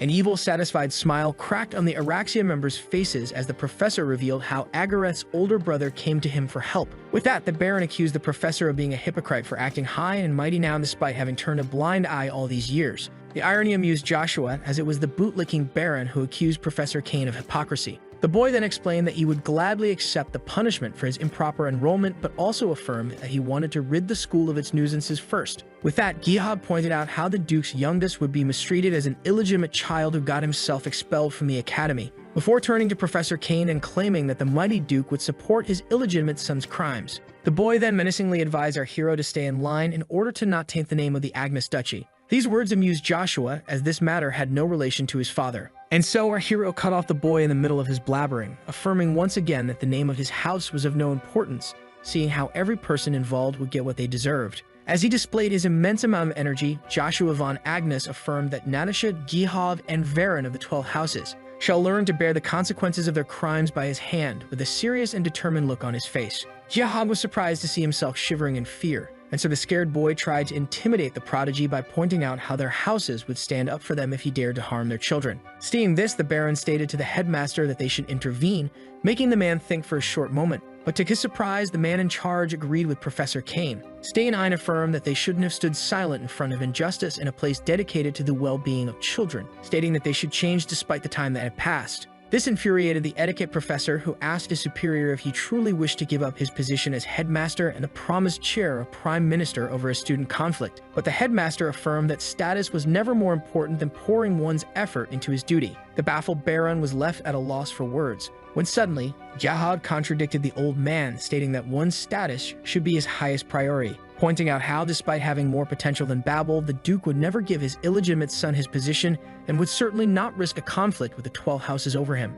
When suddenly, a startling voice affirmed that Joshua wasn't chosen as the future Duke due to the situation being problematic, but the position could be switched at any time it desired. All were shocked to see Duke Agnes and Count Sten enter the room. The Duke affirmed that according to his duchy's principles, all were allowed to reach the top if they had the skills to do so, before recalling the boy's words affirming that Joshua surpassed his older brother. Jihad realized that he was now in a difficult situation as the Duke entered the scene. The hero's father then pointed out how students should handle their own problems according to the Academy's law, before asking the two Marcus Hares if they truly wished to make their houses enemies of his duchy, making the boy realize that the man had heard their conversation. Count Sten, who didn't mean to support the Duke's threats, then approached Jihad and asked the boy not to make trouble for his own house. With a murderous look, a count pointed out how a smart child like him should fathom the meaning behind his words. Both Gihog and Natasha shivered in fear, while he affirmed that he understood the noble's words. The father then asked both of them to stop harassing his son while exiting the room. Seeing how this matter was settled, the Duke decided to resolve the rest as he asked his child to follow him. Joshua agreed with a smile. Meanwhile,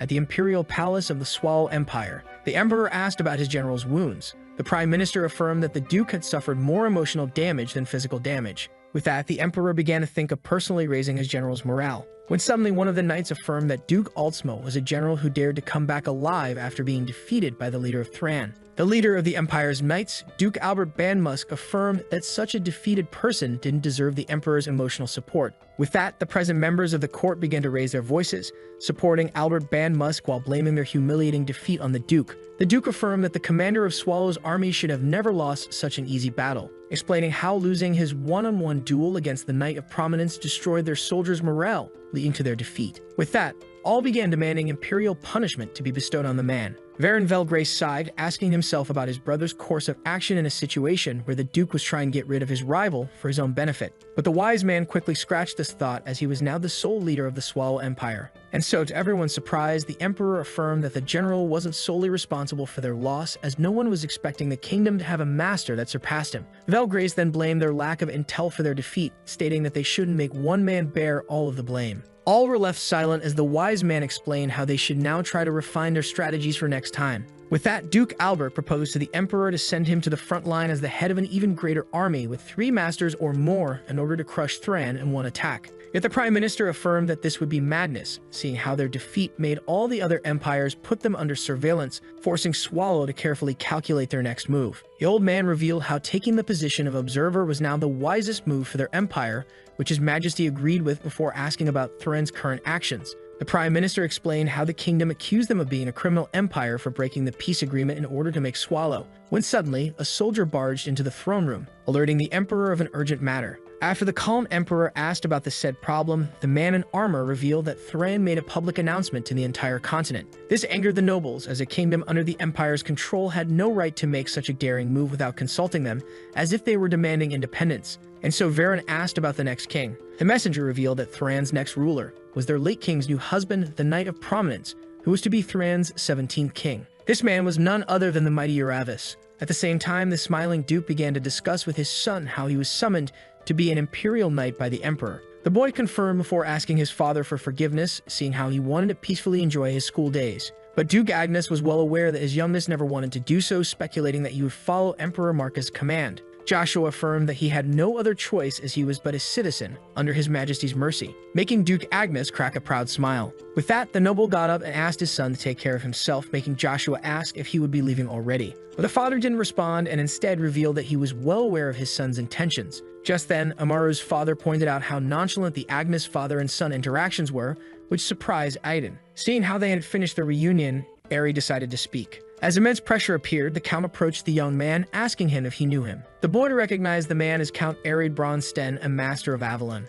The surprised man complimented the boy's courage, seeing how unfazed he seemed despite knowing of him. So Joshua affirmed that they were fated to meet eventually anyway. With that, the man released great pressure, as he decided to ask the young man if he truly found the rapier a useless weapon. That Joshua remained unfazed by the intimidation, and after letting out a sigh, our hero revealed that he truly respected the rapier, but just considered it to be inferior to the greatest weapon of all. This triggered the Count, which didn't escape the Duke's attention. With that, Bronsten cracked a smile. Before releasing a man of pressure like none before, Count Sten then praised the young Agnes's bravery for making such a bold claim in his presence. The man's energy began to overwhelm the Spear Knight. Joshua was amazed by the murderous aura of a true master rank knight. But despite its intensity, countering it wasn't impossible for Sir Sanders, who began to release his own energy, which didn't escape the head of House Sten's attention. The young man firmly planted his feet into the ground. The Count was amazed to see the young Agnes displaying his magic power. Joshua then affirmed that he didn't care who opposed his opinion, seeing how he would prove that his spear was the greatest weapon of all. The Count couldn't believe that a 10-year-old was casually approaching him while countering his intent. To the boy's surprise, the man began to shake in an odd way. Count Bronsten let out a crazed laugh as he finally revealed his true self, leaving the little boy confused. The crazed noble began to wonder how much pleasure the young man of genius could procure him once an adult. But despite his burning desire to make Joshua feel true despair, being curious about his reaction in the face of death, Count Sten decided to repress his lust for the future. Just then, Duke Agnes decided to stop this odd interaction, making the Count get a hold of himself, having forgotten the presence of the boy's father. And so Aiden addressed his youngest once again, affirming that his son was free to leave the academy before asking him to reach the 3rd Battalion if he truly wished to become an Imperial Knight, which left the boy intrigued. But despite that, Joshua cracked a smile, put his hand on his chest, and politely submitted to his father the Duke's demands as he and Count Sten walked away. At the same time, at the Agnes Duchy, a person was sick. None other than the Duke's wife, worried sick about her child. The Knight Captain asked the lady what was on her mind, so she revealed how surprised and anxious she was to learn that Babel was summoned to the Imperial Palace.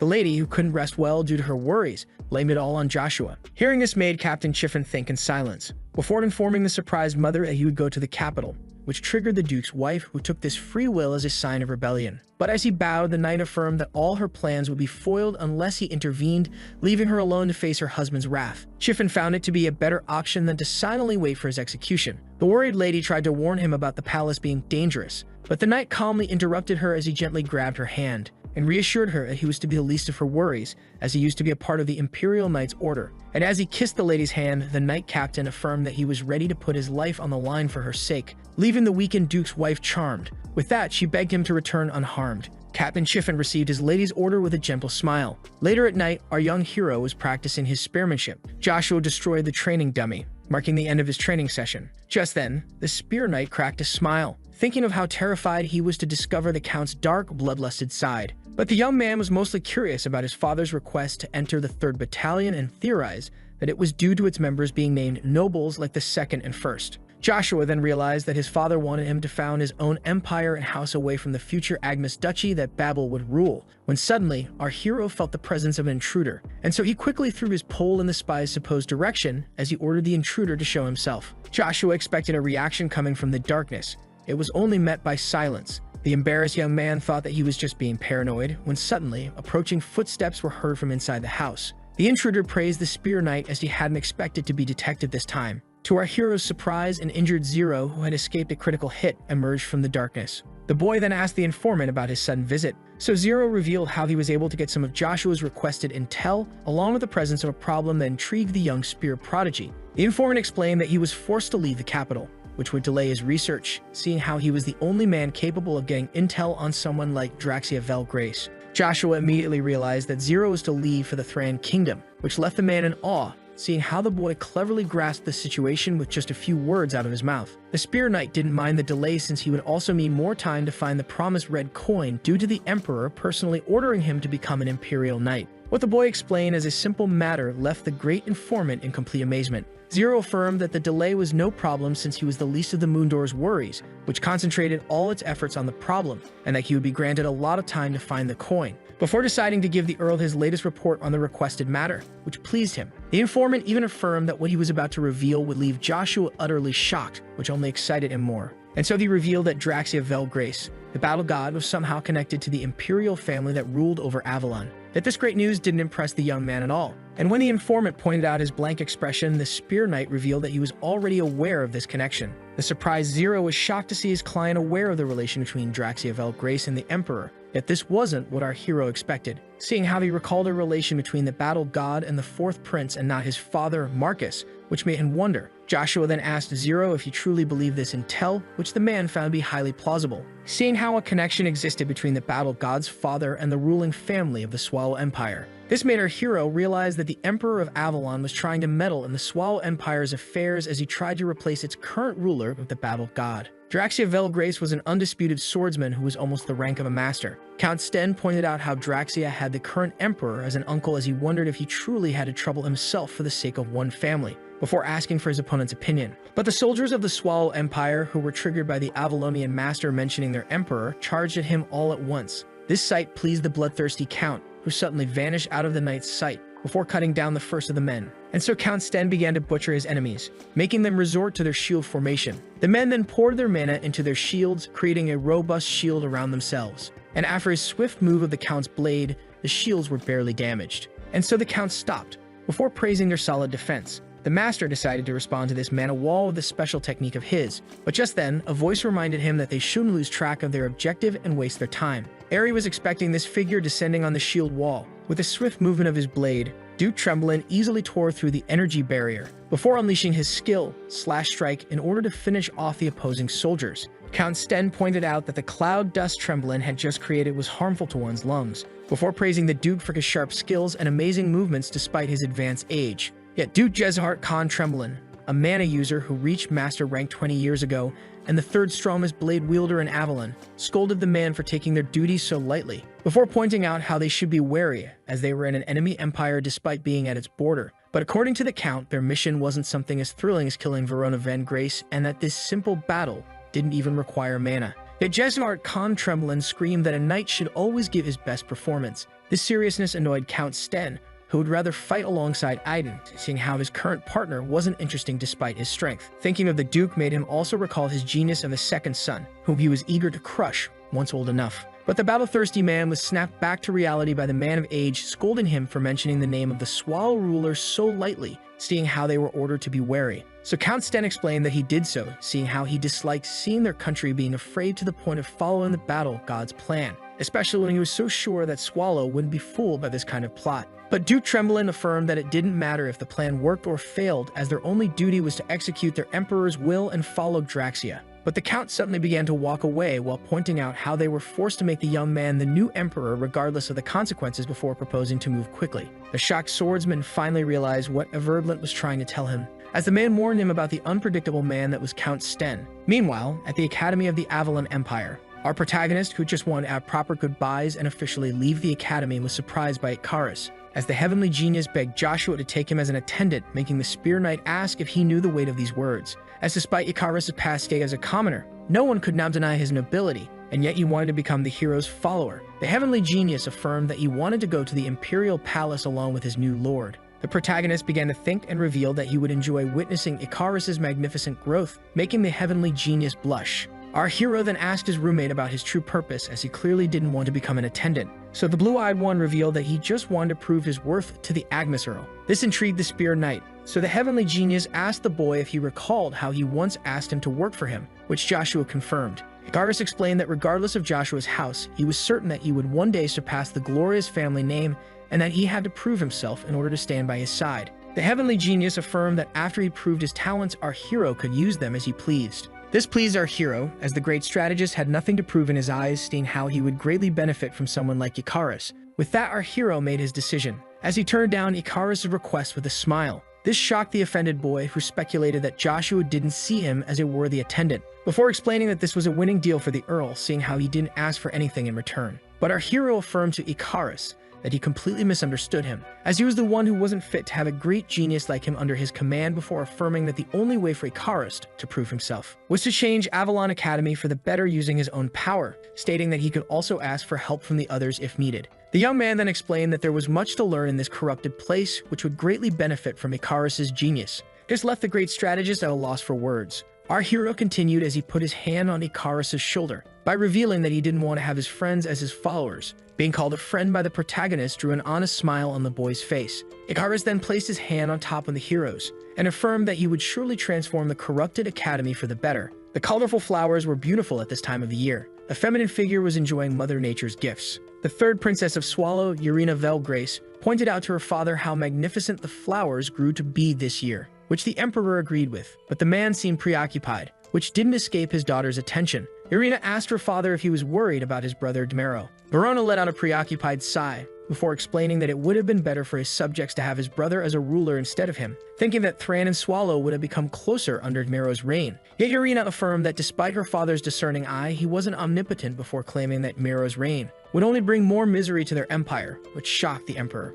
The princess revealed that the sight of the people kindly smiling while honestly praising their ruler the first time she left the castle alongside him was forever engraved in her memory. The girl affirmed that his reign is a great age for their empire, and that he was her pride and the pride of all their subjects. And since the empire could only prosper further under him, no one, including her, wanted to see Verona assume the blame on himself. The father thanked his child for her encouraging words, but despite all of her support, the wise man couldn't help but think about his brother, who he considered to be a trustworthy man. Yet Irina affirmed that her uncle had been absent for a decade, which proved that he wasn't a man who carried their nation in his heart. This made the emperor think for a while before claiming that the sight of these two playful birds made him recall a time when Thran and Swallow were at war, making him wish for the violence to end. But just then, a knight came rushing in, screaming that he had an important message from the border guards, which intrigued the emperor. So the messenger affirmed that Thran assaulted the Baker region, which resulted in countless casualties among the border guards, to the Imperial's horror. At the same time, at the residence of the chief mage of the Imperial Palace, a mysterious hand activated the crystal ball. This was none other than Evergrant trying to contact the Tower Master Ian Tun Murray. The old man quickly responded, stating that he hadn't talked with the mage checking on him in a long time. The Tower Master revealed that Evergrant caused a lack in his forces by leaving unexpectedly. The mage humbly apologized. Ian, who found himself becoming a mean old man as time passed, realized that Evergrant didn't contact him in order to apologize before asking him if he was well treated by His Majesty. Evergrant proudly affirmed that he was being cherished by the Emperor. This pleased the Tower Master, seeing how the mage accepted to work for the Emperor for his own ambition despite not having much of a choice, before pointing out how Evergrant decided to support the Emperor's youngest son, making the man speculate that he was about to be scolded by his master. So Aniclimax Murray revealed that he pities his choice as Keezer would never sit on the throne, which greatly shocked Evergrant. The Tower Master then advised him to side with the first or second prince as there was still time to change sides. Evergrant tried to justify himself, yet was left at a loss for words. The man surely perceived it. The first time he laid his eyes on the youngest imperial son, stirred an unexplainable feeling within him. Just then, the Tower Mage decided to redress their main topic before revealing that he had a proposition for the man, which intrigued him. Evergrant was utterly shocked to learn that the Master rank, Jack Stirrups, also known as Lightning, had been slain, and so the Tower Mage proposed the late mage's title to Evergrant, stating that Jack's seat would be more beneficial to him than an alliance with Keezer von Britten. But the mage immediately declined the offer. Ian Murray pointed out that Evergrant must be aiming for something other than the prince despite his importance, which intrigued him. The old mage pointed out how the mage aimed for the true imperial safe, where priceless stones were gathered, unlike the fake one where new battalion commanders could enter once a year. Evergrant was shocked to see Ian Murray aware of his ambitions, so the old man explained how he was naturally curious and obsessed with the truth as a magician, before pointing out how the title was still Evergrant's to claim. The mage was then surprised to see Ian Murray about to ask for a favor, unlike his normal self. As he revealed that the late mage's last destination was a caddy, the old man asked Evergrant to search for Jack Stirrups' killer. At the same time, Sir Sanders was happy to stand once again in front of this great gate. But just then, a guard stopped him and claimed that only those with permission were allowed inside the Imperial Palace. And so the man requested an ID card or an entrance slip from the young man. Yet Joshua, ignoring the men, claimed to have come in order to request a verse battle, which shocked the two guards. The men then looked at each other in silence, before one of them burst out in laughter at the young man, and so the guard tried to shoo him away before they started to scold him. But the young man just cracked a smile as he pointed out the guard's reaction, and so the boy ordered the soldier to inform the emperor that he, Joshua von Agnes, came to the imperial palace as his majesty demanded, leaving the men stunned by the crest on his chest. The fierce battle allowed the citizens and knights to become imperial knights by beating one and taking his place, and even becoming nobles if he was in the first 3 battalions. But the knights often killed the defeated challengers, fearing being challenged again. Yet the fierce battle was handled by the 11th and 12th battalions, who acted like mercenaries. Our hero decided to focus on gaining the 10th seat of the 1st battalion as quickly as possible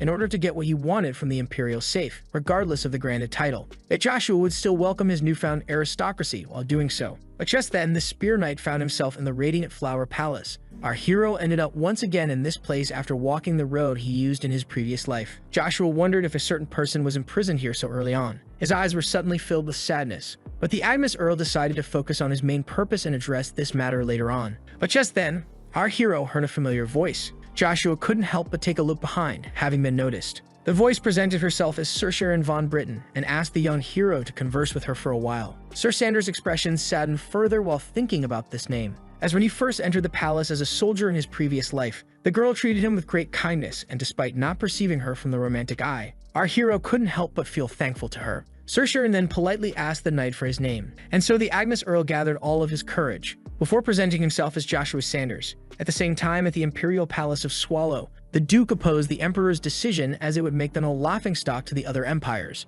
Verona affirmed that they were not running away from the problem, just delaying their decision until the true culprit was discovered. But the Duke considered it to be obvious since the flag of Thran had been found at the place of the massacre, when suddenly a voice called out the noble for only having battle on his mind, before affirming that their empire would never prosper if its aristocrats remained useless as it entered the throne room. Duke Lucifer of the 9 Stars of the Swallow Empire and the husband of the oldest princess, Trone of Velgrace, greatly insulted the members of the court with his truthful words. The son-in-law formally greeted his wife's father. Verona welcomed the man with a warm smile, leaving the Duke thankful. Duke Lucifer revealed that his sudden visit was due to the useless aristocrats that didn't have any purpose, which annoyed the court. The princess's spouse asked the knight about the empire that would have the most to gain from the attack, making him quickly accuse Thran. Yet the red-headed Duke denied this possibility since the kingdom was too busy to attack with its internal conflicts and matters with Eravis as their new king. This confused Duke Musk, as for him, Thran was the obvious answer. So Duke Lucifer asked him to think harder in order to keep his hairline, which embarrassed the knight in armor.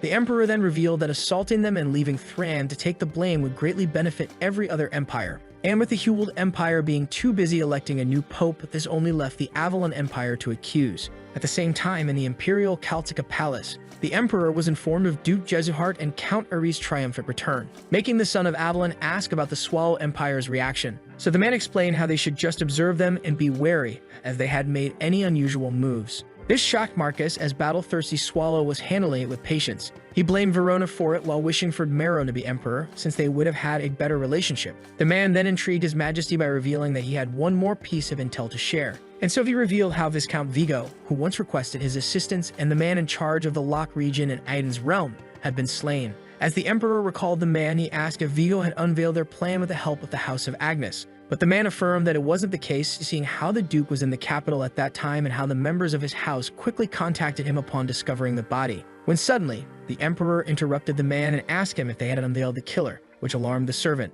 And so he slammed his head into the floor while deeply apologizing to his majesty for their incompetence. The Emperor affirmed that if he, the Sword's Wind, couldn't unveil the truth, then they were truly unable to do so, before revealing that it was now time to meet up with a specific someone, as he might give them some intel, which alarmed the man, who revealed that the Viscount's daughter had recently entered the academy. The man asked if the school in question was the Acadie Academy. The Sword's Wind confirmed, stating that the girl's name was Anna Beck-Stake, but truthfully, she was called Anna Valgrace. The Duke ordered his opponent to attack, so Cain charged at him with all of his might, but just as he was about to hit Aiden's face, a giant explosion occurred, as the Duke parried his giant blade with a simple wooden branch while pointing out how green the knight still was. But Cain affirmed that he wasn't done just yet. Duke Agnes began to praise the young man for his speed and skills as he parried all of his strikes. With that, Cain decided to give it his all, but the Duke called him out for being quick on his feet, yet lacking strength in his arms. Just then, a man approached the sparring knight. The head baron formally greeted the Duke, who, when asked to speak his mind, hesitantly revealed that the Duke's youngest son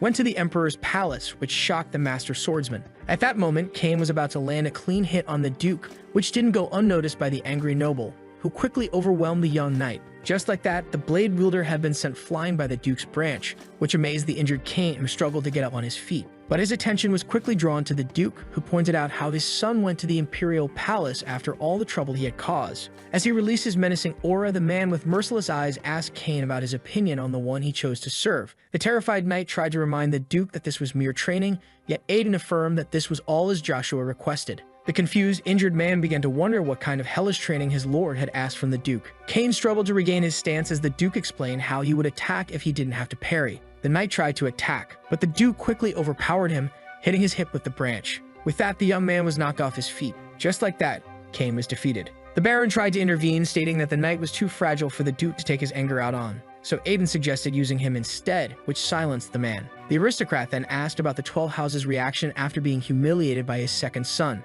According to the bald man, while the other two kept silent, the House of Villas wanted to issue a complaint, seeing how Sharon was beaten by Joshua. The Baron wanted to hear his lord's opinion, which intrigued the father. The head Baron theorized that it was unlikely for them to end up in a conflict with the Marquis, yet they still had to respond to the complaint in a fitting way, or risk being shamed by the Villas house in the next aristocrat gathering. The bald man theorized that his lord couldn't afford such a humiliation, being a part of the 9 stars of the continent, but Aiden affirmed that this matter didn't affect him, to the Baron's surprise. Since he wasn't an overcaring father, the Duke didn't find himself forced to scold his child for bringing justice. Duke Agnes also affirmed that he would personally speak to the Marquis, who should do the right thing if he could feel shame. The Duke, who understood his lord's point of view, also informed him of a message coming from the duchy. This intrigued the Duke, so the bald man explained how the Emperor wanted to see his oldest, who was considered to be a national treasure, which is why he is coming to Acadie with Chiffon, which shocked the noble. At the same time, on the way to the capital, the knight captain informed the young Agnes that they were now in a safe zone under Imperial protection, and that they would soon arrive at their destination. Babel nervously revealed that this would be the first time he returned to Acadie after graduating from the academy. So Chiffon affirmed that the young master should be at ease, since his uncle only wished to see Avalon's greatest potential progress. But these words only made the second strongest Agnes child wear a gloomy face, which didn't escape the knight captain. And Sir Chiffon addressed the young man with a smile, reminding him that there would always be countless people to stand by his side, including him. These words shocked the Earl, and so he cracked a smile, before forcibly thanking the knight for his kind words. Just then, worry and hesitation invaded the man's eyes, and so he gathered up his courage, yet struggled to express himself. So Babel asked him to speak his mind without worry, Yet the Earl didn't expect Chiffin to ask him about his reaction if he ever found out that Aiden wasn't his real father. This question instilled an uncomfortable silence between lord and servant, so Babel demanded an explanation for this sudden question. So Chiffin claimed that a similar incident happened to one of his knights who had discovered his adoption a decade after his birth. Babel, who was shocked to learn that a man with such a story existed among the Crimson Knights, asked if he could be of any assistance, but Chiffin politely declined. The knight captain was left annoyed with himself, seeing how the words had slipped out of his mouth. Chiffin was then left intrigued as Babel wondered if the truth had truly impacted the shocked knight's life. In the boy's opinion, the best course of action was for one to enjoy his life to the fullest in order to honor himself, his birth father, and the man that adopted him. This perfect response amazed the knight captain, who couldn't help but crack an honest smile, seeing how magnificent the young man that Babel grew up to be was. The imperial palace was now just ahead. At the same time, Saoirse was intrigued by the hero's name. Joshua speculated that the girl mistook him for a noble, which is why she was surprised not to hear a middle name. But to his surprise, Von Britten was pleased by such a name. Saoirse once read that a magnificent flower carried the same name and bloomed in the Tripia region in the east. But just as she affirmed that a tragic incident awaited this flower, the knight decided to cut off the conversation, which shocked the girl, seeing how Saoirse was truly the one destined to live a tragedy. Avalon's current emperor, also known as the Blood Ruler, sacrificed many souls before rising to power, seeing how he killed every one of his royal relatives that opposed him. By the time Marcus was crowned emperor, almost no men bore the Britten family name. In the end, very few Imperials remained, and those who were worried about their disappearance made a shocking decision that turned out to be the worst in the Empire's history. And his daughter, whom he only had for his political goals and ambitions, would be known as Saoirse von Britten, the pure-blooded princess who perhaps saw life with no sight as a punishment for her cruel father. Marcus locked his own child in this place in order to use her eyes, which could see the truth through everything, including masters. This ability was known as Mind's Eye. This made the Spear Knight wonder if he would be able to be as brave as Saoirse when facing the reality of things. Saoirse reached out her hand and gently touched the wall. With tears in her eyes, the princess asked the knight about the reason behind her heart suddenly being filled with sadness. Saoirse then begged him to reveal how long he had known. Just then, the princess was approached by her maid, asking her if she got hurt, seeing how she was crying. But the princess quickly shook it off, so Ellen explained that they should be heading back inside now. Just then, she noticed. Sir Sanders let out a sigh, thinking of how he and the girl shall meet again once the time is right. After that, in the Emperor's villa, Annabelle Grace introduced herself as Draxia's child. Marcus asked the girl if her father was pleased with his actions in Swallow, which she confirmed. The Emperor then pointed out how things weren't going according to the battle god's will, so the intrigued Anna demanded an explanation. Marcus revealed that, according to the people, Avalon had Duke Agnes, while Swallow had the first princess's husband. So the man asked Anna if her father, who was now in everyone's sight, had a plan to deal with the upcoming daughter. But Anna claimed to be unsure of it. This annoyed the royal, who cracked a smile. Before releasing his suppressed killing intent, at first the girl tried to resist, but Anna just found herself under too much pressure. Marcus then called the girl out for not being certain about their success, seeing how full of herself she was at the start of it all. The young Vel Grace was in agonizing pain as the Emperor accused her of being a spy in his empire despite the kindness he had shown them. With that, the girl deeply apologized, affirming that she would now be fully loyal to him. And so Marcus decided to change the terms of their contract and make Draxia a duke instead of a marquis, which shocked the little girl. The man pointed out how a man like her father should know how ruining it is to bet on a hazardous game. This made Anna realize that the Emperor found great pleasure in the reasonless deaths among the guards, asserting his reputation as a bloodthirsty, brazen man. The girl then pointed out how uncertain she was of her father accepting the Emperor's generous offer. Yet Marcus, who would soon become the embodiment of his empire, wanted to hear none of it as he ordered the girl to reassure her father as they would come up with a plan after planting the discord, before requesting Draxia's fast answer, leaving the girl no choice but to submit to his will. The next day, at the site of Joshua and Jack's battle, two mages approached the scene. Seta pointed out how the dirt beneath them was unusual, making his friend explain that this dust was no dirt. The said substance was very volatile, making Seta jokingly claim that it even surpassed the concept of ashes, but the mage asked him to take this matter seriously. Yet to the man's surprise, Seta stated that they were surrounded by evidence as they just had to feel the wind with closed eyes. After giving it a small thought, the man closed his eyes and poured all of his focus into his perception, when suddenly, he felt a mana void. Seta explained that a mana void could only be produced by supernatural incidents or when a 6th class mage or above is struck with lethal damage. After the damage, everything in a 1,000-meter radius would be obliterated, creating a mana void. And with Lightning's last destination being Avalon's Academy, they only had to track down the owner of Bronto, as there was a high possibility of him being Jack's killer. At the same time, the Emperor's daughter, asked her maid if she had ever heard the name Joshua Sanders, which the woman confirmed to have heard. The princess wanted to know where Ellen had heard the name Joshua from. So the maid explained how she overheard the knights talking about a young rising star in Avalon named Joshua. The girl realized that her maid referred to the boy as a star, a potential that surpassed all the others, which Ellen confirmed as she compared Joshua to Babel. The maid then continued and explained how most of the aristocrats disliked the new genius, which intrigued the pure-blooded princess. So Ellen explained how he and Babel worried the nobles, seeing how they were most likely a future part of the upcoming generation of the 9 stars, making the princess realize. The maid confirmed her suspicions about Sir Sanders being the youngest son of Duke Agnes, Joshua von Agnes, which left the girl utterly shocked. At the same time, the sent boy arrived at the training grounds of the 11th and 12th Battalion. Joshua was happy to see that this place remained the same. Inside, the knights were passionately spectating a clash between a knight of the 11th and a knight of the 12th. Both men were wearing big smiles while fiercely clashing their steel. And Cages mocked Ranger for being treated as a mercenary along with his battalion. Ranger called his opponent out for belonging to the lower-ranked battalion. Cages explained how everyone treated their battalions alike, giving Ranger no reason to get on his high horse, explaining that this was the reason he was treated like a mere mercenary. Yet Ranger affirmed that the Emperor had his reasons to divide them into different groups, before dealing the finishing blow to his opponent, knocking him off his feet, and by doing so earning himself victory over Cages. Ranger also took this opportunity to assert his battalion's dominance over the 12th. Just then, a voice that threw him a small bag affirmed to the victor that their battalion would have been put to shame if he had lost to the inferior knights. Ranger quickly grabbed it. His fellow knight gave him his share of the bets and reminded him how he risked being challenged once again by Cages if he let him leave alive. Just then, the defeated man noticed the victor unsheathing his blade,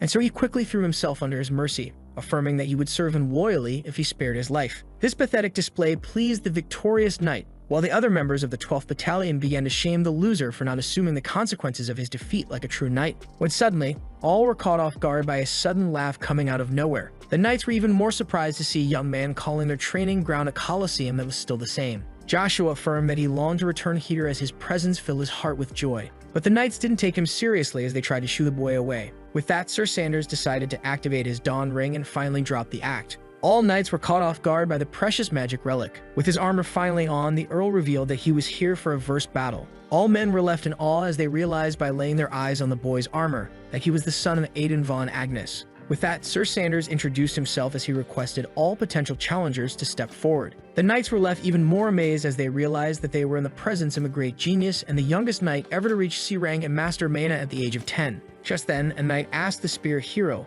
if he was aware of the weight of his own words. Ranger stepped forward, asking the Earl if he was aware of the meaning of a verse battle. So Joshua explained that the Emperor created the verse battle to give its challengers the chance to replace one of his men in the Imperial Knights ranks by defeating him in a one-on-one battle. The boy then continued by stating that the fighters were fully responsible for anything triggered by their fight, how revenge was forbidden, and how breaking any of these rules would be a crime. The knight asked the boy if he was still sure of his choice despite fully knowing the great risks, making the Earl let out an exhausted sigh, before screaming about how he was here for a verse battle on the Emperor's command, making the present battalions obliged to cooperate. Yet no men stepped forward. Just then, the Earl noticed one of them explaining how they could hurt him if they weren't careful enough. The hero noticed how no one wanted to fight him out of fear for his duchy. This annoyed Ranger as the boy arrived when their commander was away, making him obliged to step up despite not wanting to make an enemy out of Agnes. But just then, the man noticed something. As he and Cages looked at each other, they were struck by the same idea. Cages pretended to be severely injured after his duel in order to delay the verse battle as much as possible. The cowardice of the knights disgusted the Earl, who decided to provoke them. And so, to everyone's surprise, Joshua began to laugh at them for being the lowest of the Imperial Knights, who were treated as a bunch of weak outsiders. The boy then pointed out how they were terrified of stepping up to the other battalions and how they instinctively bent their knees in the presence of a higher position. The knights couldn't be more annoyed as they were being called talentless cowards by a young brat. With that, Cages stepped up to confront the bad-mouthing kid. The angry knight pointed out how Joshua had no right to judge them while bearing a prestigious name like Agnes, and so he drew out his sword as he affirmed that Joshua would have no right to complain about getting hurt, seeing how he accepted to face him in a verse battle. This pleased the young knight as his trial was about to start. With that, the knights were fired up as they encouraged their brother-in-arms to humble the young Agnes. Cages affirmed that he would show no mercy to the little boy in order to demonstrate the words that split them apart. With that, the knight poured his aura into his blade. Joshua began to recall a very familiar incident as Ranger advised him to back down now, seeing how a C rank like him had no hope of taking on a B rank knight. But as he summoned his trusty weapon, which completely shocked all of the knights, The boy affirmed that he was no mere C rank, while the men were left amazed by his miraculous use of aura. The presence of a dawn ring, along with an artifact and aura, was shocking for a young one to possess. So Cages accused Joshua of using the greatness of his house in order to project his fake might before shaming him for dirtying the name of the Duke in such a manner. With that, the boy challenged the man to attack him, seeing how he bravely challenged him when he assumed him to be a C rank, yet now hesitated after seeing him demonstrate mana. Cages began to boil with anger as a child teased him about his cowardice. With that, the knight charged at the Earl. Ranger tried to warn him, but Joshua quickly unleashed a powerful attack that knocked the nearby spectators off their feet. Ranger found Cages' actions to be rash, seeing how he still charged recklessly despite witnessing the boy's abnormal mana, while worrying about his safety. But just then, he noticed that Cages was left unharmed. With an evil grin on his face, the boy asked the vice commander if he truly had the right to interrupt the verse battle because of his position. The man known as Viper Bison flew to Cages' rescue.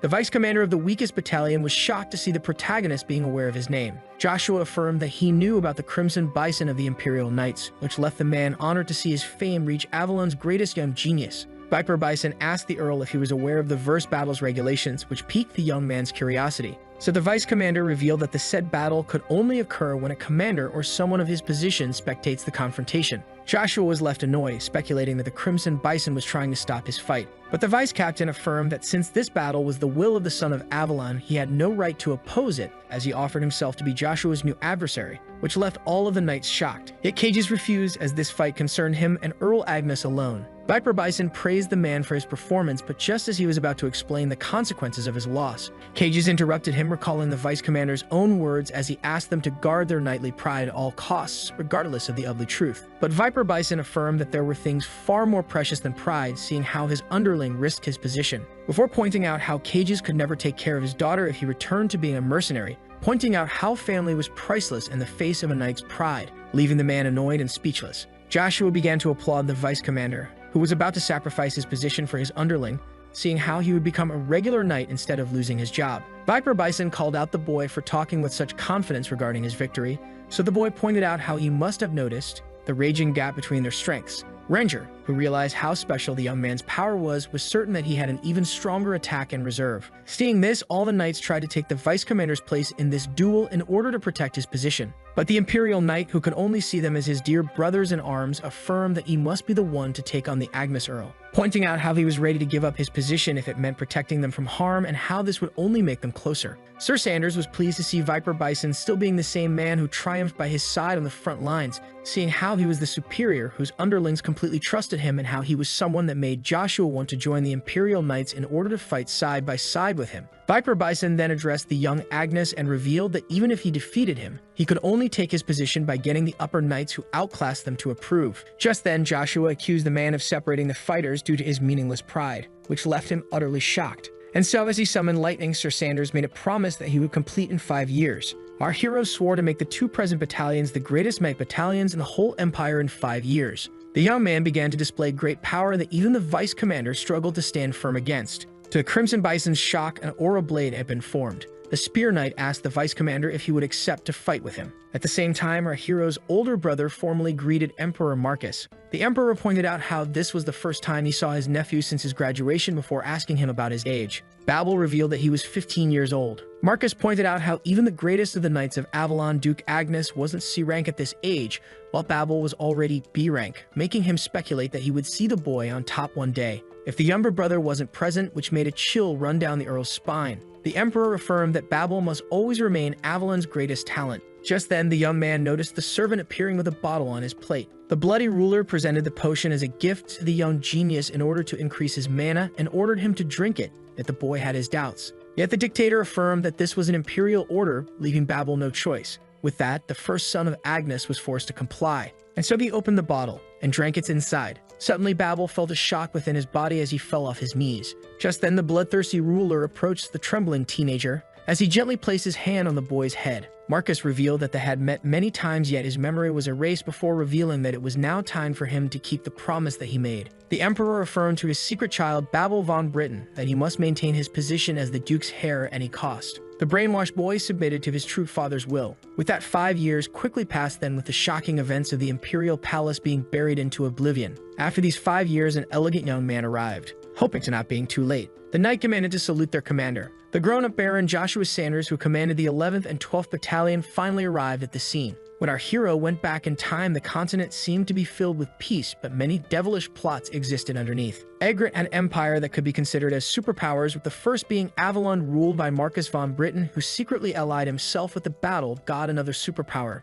Together, they tried to meddle into Swallow and Thran's affairs. The two men aimed to plunge the both of them into a war, but Swallow's ruler uncovered their conspiracy. Verona also prevented Marcus from plunging the entirety of Egret into a war, but this surely resulted in the rise of a rebellion that opposed Verona's era of peace. At this time, the Third Great Empire, Huold, faced a struggle for power between its ruler and the Vatican as a new pope was being elected. 5 years had passed since then, as our hero was now a 15-year-old baron that leads 2 battalions. Joshua arrived at the first prince's palace, who celebrates his birthday today. Meanwhile, a dark figure was perched on the roof that turned out to be a female assassin. The woman began to think of how she only has shot to succeed her mission. Just then, a lady arrived at the scene. The Baron affirmed to Lady Cheryl that she must not show any sign of weakness but appear strong in such a time of need. The 18-year-old daughter of Duke Fonte Cheryl de Font affirmed to the Baron that she doesn't plan to lose herself in front of the Cromwell family. This pleased Cox, who rushed his lady to grab the prince's attention, making her notice his enthusiasm. But just then, someone expressed his surprise to see Lady Cheryl attend the party.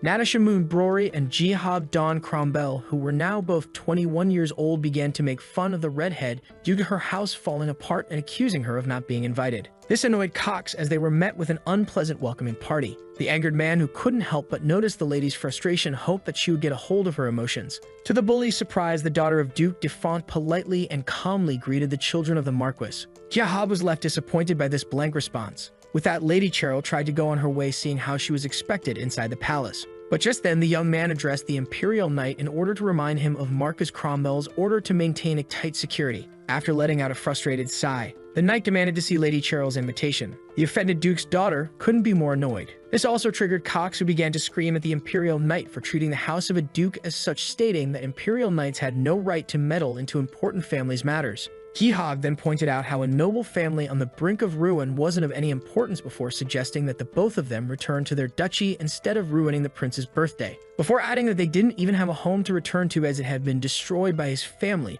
as they accused them of shamelessly coming here to beg the prince for help. Cheryl, who was boiling with rage, couldn't take it anymore. But just as she was about to burst out of anger, Jihad was shocked as an approaching presence affirmed that Joshua and Cox were the prince's personal guests, giving the knights no rights to block their entry. This person was no other than the substitute commander Joshua, who ordered the knights to regain their positions as he takes charge of this area. The knights tried to argue that they were only following Marcus Cromwell's order, but the young man gave them a menacing look, affirming that he won't repeat himself, leaving them terrified. With that, the two men begged to walk away while ignoring the noble, ordering them to come back. Joshua then asked the lady to follow him as he accompanies her inside. Gihog speculated that the boy was trying to get his father into the matter, before affirming that this wouldn't be enough to deal with a mercenary king and that Joshua was now a nobody banned from the Agnes Duchy. But to his surprise, the three of them completely ignored him, as Natasha pointed out how the young man was still the same. This angered the son of the Marquis, who was now determined to destroy the Spear Knight. After that, Lady Cheryl recognized her savior as Joshua, who had grown into a handsome young man. The hero affirmed as he walked away that Cheryl must now walk without him from here on, leaving her at a loss for words.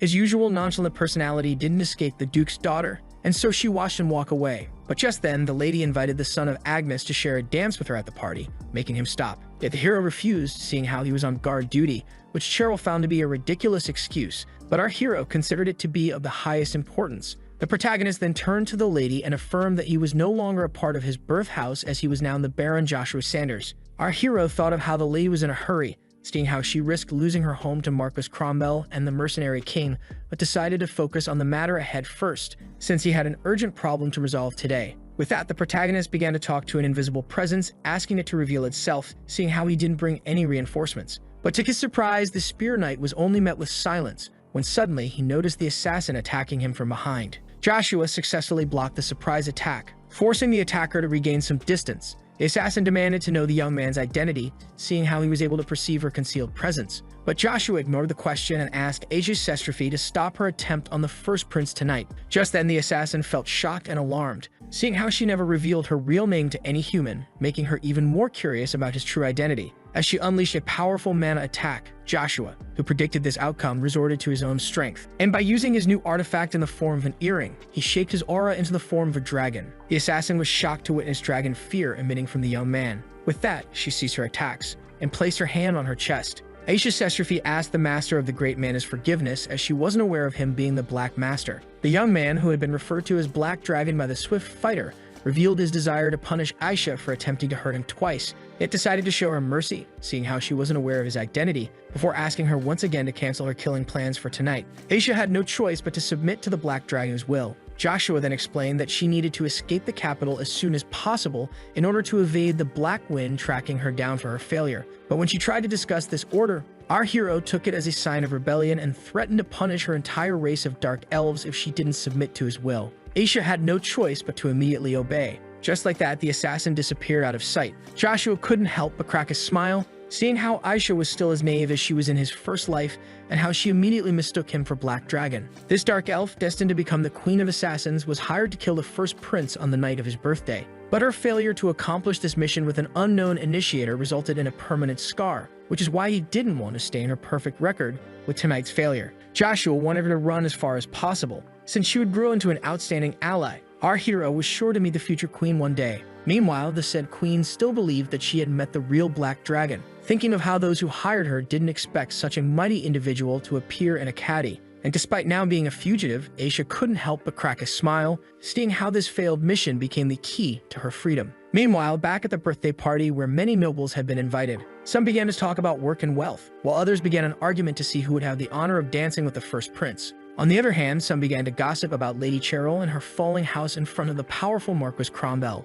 and how no noble family would support them, leaving the struggling lady in silence. Just then, Kaiser Van Britten and Princess Saoirse's arrival was announced. All immediately bowed in respect as their imperial host entered the room. The shining first prince thanked his guests for gathering here today in order to celebrate the day of his birth. Almost every young lady in the crowd was blown away by the royal's handsomeness and wished to share but one dance with him. After going through the guest list, Ellen informed the princess that Sir Sanders' name was nowhere to be seen, leaving her disappointed as she couldn't forget him after their brief interaction 5 years ago. Kaiser turned to his sister to check on her as she quickly masked her disappointment. The older brother was pleased to see his sister, who hadn't exited the palace in a long time, being so comfortable outside. But just then, the prince's attention was caught by the red-headed lady standing among the crowd. Cheryl was surprised to see someone happy with her presence approach her. Prince Kaiser thanked the Duke's daughter for responding to his invite. Cheryl tried to formally greet her host, who revealed himself to be uncomfortable with formalities. The prince then confessed his worry about the lady, seeing how her house had suffered, as according to the reports, the last 3 years that passed after their reunion had been cruel for Fonte,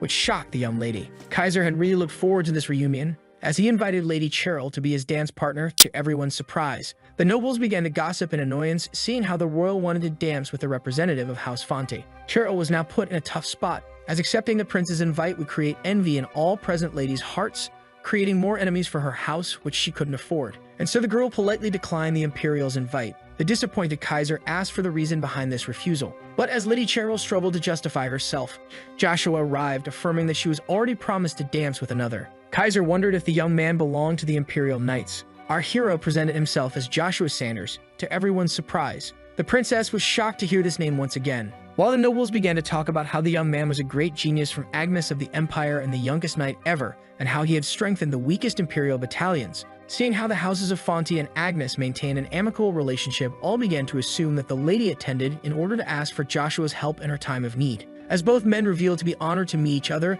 the protagonist asked the host to understand that he was to be Cheryl's partner for tonight. Kaiser paused for a second, before cracking a smile and asking the lady if the Baron spoke the truth. Cheryl, with a blushing face, affirmed that she was the one to invite the young genius. But just then, Yag rushed to the prince, accusing Joshua of being impolite and arrogant, making Kaiser ask for an explanation. Yet after apologizing for his rudeness, he tried to explain how the prince was the star of the festivities and that his invite shouldn't be refused. Just then, a hand was placed on the young man's shoulder. Joshua affirmed that Yahag should keep his opinion to himself if he was aware of his own rudeness, annoying the young noble. Just then, he began to hear the guests arguing if the lady should accept the prince's invite or stick to her promised partner out of politeness. Our hero then whispered in Gahag's ear, asking him to stop if he was trying to help the prince, or suffer the same humiliation he inflicted upon him in their academy days, leaving the young Cromwell boiling with anger. Just then, Kaiser intervened and revealed that he organized this ball for everyone to enjoy without problems. Joshua then apologized to the host for the inconvenience, affirming that he would have never accepted to be Lady Fonte's partner if he had known that the prince had his eyes on her. But Kaiser affirmed that he should be the one apologizing since the lady had already picked her partner for tonight. Before asking the lady to consider him as a partner for the next time, Cheryl affirmed that she would be honored. With that, the prince made his leave as he wished them a pleasant evening. With that, the knight reached his hand out to Lady Fonte, whom he had greatly assisted tonight. Cheryl then asked the young man the reason behind him taking so many risks for her sake. And to her shock, the boy revealed it to be his redemption for failing to keep their unspoken promise 5 years ago, which shocked the lady as Joshua was well aware of it. This offended the lady, who realized that despite knowing the meaning of the crest, the young man didn't bother to show up, speculating that he had forgotten about it. Cheryl then gathered her courage. But just as she was about to speak, the Baron interrupted her, affirming that he couldn't assist her as long as he remained an Imperial Knight. Cheryl tried to act confused, claiming to be curious about her dance partner's sudden growth spurt. With that, both lady and knight began to enjoy a wonderful evening. Meanwhile, a man began to curse his lord for punching him away right after laying his eyes on him, seeing how he had endured 5 years of hellish, painful training for him and him alone. And yet he casually rushed to enjoy the first prince's birthday party. The guard, taking the man for a rogue warrior, tried to chase him away from the Imperial Palace's entrance. But Cain, the knight that serves both Duke Agnes and his son Joshua, angrily pointed at the crest on his chest, affirming that he was no rogue warrior. With that, Baron Joshua and Lady Cheryl's dance ended. All began to applaud the beautiful duo, while the children of the Marcus began to wish for their demise. The blushing lady thanked the young man for the dance, before rushing away with a big smile on her face. The hero was happy to see that Cheryl remained the same, but just then, a blonde lady approached him. The princess recognized the protagonist as the boy she had conversed with 5 years ago, but was left utterly shocked when our hero used telepathy to inform her of his upcoming visit to her palace. As many noblemen began to praise the Imperial, she could only focus on the hero disappearing into the crowd as he informed her that the cure for her condition was almost completed. The princess asked for an explanation, so Joshua revealed that this would be his redemption for the past, which intrigued the blonde lady even more. As he exited the hall, our hero asked her to take care of herself until their next reunion. A bright blue sky could be seen above Avalon Academy as the students rushed to gain their position before their leader arrived. But just then, the students noticed and ordered all of their comrades to stand firm as Icarus from the house of Baron Harvest arrived. All stood firm on the sides of the heavenly genius path, and so Icarus went on his way. All felt uneasy, but as soon as Icarus stopped, all congratulated him on graduating early. Icarus felt embarrassed, having specifically requested them not to act as such in order to preserve his image, but the students affirmed that this was the least they could do, seeing how the heavenly genius single-handedly transformed the academy, before asking Icarus for his next destination, making him crack a smile, as this decision had been made a long time ago. Icarus would now be going to reunite with his source of light. Just then, our hero began to sneeze, speculating that he had caught a cold. Just then, Joshua noticed the knight chasing away someone who claimed to know him. The knights desperately tried to reason with the angry Cain. Just then, the knight was noticed. Joshua was glad to finally reunite with his first subordinate, yet Cain didn't seem to share this joy, as he began to scream at his master for enjoying peaceful days in the Imperial Palace while he spent his youth suffering the harshest of training for him.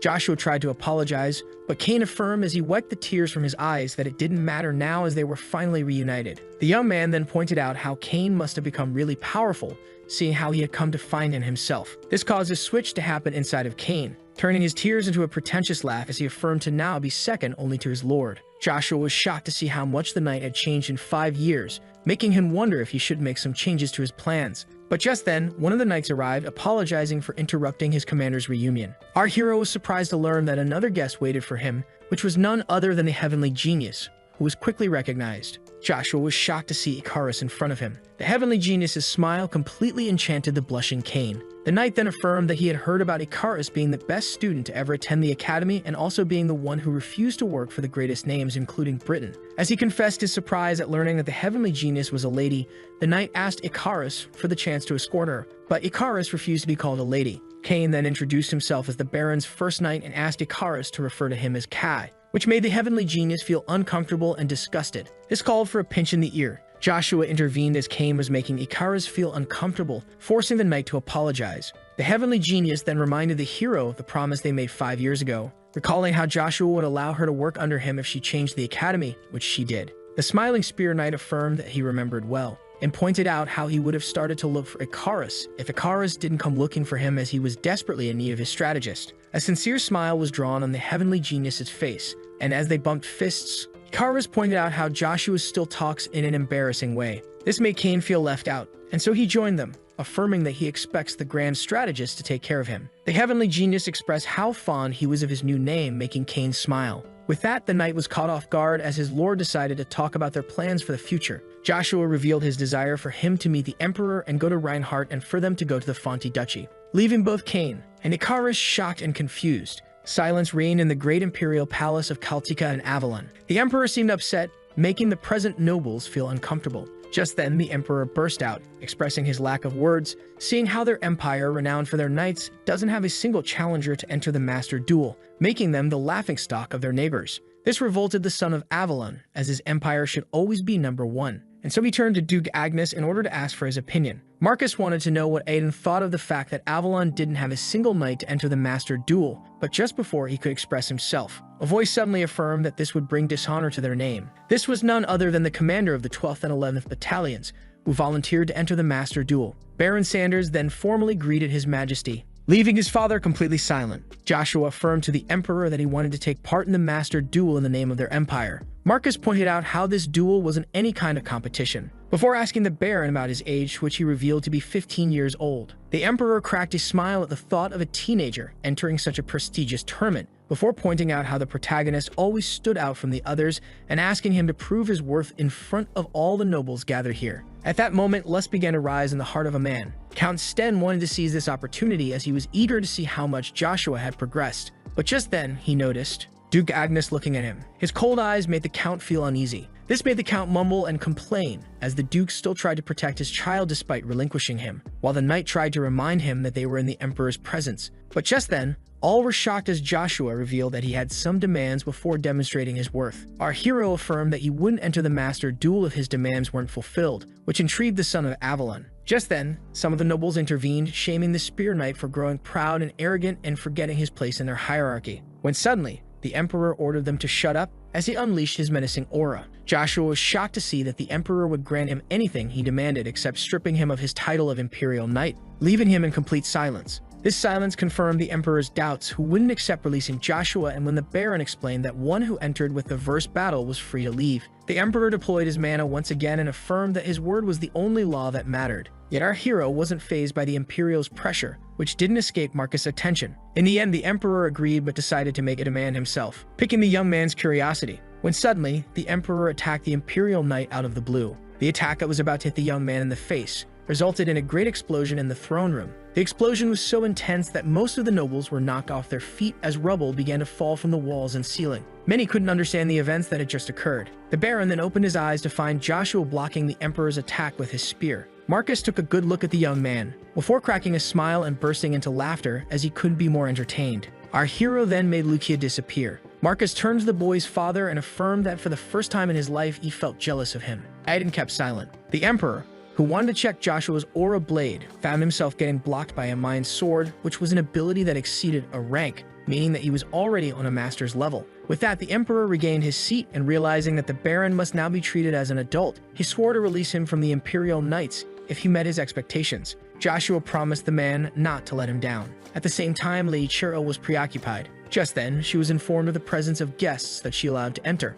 Cox opened the door for Icarus and Cain. Both of them politely saluted Lady Fonti, who thanked them for their visit. The heavenly genius introduced himself as a part of the Harvest Estate, which was a southern estate like Cheryl's duchy. After hearing this, the red-headed lady felt honored, having always wanted to meet the heavenly genius, the smartest individual in Ignorant. But just then, the lady noticed the Agnes crest on Cain's armor, making her assume that Duke Agnes decided to help her despite giving her house the cold shoulder. But Cain affirmed that they weren't sent by the Duke, but by his son, Baron Sanders, in order to assist her, leaving the girl utterly shocked. The young Baron was now outside, looking at the Imperial Palace. Joshua was glad that he got to enter and leave this place without raising any suspicions, when suddenly, something caught his attention. It was none other than his father, the Duke, calling him out for not keeping contact in the past 5 years and even now ignoring his presence. Aiden assumed that his youngest hated him for choosing his oldest to be the next Duke. The boy affirmed that he did hate his father, not for making the right choice and making Babel his heir, stating how he renounced the name, making it impossible for him to inherit the duchy.